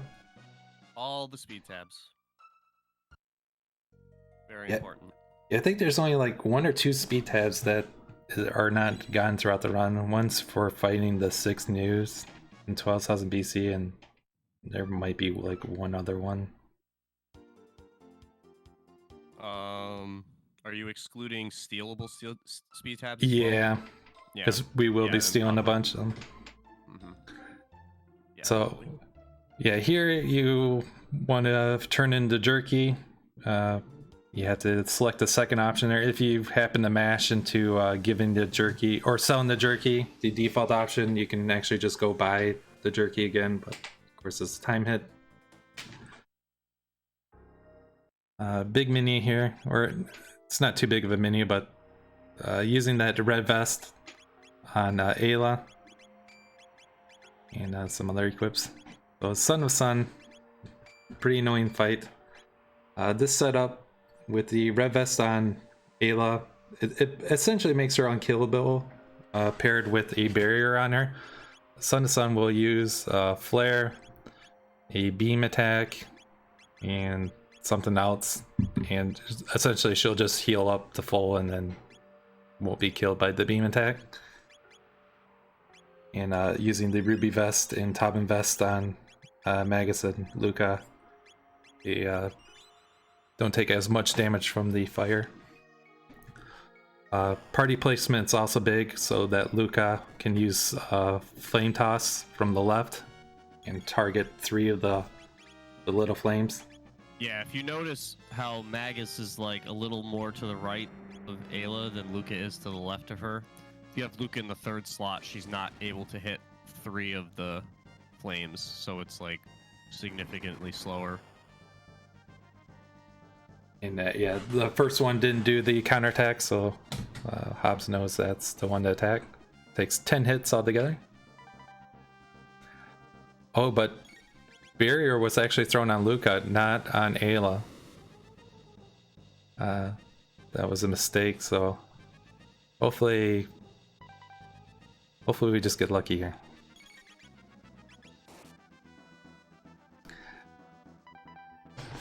Another thing is you don't want to hit the middle part. The middle part will also target or counter with flare.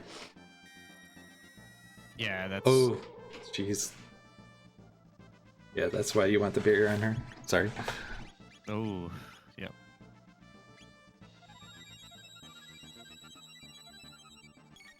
Yeah, you hate to see it when you make a mistake like that and then you just get immediately punished. Well, that'll give B-Dude and Dine a little chance to catch up, and Corporate as well once they get there. And actually, on Dine's screen, you'll see the advantage of having Magus in the middle. He's got him on the left, but there's like a slightly more time to attack by being on the left. Just a slight boo-boo there.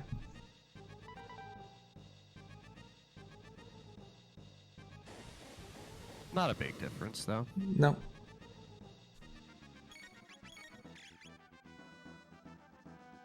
Yeah, B-Dude maintains his, like, razor-thin lead over Dine. Oh. Did you mention that? 'Cause I forgot to do things. As usual, Corporate's coming into the fight that B-Dude and Dine are leaving. So again, seems like Corporate's just keeping pace. Really, just that one unfortunate error has been the only real difference in this race so far.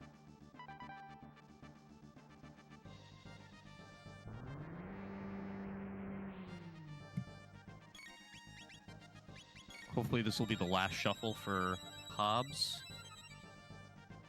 But it's definitely been a slower fight. Yeah, there's the lose its fire. Okay, cool.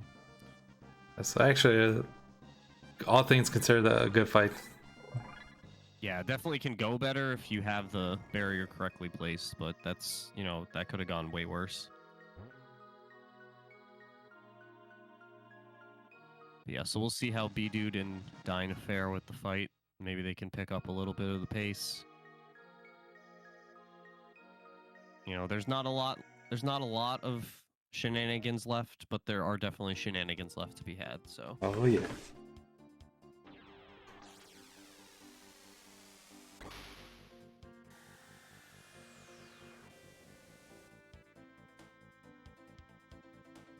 Nope. B-Dude with the reset there, I didn't see why. Oh, so actually, I'm glad you mentioned that. So B-Dude does a slight manip here. He just got tired of of messing with this fight. Oh, okay, so he just resets the value basically by... Yeah, I don't know the specific. I just know he does this, and it helps also with the Yakra fight. Well, yeah, I can... So, like, you know, without going too deep into the manip and how manip works, but, like, basically, anytime you reload the game, you're resetting the RNG values because the RNG is based off of the well, part of the RNG is based on how long you stay in those load menus. So by just doing a quick reset, you're basically just saying, like, I want the values that I've been running into naturally are not great, so I'd rather just give something fresh and see what happens there. So my guess is that B-Dude's natural playing style leads to some very bad Son of Suns, so it's just a quick reload and then it changes the RNG set. So it's not a manipulation because he's not counting and anything like that, but... Oh, okay, I get you. Yeah, so you're basically just changing it over on your own. And again, for those joining us late, manip is allowed. Most runners choose not to go with it, but by all means, it's allowed.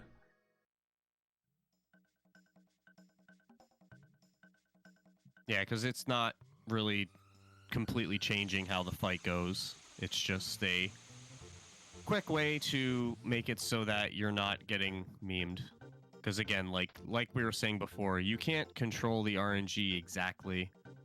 And have it be glitchless, but you know, even just playing the game normally, you're gonna find trends and stuff that happens the same way because of the way you play, and just naturally becoming more consistent at running the game. Mm-hmm.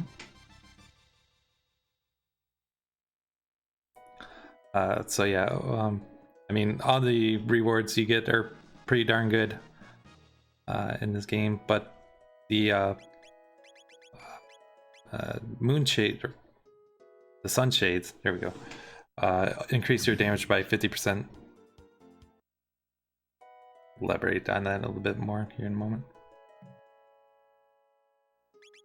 Yeah, Hobbs opting to do a safety savior, so the silver points that our runners farmed up earlier are going to be used here to get the Chrono doll.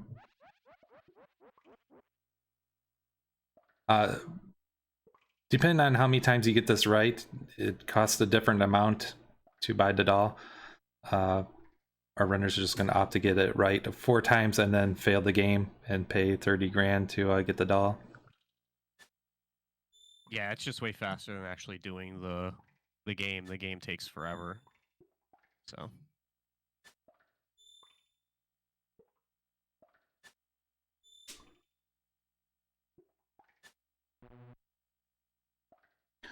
There you go. Yeah, you ideally when you do the flame toss with Luca, you're hitting one of the 3 that have it. Otherwise, you're guessing with the other 2 attacks, and you're just losing more time. But... Yeah, so like we're on corporate screen right now, he just did the flame toss, so you're kind of looking for the wiggle. So the first one didn't do the wiggle, so you knew that would be the case. But if you went through and all 3 did the counterattack, you're then left with a 50-50 on the other 2, and you just kind of build off of that. Yeah, it stinks because you, like, when you have the flame toss knowledge, you can then input your attacks before the flame toss counters are, like, the counterattacks to the flame toss are done, instead of losing ATB waiting to go into the attack for the other ones. You don't know you can't use both attacks until you know the info. And yeah, the Yakra fight is going to be the other use of the Berserk Magistrats, so leaving Marl and Frog at 1 HP. Very important not to use the shelter here.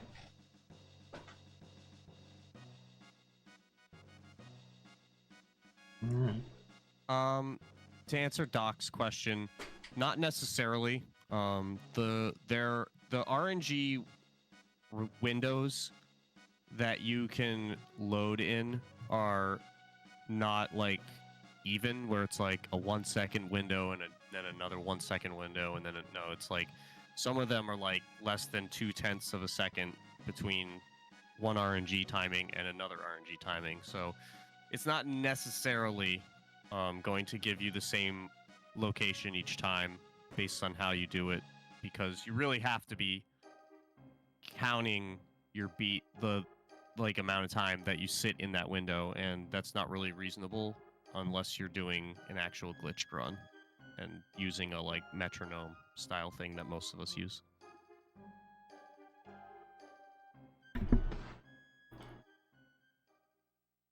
Yep. So just blah blah blah. Yep. I don't like you, Dad, but I'm gonna save you anyways. Oh wait, I realized I like you. The end.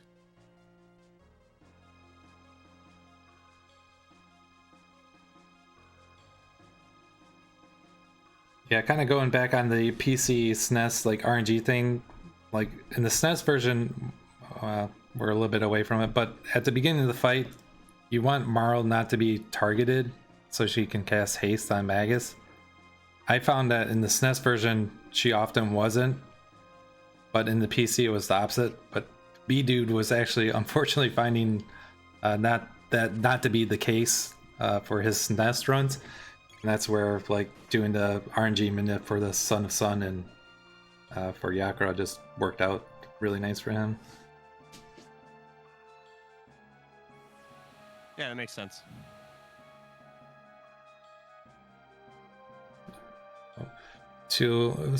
I also like that they use the old enemies with their stats. Simple fights here. As you come out of this fight for Hobbs, you can start to do your movement, and you can just kind of glide to the right and then kind of get by the Nagas without stopping. Yeah, the not stopping is the key. It's so hard to do it right without without getting caught. Nice. The doll can sometimes bug. Well, I'm looking at dying screen at the moment there, picking up the Chrono doll. Sometimes you can not get the credit, so I know myself and I saw Puexo would often go back up in the room just to make sure that you got the credit for it. It's not fun going to the 2300 dome to learn that you didn't get credit for it and you need a doll. Yeah, no, that's a lot of backtracking.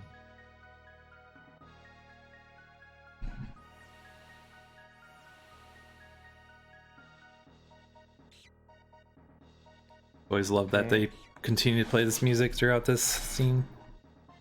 Yeah, no, it's a common theme that they do a very good job of carrying themes through, not resetting them based on battle.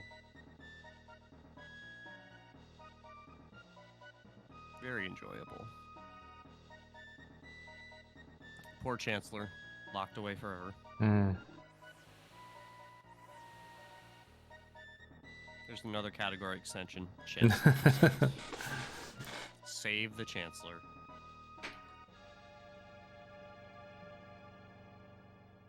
Alright, so yeah, all our runners made it through the Chrono doll theme. It's good.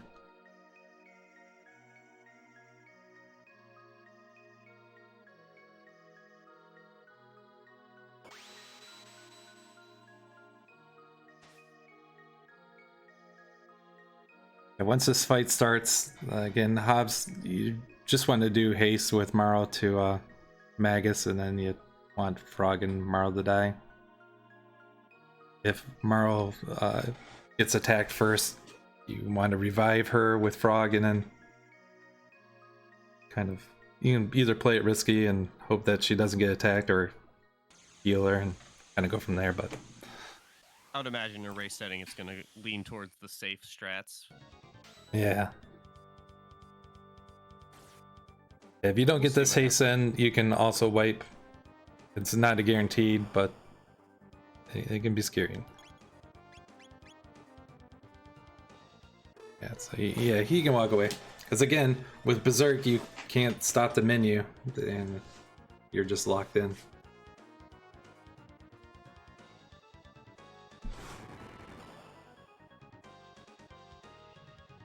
And again, since Magus is immune to chaos with Berserker equipped, you don't have to worry about that overriding anything. Conveniently going around the podium for every attack. Respecting the court.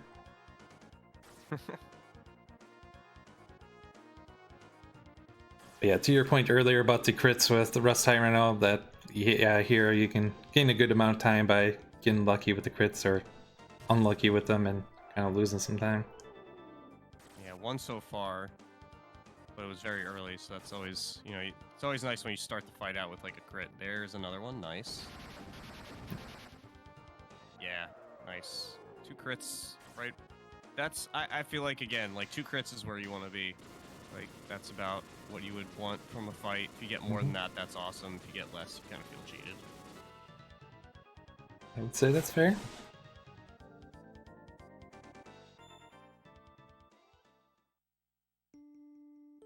Yeah, that's still a good, still a very good race. Absolutely. Like, Hobbs has been just killing it.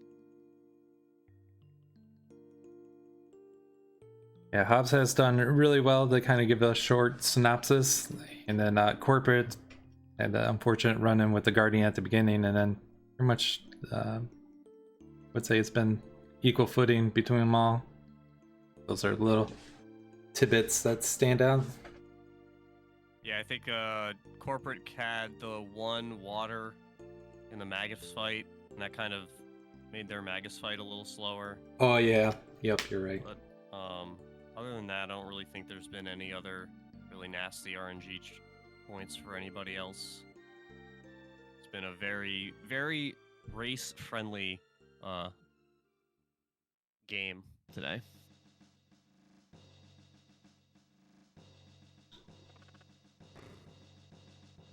Yeah, so B-Dude got haste off.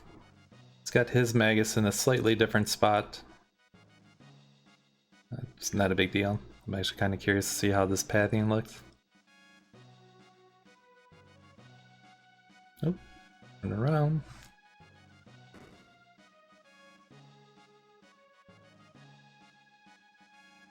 Yeah, I can see the extra steps they're taking from that back room. Yeah. Interesting to see Magus in the third slot here for B-Dude. Yeah. A little further away from Yakra. Oh, very important to get the 3 Prism Helms, the second option for the magic defense and status protection. Thankfully, Melchior is like, are you sure you want this? Because in 2 different runs, I accidentally mashed and actually saved it by saying, oh, no, let me change my answer. Yeah, no, the dress is very good, but not for what we're doing. Exactly. So yeah, Prism Specs gain there. So Sunshades and Prism Specs. The Sunshades up its 8 characters damage. I think I said 50% earlier. I meant 25%, and then Prism Specs here 50% damage.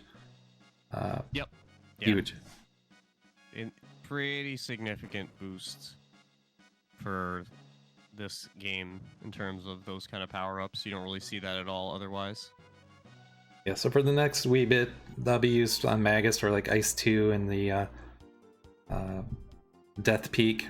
But like much later on, again, using triple text or double text, the damage is calculated by each individual character's damage, and then the game does add a multiplier to it. And so it's better to cast dual text and triple text opposed to each individual tech. But each component's calculated different. It's based on the spell power and the character's like stat. So for Mega Flare, Luca has the strongest component, and then Magus has the second strongest component, just between the spell power and their magic stat. So for the most part, Luca will be using the Prism Specs to up her damage the most, and then the second most by Magus. Makes sense. Luca's further behind too in terms of levels and stuff, so you want to catch her up. Mm-hmm. That. And the magic tab picked up there.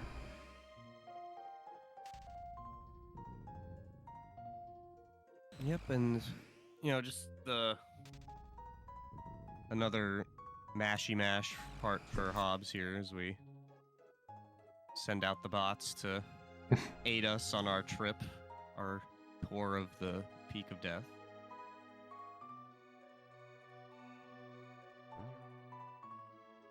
Does turn off the new good guy Hobbs. Of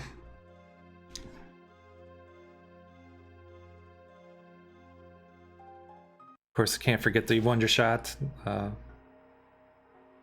It is an amazing weapon for the speedrun. Put it one way. Does a random damage based on the endgame clock, but very high random damage. Yeah, you can get like 1/8 total damage if you're unlucky enough. But yeah, usually you're gonna get some favorable stuff. It's definitely more powerful than anything else she's capable of doing in terms of basic attack. I think that statement there, I think, is what's really neat about the Wonder Shot. It's like it doesn't normally screw you over. Like eventually, it's gonna do something well, and then the few points where it's used in the run, it's just great. Or you hate it and you call it the blunder shot because it memes you into oblivion. But that's usually personal RNG. Nice dodges by Hobbs there. It's not easy to get through that screen with no encounters. On this screen, you want to pause for a moment and then run through. Well done.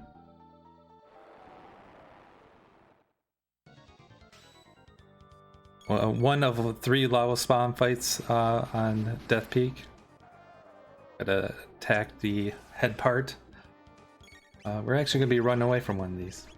Only the head part. Definitely never attack the shell unless you want to reset. Casual Andy did reset quite a bit here.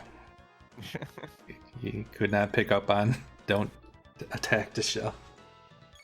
But the shell's the crunchy part. That's the best part to attack. Yeah, no. That's why I don't like Magus in this fight, personally. It's because he has no real Hey, is that AoE? way to do anything. Yeah, actually, conveniently enough, Fire Tackle does quite a bit of damage. With 2 of those and 2 hits from Magus. Takes care of that. Yeah, very, very easy fight with the tackling, thankfully. So yeah, getting Mega Bomb there, so Luca's just 1 tech away from Flare, ultimate magic. And the last thing keeping us from Omega Flare. Yes. Omega Flare needs Dark Bomb from Magus, Laser Spin from Robo, and then Flare from Luca. Which is like so lucky because they could have easily made it like Dark Matter for Magus as that requirement, and it would have been like a million times worse for speedrun purposes. Now you might be saying, Nani? Ran away from the lava spawn? Yeah, you can actually run away from that one. The boss flag is not set. While it does give the very high and nice 120 tech points, this fight here with these 6 crackers is going to be farmed. This yields 2300 XP and 48 tech points. This is going to be done 4 times. And it's mostly for the XP part. By the end of the run, Luca is just going to be high enough level to survive the first hit from Lavos. And Magus is also going to get just the right magic stat to make our damage all nice and pretty for the end game. Yeah, you're basically on a tightrope stat-wise going forward from this point because you have like the like definition bare minimum amount of stuff needed to be able to actually beat the game. Yeah, Pops missed out on 1 cracker there. That's the only reason he's firing this one again. But yeah, like all the tabs that we've been picking up, they're all needed. Like it's very calculated at the damage thresholds of what you're doing at various parts of the run.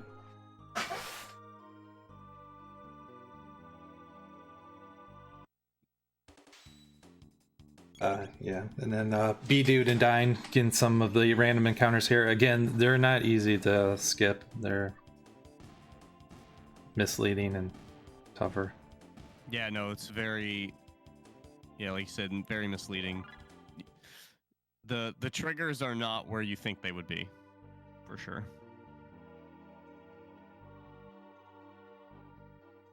Yep, now it's just a couple of quick spawn fights, and then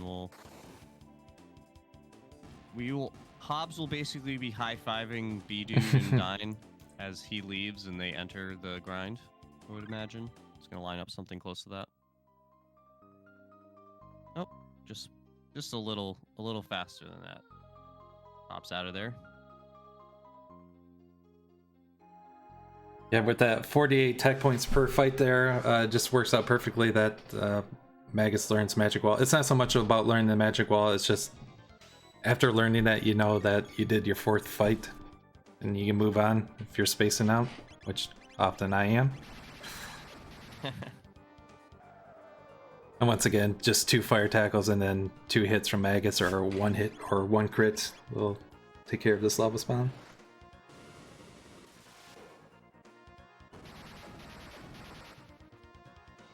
And it looks like, yep, Corporate's just starting their ascent of Death Peak. So not too far behind. Nope. Yeah, with the Death Peak, you don't have to make the doll into a tree. It acts as a blocker as is.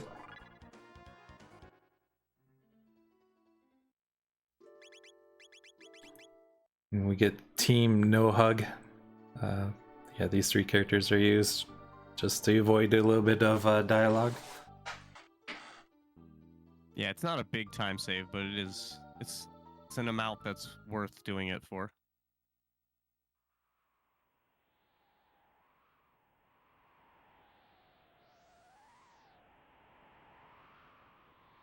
Yep, and now we've got 2 grinding and corporate not far off, just about to start their first spawn battle.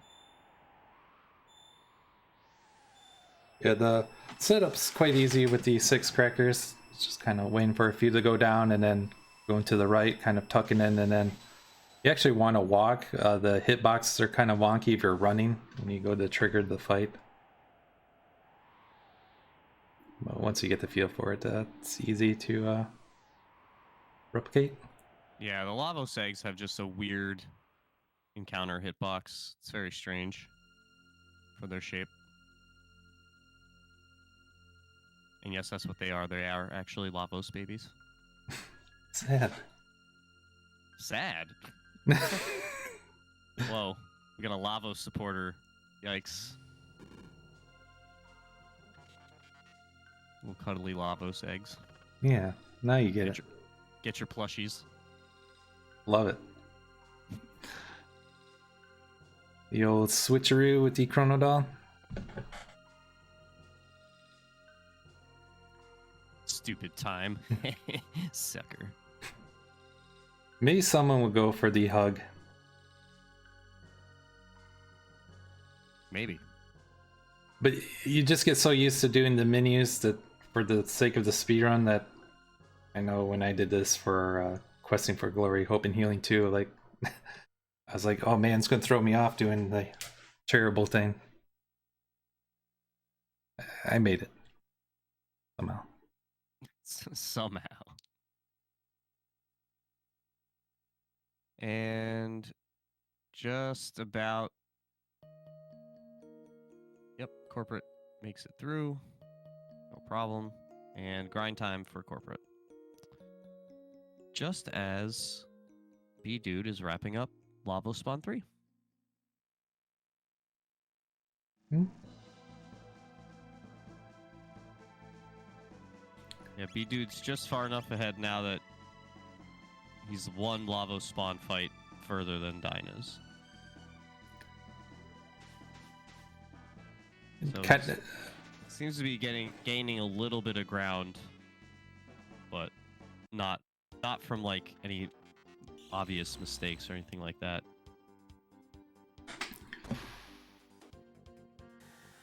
Yeah, so side quests, we're down to the Robo side quests, and then the Forest and Black Omen. So 3 side quests left. Oh, and finishing up Ozzy Port. So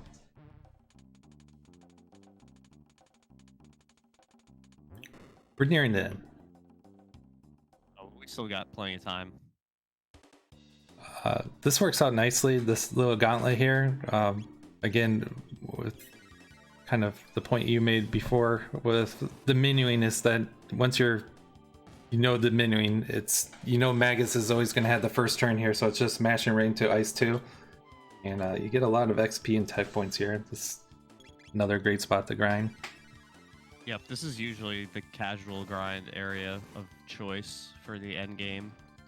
It's pretty mindless and easy. You're never really in any danger, and you don't have to really do anything. You just do it and mash a bunch and get a lot of XP and TP.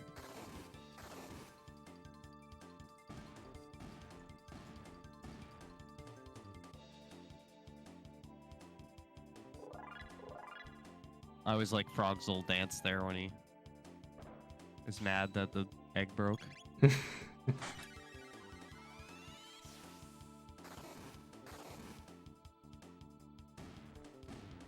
Yep, just got one more round of robots for Hobbs and then move on. Yeah, for me, running this dungeon is just fun in the sense that like all the battles are up front, and then it's just some enjoyable movement. I hesitate to say that because it's not really enjoyable. this elevator skip is a source of anxiety for all Chrono triggered runners. Yeah, it's a little weird. You know, you would hope that it's a little less mean than it is, but you know, Yeah, the game's got to have some memes, right? it does. So much so that the Steam version, they actually gave you more time for this elevator section coming up, but it's a very tight window here.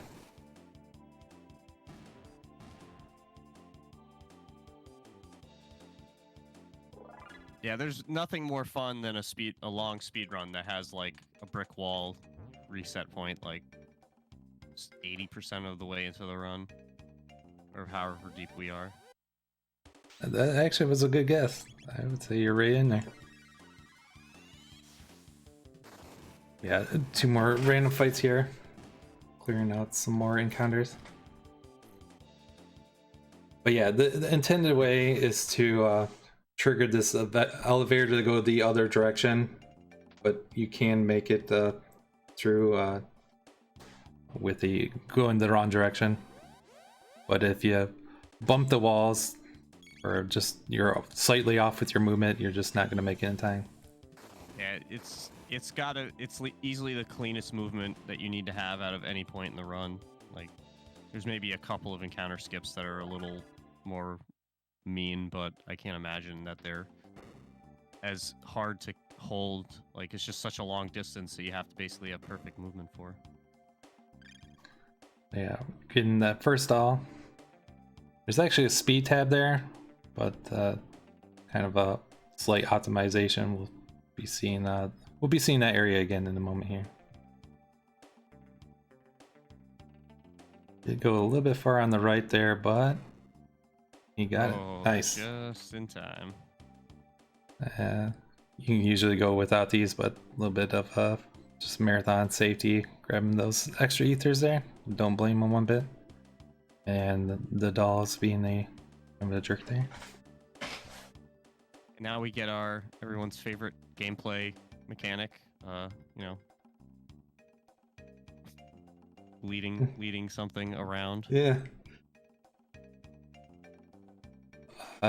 Yeah, here, grabbing that speed tab that I alluded to a moment ago, and then thankfully this doll actually goes through the. It's not really a wall, but it's a wallish wall.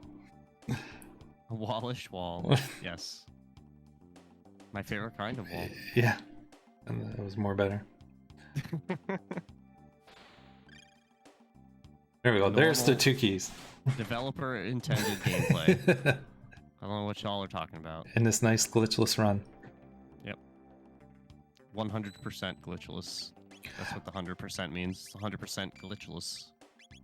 I know I beat my head against the wall doing that, my casual experience, because I thought it was the game just being that mean. So, I think a lot of people casually end up doing that strat. Yeah, cash in on many of those tabs that we had banked up here. Gonna be switching Robo to the Prism specs for the fight coming up. It's the one fight that's actually, like, as far as the AI scripted entirely. Eventually the I can't think of her name. She'll self-destruct, but Robo will do enough damage with Ozzy Punch here. Atropos. Thank you. You know, always name your robots after Greek gods. I mean, yeah. Or is that Roman? I forget. I always mix the two up.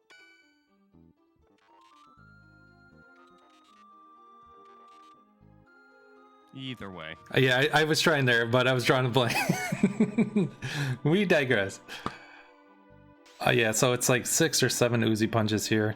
Again, if you're with the memory cursor, it's just knowing that, yeah, just mash right into a Ozzy punch, but not to start. You gotta first curse it up.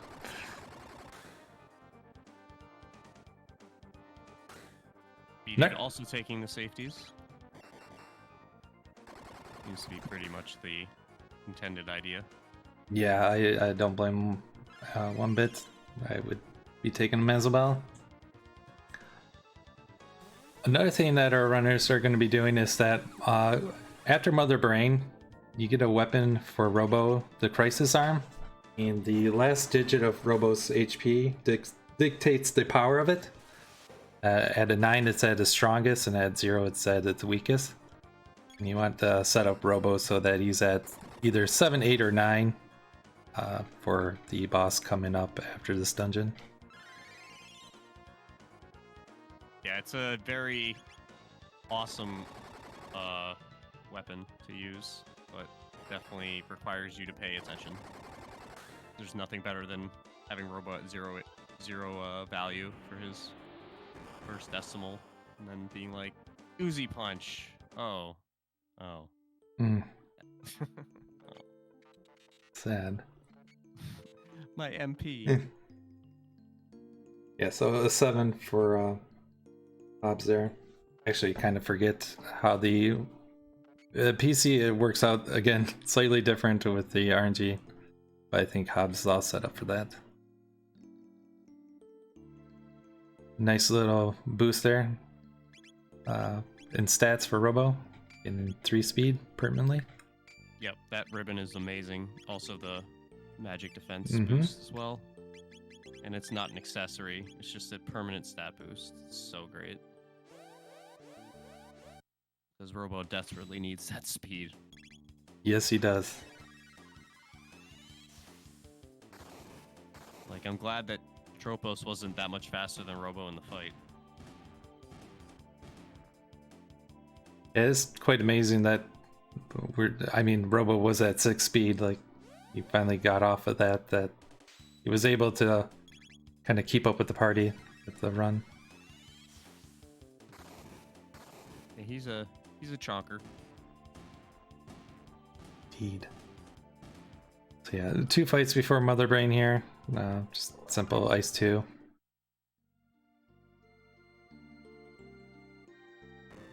Mother Brain, the displays actually only have 1 HP. So I'll be using Dark Mist with Magus, Mega Bomb with Luca, and Uzi Punch with Robo. And then a Dark Mist on top of that. And usually a kill, but Mother Brain will gain stats, and sometimes you won't kill after those 4 hits. Yeah, she gets kind of mad when you blow up her monitors. She's like, those are CRTs. Know how hard they are to find in the future? I mean, I have a bunch if you need one. Really? I would prefer you take them off my hand. I may or may not have 7 extra ones laying around. Oh, wow. I'll hit you up after this. But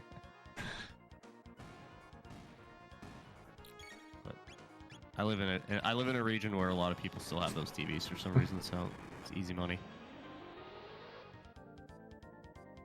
One thing that can kind of mess you up is if you only get attacked once in this fight, you're set up for the HP for the next dungeon. Again, wanting that 7, 8, or 9, but 2 hits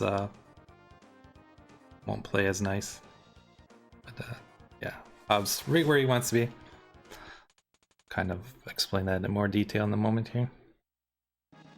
B-Dude finishing up the fight with Tropos. Yeah, Hobbs actually, I'm kind of surprised he didn't pick up the Mega Elixir. This Mega Elixir is only like 8 seconds. It's really nice to get. Well worth it. Yeah, it's a Mega Elixir. I mean, come on. Those are amazing. Yes. Yeah, it's easy to eat them up in the late game. You don't get a ton of them either. No, you do not. Precious. What isn't precious is this dungeon that Hobbs is going into. The bane of every any percent no LSS runner. Yeah, that's a rough manip fight. Long fight. Yeah, you have to carry the manip all the way through this whole dungeon, and it's like very annoying.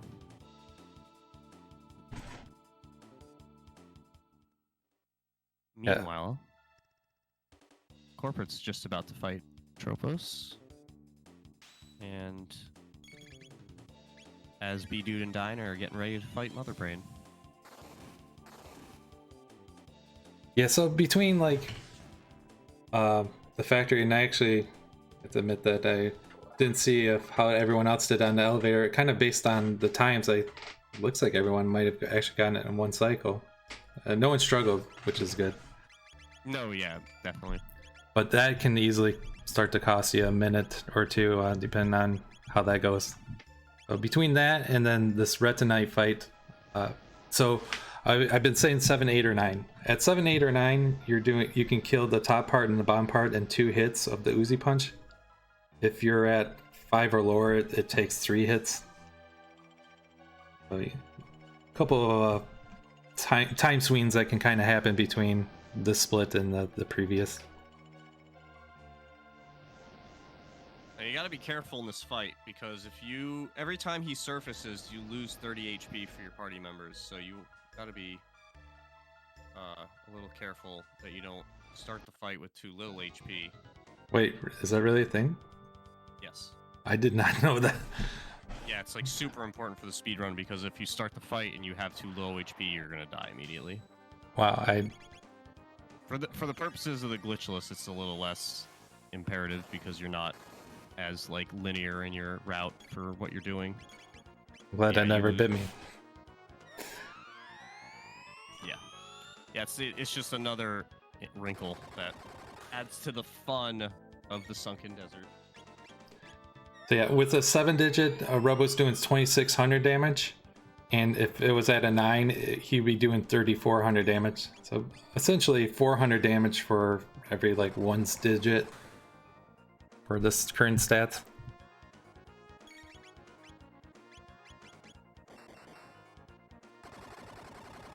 I just love how everybody just watch the robot do all the work. And then after Good job. watching the robot do all the work, the robot gets to do more of the work. Wonder shot, ooh wee. Yeah, another big thing. Each piece has like a individual tech point, and the middle part will run away, and it actually gives the most tech points. So you actually want to kill the core to get the tech points. Otherwise, Lucas not getting flare after this. At the same time, this top part will go ham. Ideally, you set up for the top part to be 1 Uzi punch away. Kill off the core and then Uzi punch. I'm not quite sure what happened there with Hobbs, but he got through it. Yeah, no, it's not a big deal if you kill the core earlier. It's just a little sketchier of a fight, but yeah, like you said, no problems.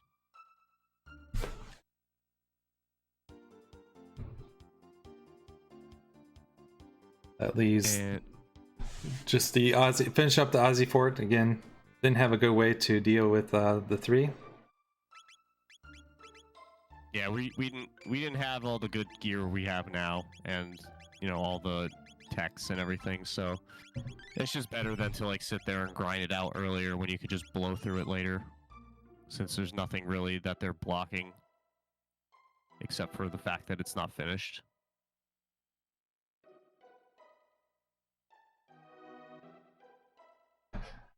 And then we'll see B-Dude getting a little bit quicker of a start to the fight. Didn't have to wait so many cycles to catch it.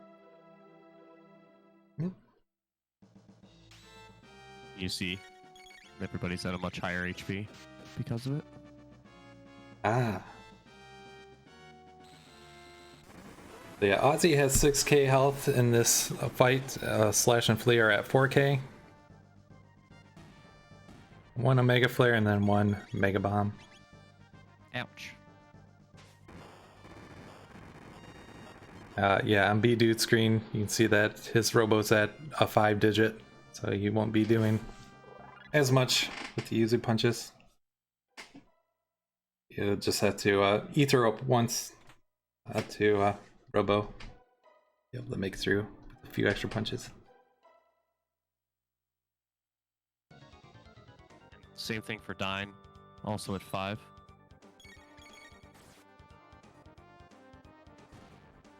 So they're gonna get pretty similar fights, I would imagine.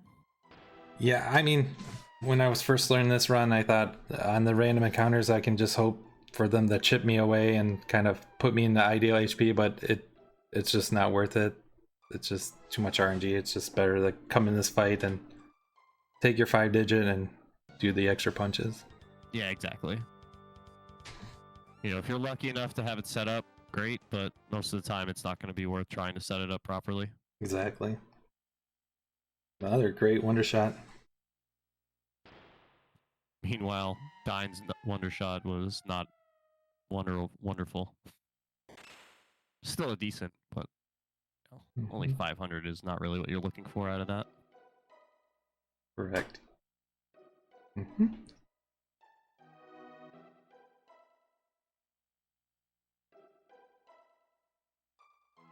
Hopefully he gets the kill before. Oh, yeah. Just get lucky. Yeah, exactly. It's just easy money.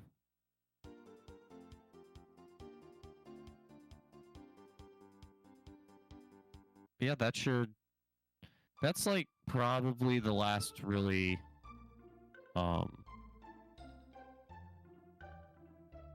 weird fight left. Everything else has just been pretty much just be spam.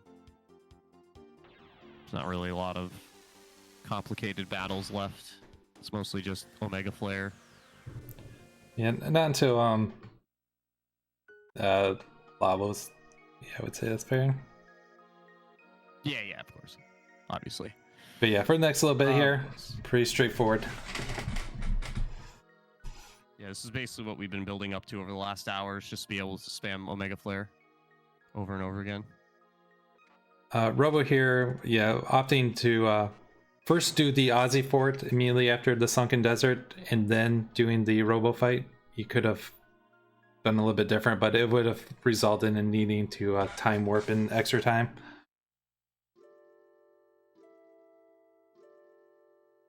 The beloved campfire scene. High quality. And ooh. Robo getting hit there, but it not mattering. Yeah, that attack doesn't do damage to him. Yeah. Can't remember if it damages other people.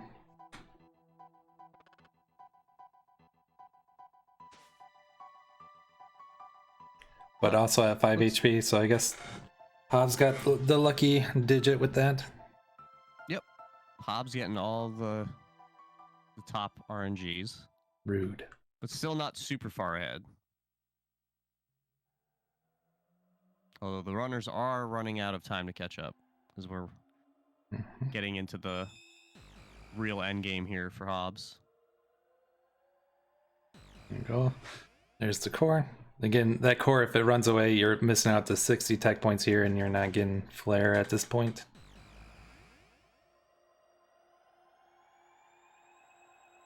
Chat's asking about the team. Yeah, we're using this squad because Omega Flare is so powerful. That's exactly why we're using this team. It just mows through everything with all the gear we have now. Yeah. Makes it real simple. And speedy. Gotta go quick. The password here, you don't have to enter it, but it's definitely the right thing and quick thing to do. It's Laura, Lara. Yep, and much like the other password, you can just hold all the buttons at once and it'll just go and punch it in for you. I wish someone would emphasize that for me when so many runs. I'm like, how do you enter this so quick? It's called being a god gamer. Yeah. Oh, I wouldn't know anything about that. That's okay. I do classes every third Saturday of the month. So. Okay, great. Yeah, Green Dream. No use here in this nice glitchless run, but it'd be a much different story for one of the other categories. Oh yeah, that's the Green Dream is the dream. Otherwise, glitched runs would not be able to finish as quickly as they do. Yeah, starting here. Pretty bonkers. Starting the Black Omen.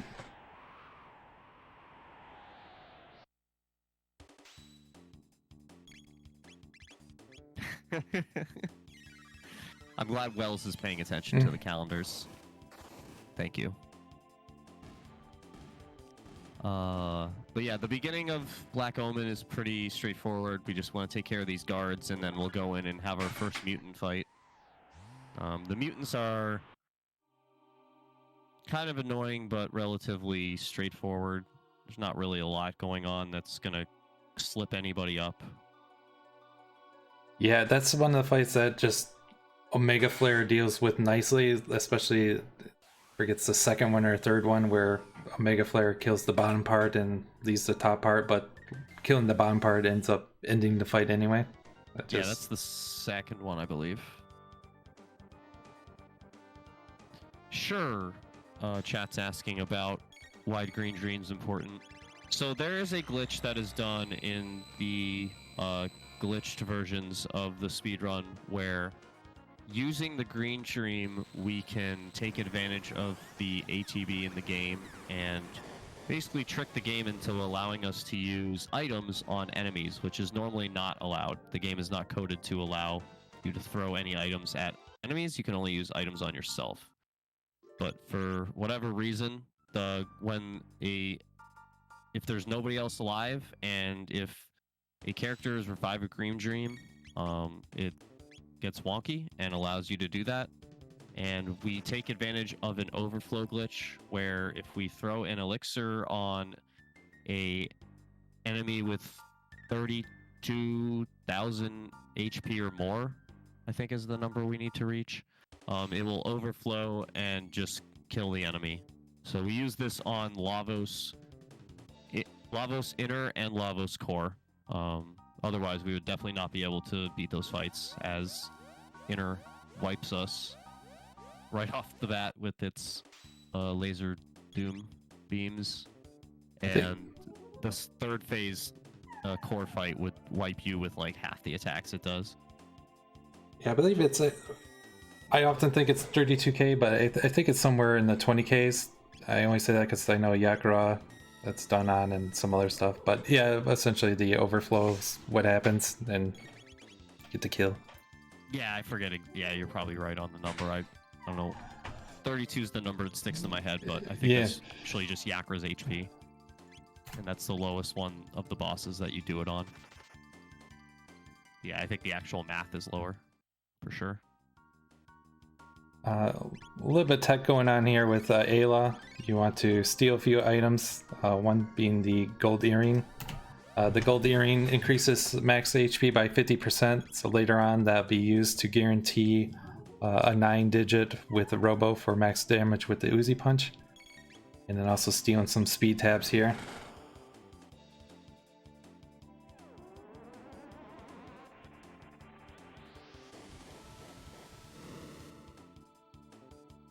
So yeah, actually being on the ball for splits for our 3 runners so far. Yeah, just 20 seconds between B-Dude and Dine, and then about 3 minutes between them and Hobbs. Yeah, it's really not that far off. No, if certain things fall a certain way, we definitely could see a shift by the end of this. It seems like most of Hobbs' time ahead has just been doing a little bit more optimal movement and some slightly more favorable RNG. Yeah, a little bit. Not really anything super crazy favorable, but just some like slight advantages that have been piling up as the run has gone on. Yeah, like here for these steals, it's one of those things where you can go so many runs and it just goes fine and well, and then it just can get, you just can get wrecked by really bad RNG. Thankfully, Hobbs, that hasn't happened yet here. Really hasn't happened to anybody. Like, no one's had any really super detrimental RNG. Mm-hmm. So it's been super happy, good time for everybody. Yeah, that's exactly what you want to see out of a race. Kind of being fair to everyone. Counter here can be a little bit annoying, but Hobbs was able to get through fine without triggering.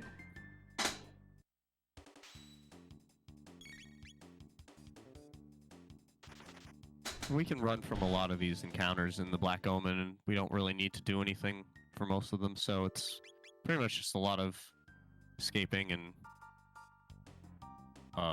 you know, avoidance when we can avoid the encounters. Mm-hmm. Snagging the speed tabs when we can.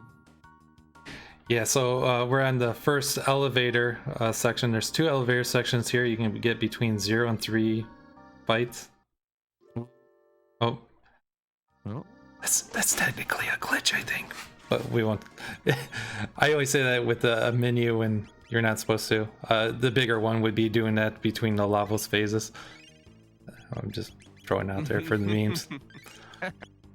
Not that it had any impact here. So 0 fights there.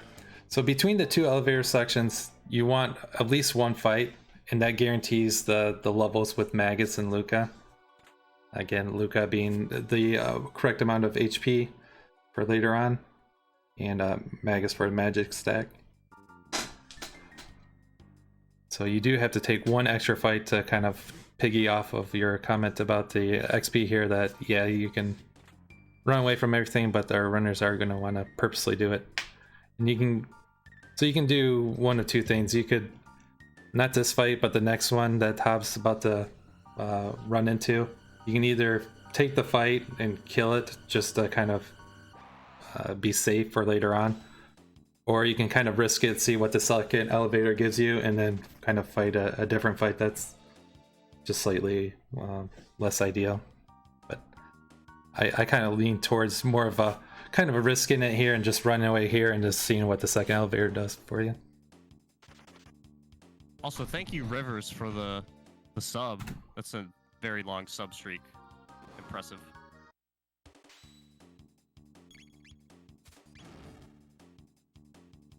Yeah, these shield guys are trolls.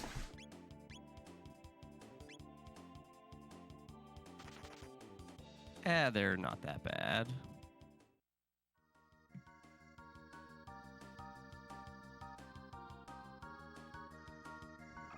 Nice. Ooh. Ooh-wee. So really nice luck there with the those mobs. When their eyes are closed, they won't trigger the encounter. That's what Hobbs needed, more luck. Exactly. So I'm curious how close Hobbs is to pace.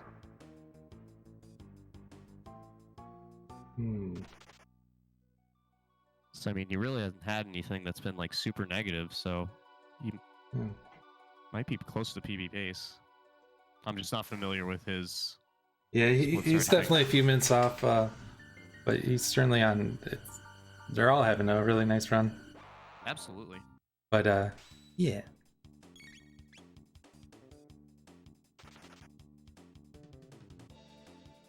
And yep, got just a lot of different things going on all in the Black Omen right now. It's I'm really happy that everybody's in the Black Omen at the same time. That's just really what we're looking for. It's just a nice competitive race, especially between 4 runners. It's really cool that no one really fell super far behind.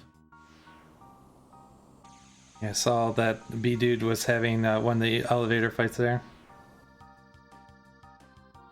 It looks like none of them got a ton of fights.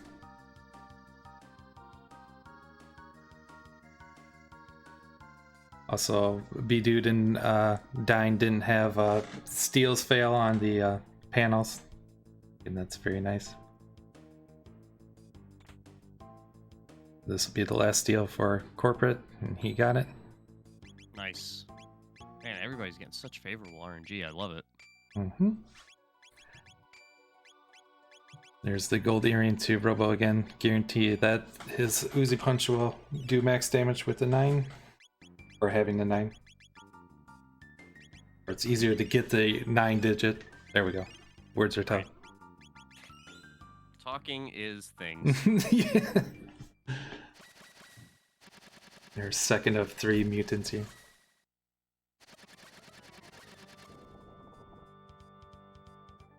RNG is mean. That's what it is. That's all I need to know.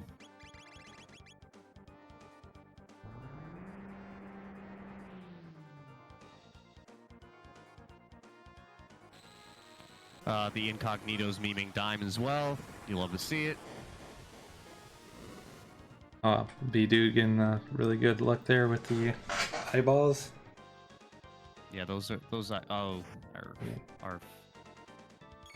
unfortunate. Dine is getting memed.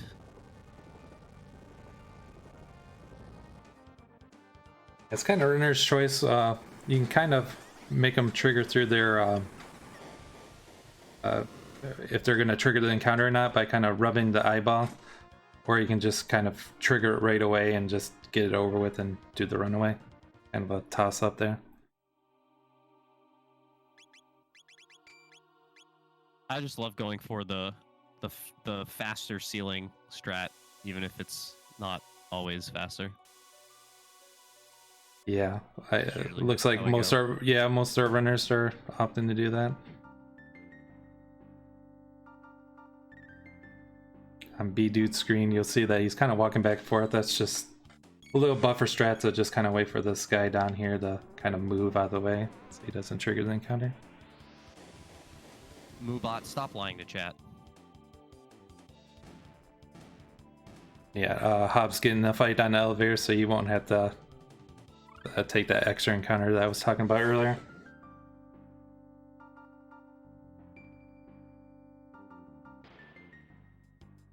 But yeah, I would say that's the perfect RNG, is just getting one encounter out of the 6 total possible.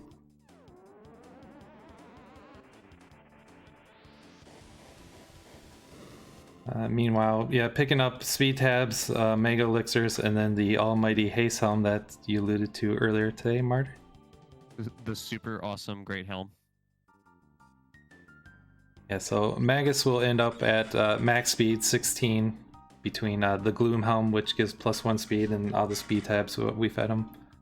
Luca will be at 15 speed, and then Robo will be at 12 speed, but the haste helm will actually end up being faster than Luca and Magus after doing one action. Haste is very powerful in this game, for sure.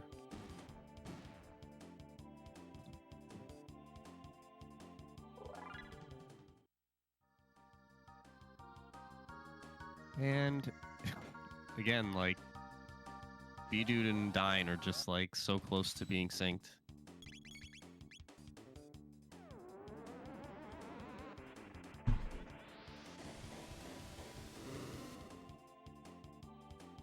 Five seconds off, that's not bad. For a 5 hours. Yeah, hours for in, how long they've been at it. they've been this close pretty much the entire time.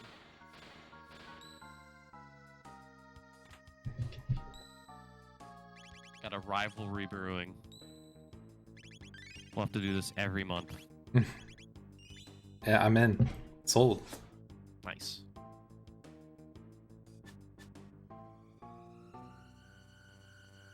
And we've got Hobbs with the last mutant about to start. Yeah, so just, again, more Omega Flares. But after this, won't take long to run into another Lavos spawn, this one with 10k health.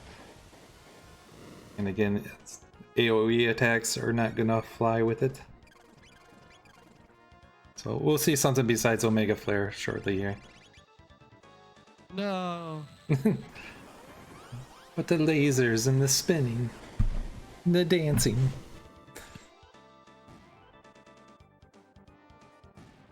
Oh yeah, it's that one that, yeah, you killed the top part. I said the bottom. I misspoke earlier, but works out nicely. Yes.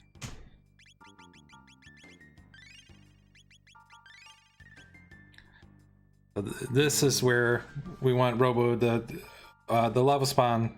I forget actually what its real name is constantly doing damage to the party, and it's just Elder Lavos spawn. I almost call it Lavos Juvenile, since it's a little. It's stronger than the other Lavos spawns. Senior Lavos. But yeah, Magus is just used to heal up the chip damage here. Using a Lapis here, 200 HP group heal. But Robo back at the 9-digit. And then Wonder Shot. Very nice. Oh yeah, that's what you want to see. You know, only 400 less than Robo there.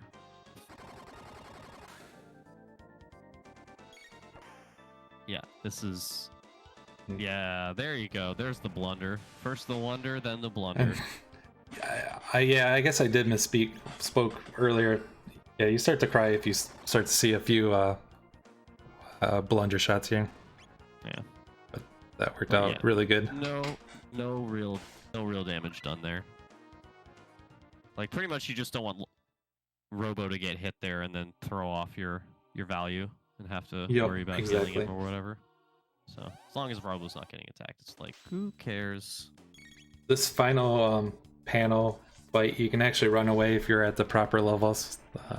Hobbs definitely needs to take it with this current. With only one elevator. Yeah. I normally just end up killing it anyway because I'm normally not paying attention and I'd rather be safe than sorry, but that is one you can run away from. I mean, it's not a huge time save either from runaway, so it's not like it's not a particularly long fight. Very important menu here. Make sure to use the speed tab, equip, and switching Robo and Magus. The party placement for Robo is key here, since his dual tech, the double bomb, has a radius effect, and you only want to hit the head part of Zeal in the upcoming fight. So very important. Definitely something you want to make sure you're doing correctly, because the counterattacks for those hands are Life Shaver or MP Buster, depending on which hand you hit, and those are both very bad and will make you not very happy. No siree. Zeal here pretty much can be doing so much damage to her that she's just gonna, her script to cast Howlation's just gonna keep kicking in. And she's not really gonna be a threat. This fight's pretty much designed to make you waste a bunch of healing and other kind of items, because she really doesn't, like, unless you're super slow, she's not gonna really do anything other than halation here, even in a casual playthrough. And then you just, you know, use one of the few mecha elixirs you have afterwards, and then you're good to go. Yeah, so Mammoth Machine is going to be kind of a similar deal, but if you kind of hesitate on your menus, you can be in a situation where he'll actually end up attacking, and it's pretty much a wipe that happens. Yeah, I would imagine so. I held my breath there for a moment there when I saw his mini go to attack. Like, what? He's trolling us. Yeah. He should be all good now. And it looks like everybody's gonna blow up the panels. No one's gonna skip. Not surprising. No. Better be safe than sorry in a race setting.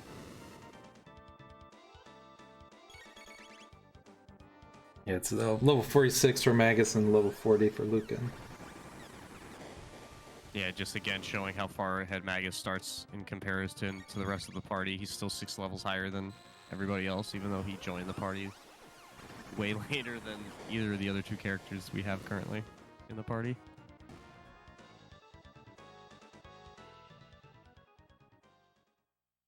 That's not the final form. So yeah, Queen Zeal defeating the head part will yield the victory. The head has 20k health, I believe. That sounds right. That sounds right. So using after her half health, she'll do Howlation. So ideally, you get 3 double bombs and 3 double bombs and 1 dark matter before she does the Howlation. Or actually, she'll use Hexagon Mist or something like that if you don't make it in time. Yeah, it's Misspeaking basically me. like the ultimate water magic attack. Yes, thank you. So you hope to skip it. It's not the end of the world if it does get cast on you, but it does make the fight a lot scarier.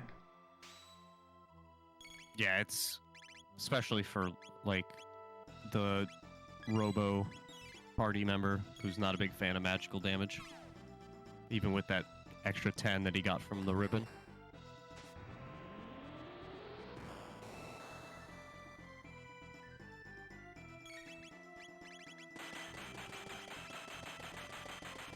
Everybody's doing something in a boss fight. That's pretty cool. Yes, sirree. Got some anti-hexagon memes in chat. A dark bomb is also an attack that has a radius component to it, so it's also convenient that it doesn't hit the hands as well. Yep. Yeah, there's a lot of good attacks you can use here that work. They were kind enough to space the hands pretty far away from the head, so that you can do a decent amount of the non-full screen AoE attacks. Yeah, so it's set up really nice. No hexagon missed. You can also get in a situation where Hellation goes off and then the hands also attack. A bit unfortunate with the timing of that. Normally you can do the double bomb and then heal the MP, but that's alright. Yeah. I mean, that's pretty rare, but it is something you need to be aware of.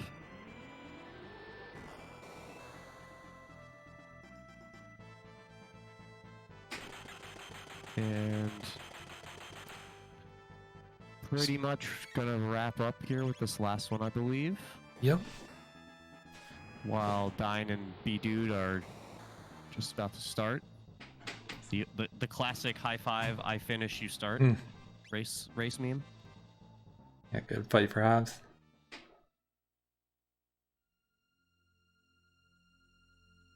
So yeah, now it's just a very long boss rush. And then the grumpy space porcupine. Yeah, the Gramps just attacked Luca, so no need to heal up Robo in that case.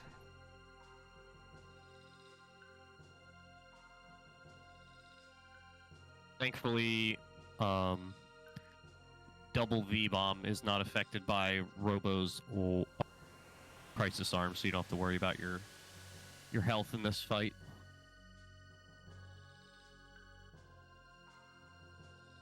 In terms of at least his last digit or his single digit. Oh yeah, the magic attack. Yep.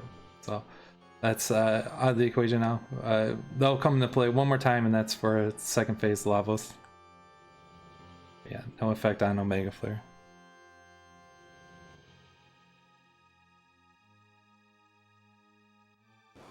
Yep, the boss rush is pretty straightforward. These bosses are the same stats as they were the first time you fought them. So, you know, pretty much just going to Falcon hit a bunch and just mow through this. As all the bits are usually lined up in a way that you could just Falcon hit. And we'll change the strats for a couple of the fights that are like, you know, specific techs need to be used for some reason. But for the most part, it's just going to be a lot of heavy damage and sad Lavos screaming. Yeah, to the point you made earlier, the Falcon hit's just a quick cast time. It does what it needs to for these early fights, and also preserves the MP for between Luca, Robo, and Magus, so you're not sitting there using MP restorative. Yeah, that was the other thing we never really mentioned when we were when we had the Falcon hit hour. The MP for Falcon hit is like a grand total of 6 for like total between both parties. Yeah, 4, 4, 8, so 8, but yes, it's real cheap compared to the heavy. Yeah, significantly less than, you know, for example, Omega Flare is 20 to Luca, 10 to Magus, and then 4 for Robo or whatever it is for Laser Yeah, Spin. right in there. Yep. Yeah, so it's like, you know, more than half, you know, as much. It's for not that much more damage output. Right, especially yeah, when it's just one hit KOs with either one. So it works out best. And hey, Falcon it. I mean, it's Falcon it. Never gets old. Really doesn't. So Mazamune, yeah, got to put the big players in now.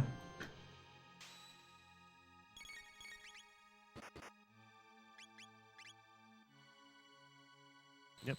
Yeah. Now it'll be pretty likely that Corporate will high five Hobbs in the boss rush, I would imagine, or if not exact, pretty close.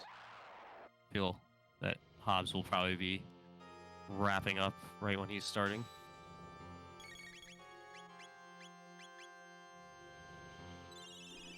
Using lightning to decrease the defense on Nezbel there.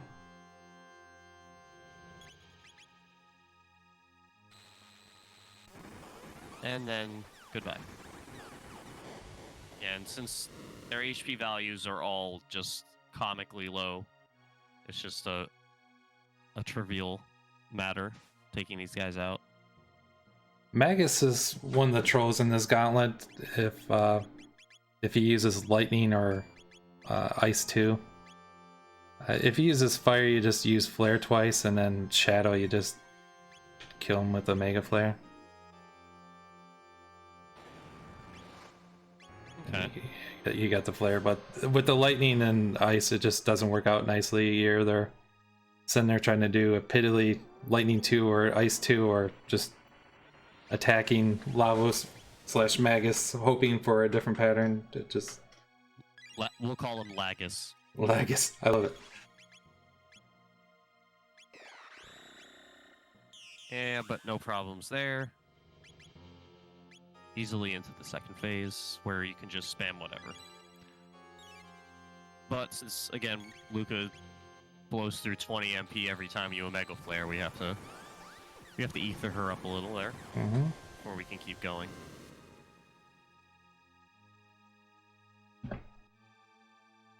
But that phase change happens right around when Mag's at like 25k or something, so the Omega Flare will easily finish him off.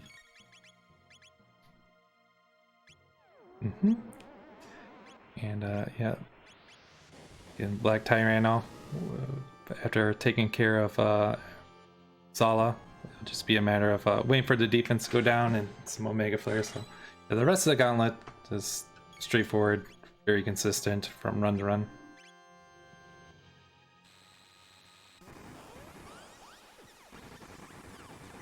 Just some simple strats for the most part. It's a nice change of pace from the glitched gauntlet here, where it's like the entire gauntlet has to be done perfectly, and if you make like even a minor error, you have to redo the whole thing. Yeah, I've come to learn to appreciate the concentration, and it's just a slugfest of that manip. I just hold my breath watching someone else do it now.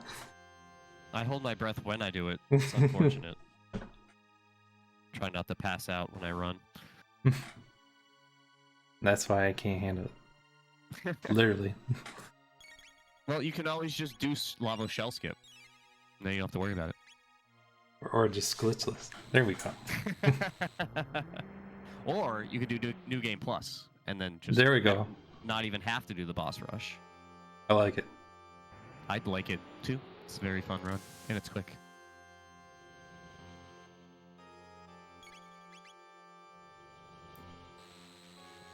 But yeah, there's not really much left to discuss in terms of the boss rush for everybody here. There's nothing to really slip up on. Like we said, just that minor RNG with Magus or Lagus. Yeah. Yeah, they all did great with Zeal. Zeal wasn't a troll. That's good. Yep. and Hobbs is just wrapping up as Corporate is just starting up. So Corporate did a very good job of not letting that early hiccup pull him down a troll path and just to like continue to have errors and stuff. So super impressed with the way Corporate played. Absolutely.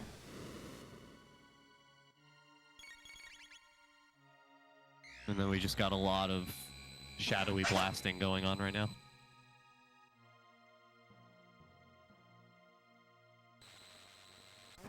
But yeah, the actual Lavos shell phase is equally simple.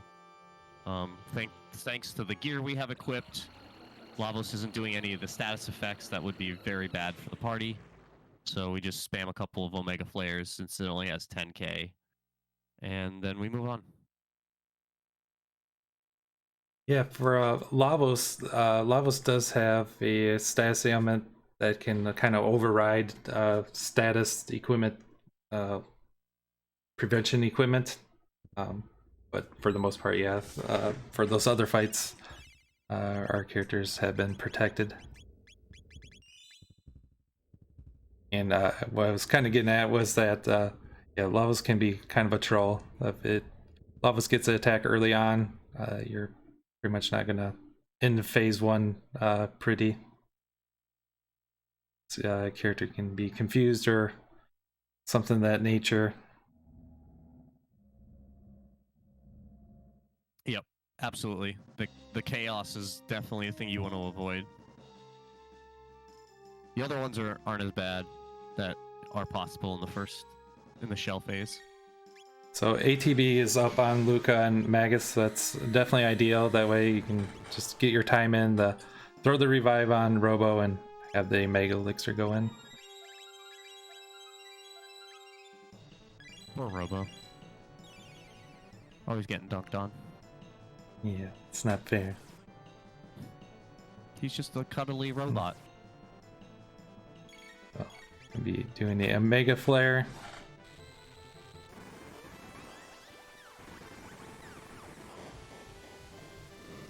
Yeah, really this fight, the second phase, the most important thing is to make sure that you blow up both arms at the same time. Because if you let the right arm survive, and it can get off a attack that negates your status protection, and that is super dupes awful, because it will throw off everything you're doing going forward with chaos and then poison, and then defense drop from the poison causes you to take more damage from the Doom Blaze that would eventually hit. So far, Hobbs is aligned with the, yeah, this is going exactly how you want to. You wait for obstacle, which lowers the defense of Lavos. And Yep, then you just go nuts.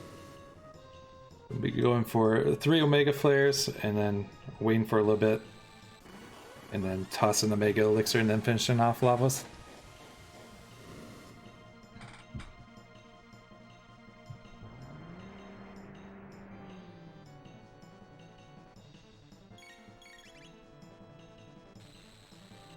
Yep, and we've got B-Dude and Dine getting their way into the fight as well, while Corporate looks to be in the Lagus fight right now.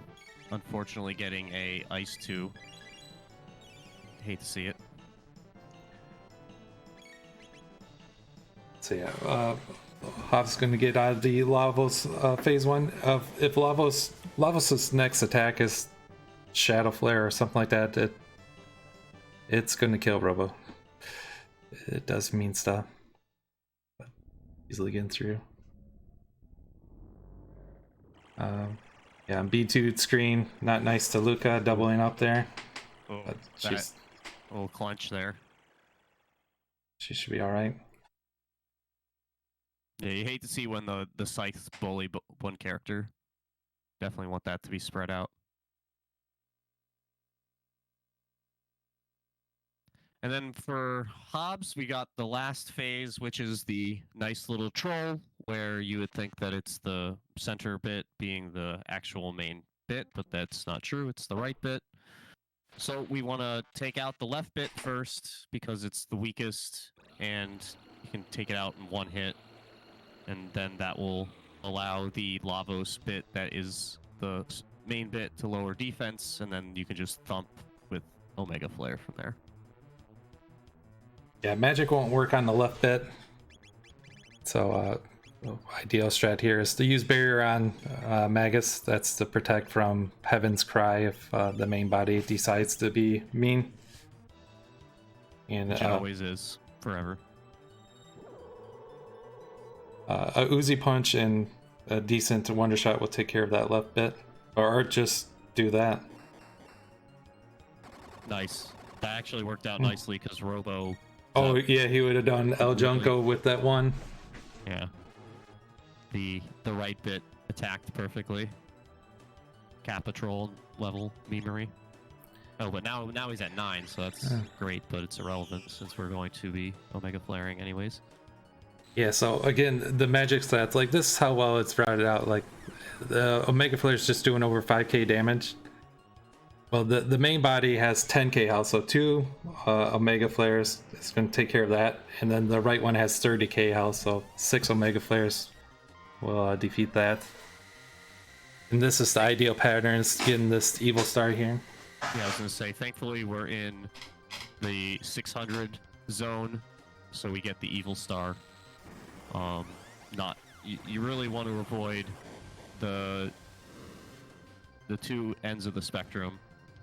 Because you don't want Dreamless and you don't want Grandstone. Those are nasty attacks that will do heavy damage to your party. Yeah, it's the ultimate physical and the ultimate magic between 2300 and 65 million BC. And the magic is non-elemental magic damage, so you can't really resist it through those normal means. So you're just taking raw magic damage. Yeah, this is actually gonna shake up to be pretty much the perfect Lavos fight for Hobbs. Second Omega Flare is gonna take care of the middle part, and then it's just 2 more Omega Flares after that.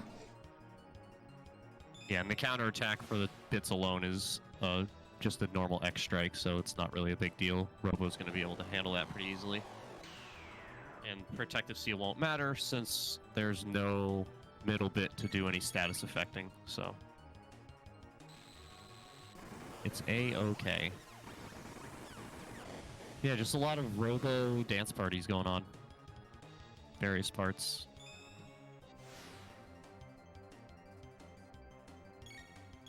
Ooh, and the B-Dude showing us exactly why you bury your Magus. That is a nasty attack. Hobbs just...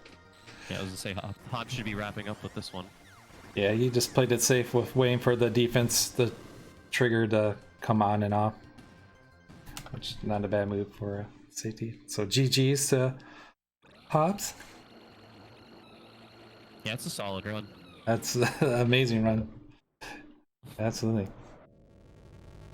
You know, getting sub 35 in a race is pretty hype. Yes, sir.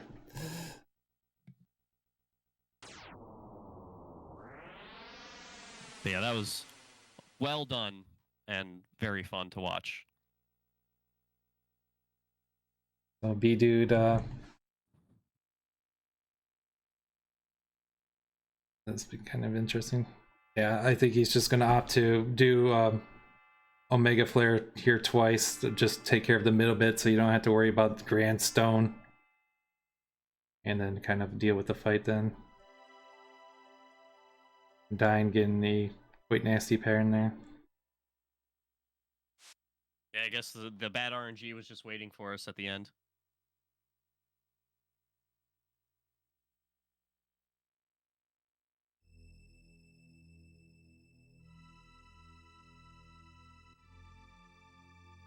And we've got Corporate on inner Lavos.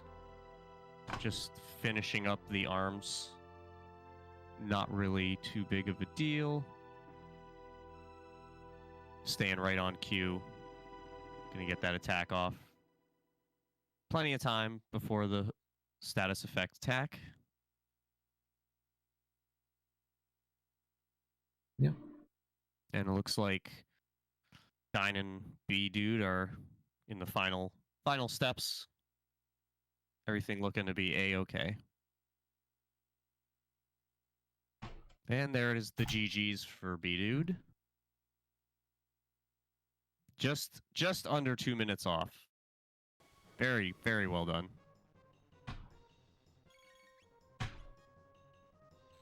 GG's B dude.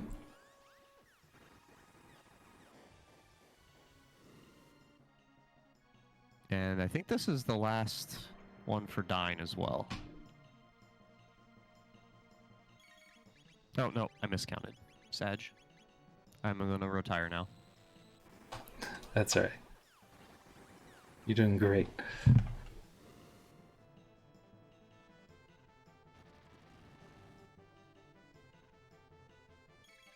F.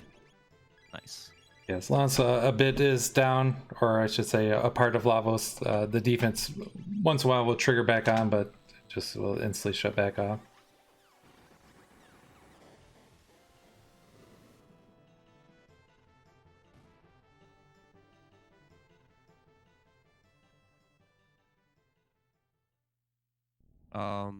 Yeah, I think that Dine's using Luca here to attack with the Omega Flare, and that's why she's getting the counter.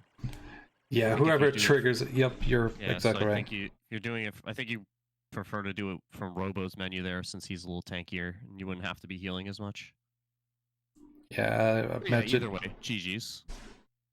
Yep, GG's to Dine. Yeah, sometimes depending on the HP, you might want to spread the damage between Luca and Robo, but more often than not, yeah, you just want to do it from Robo. I imagine just kind of having that fight go a little bit sideways. Just got off script, so it was just a matter of getting those inputs in, which is the right call. Absolutely. Yeah, GG's to one and all. That was very well raced to have 3 runners within 3 minutes of each other. Yeah, I'm for like the entire race. It's pretty nuts. quite shocked. I'm happy for all of the runners here. And again, Corporate really only had one thing that cost him time, and just, you know, since everybody was playing so well, there just wasn't any opportunities to really catch up. But if there were any mistakes made by any of the runners ahead of Corporate absolutely would have caught up to them, because Corporate was playing fantastic after that point. Pretty much the ideal pattern here for Corporate, wanting to get to 1000 AD, which results in teleportation to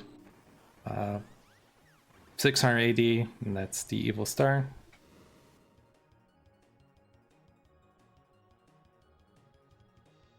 Yep. Yeah, perfect. Time warp right to there. There you go. That's what you want to see. Yeah, so from here, it'll just be do another Omega Flare, and then Mega Elixir, and wait for the bits to revive.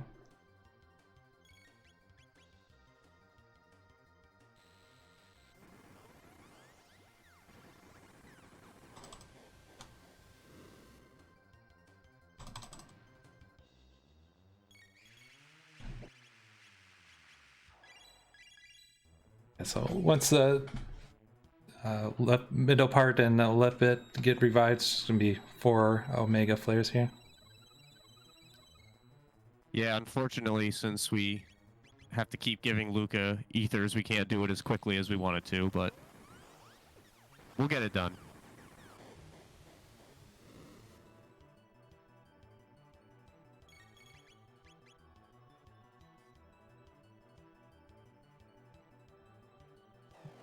And again, the seal here doesn't make any difference, since the centerpiece is about to get nuked and then will not be revived again. We're done. Yep.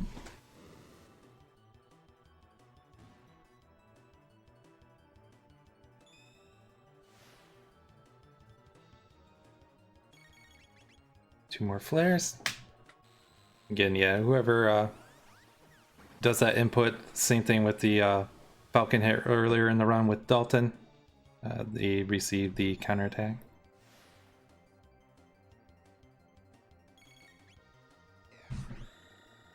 Ooh, oh, good on corporate for holding off there. I believe he was just switching over to Magus because he didn't want Robo to drop, and that timing was enough to give the opening. So that worked out really well. Yeah, GT's corporate wouldn't have been the end of the world, but it's just frustrating as a runner. Like, that cost me 40 seconds. Yeah, GG's to everyone. Yeah, still GG's. That's a great race. Absolutely. That's just a great race. Yeah, well, Martyr, it's been a pleasure and honor. Thank you so much for joining me. I absolutely love it. You know, anytime you guys are up to do more stuff like this, I'll happily be able to throw my commentary in there, since I'm not qualified to run this category yet. Not yet. That's the keyword. Yep. And thank you so much to our runners, Azrael Hobbs, B-Dude Games, Corporate Image,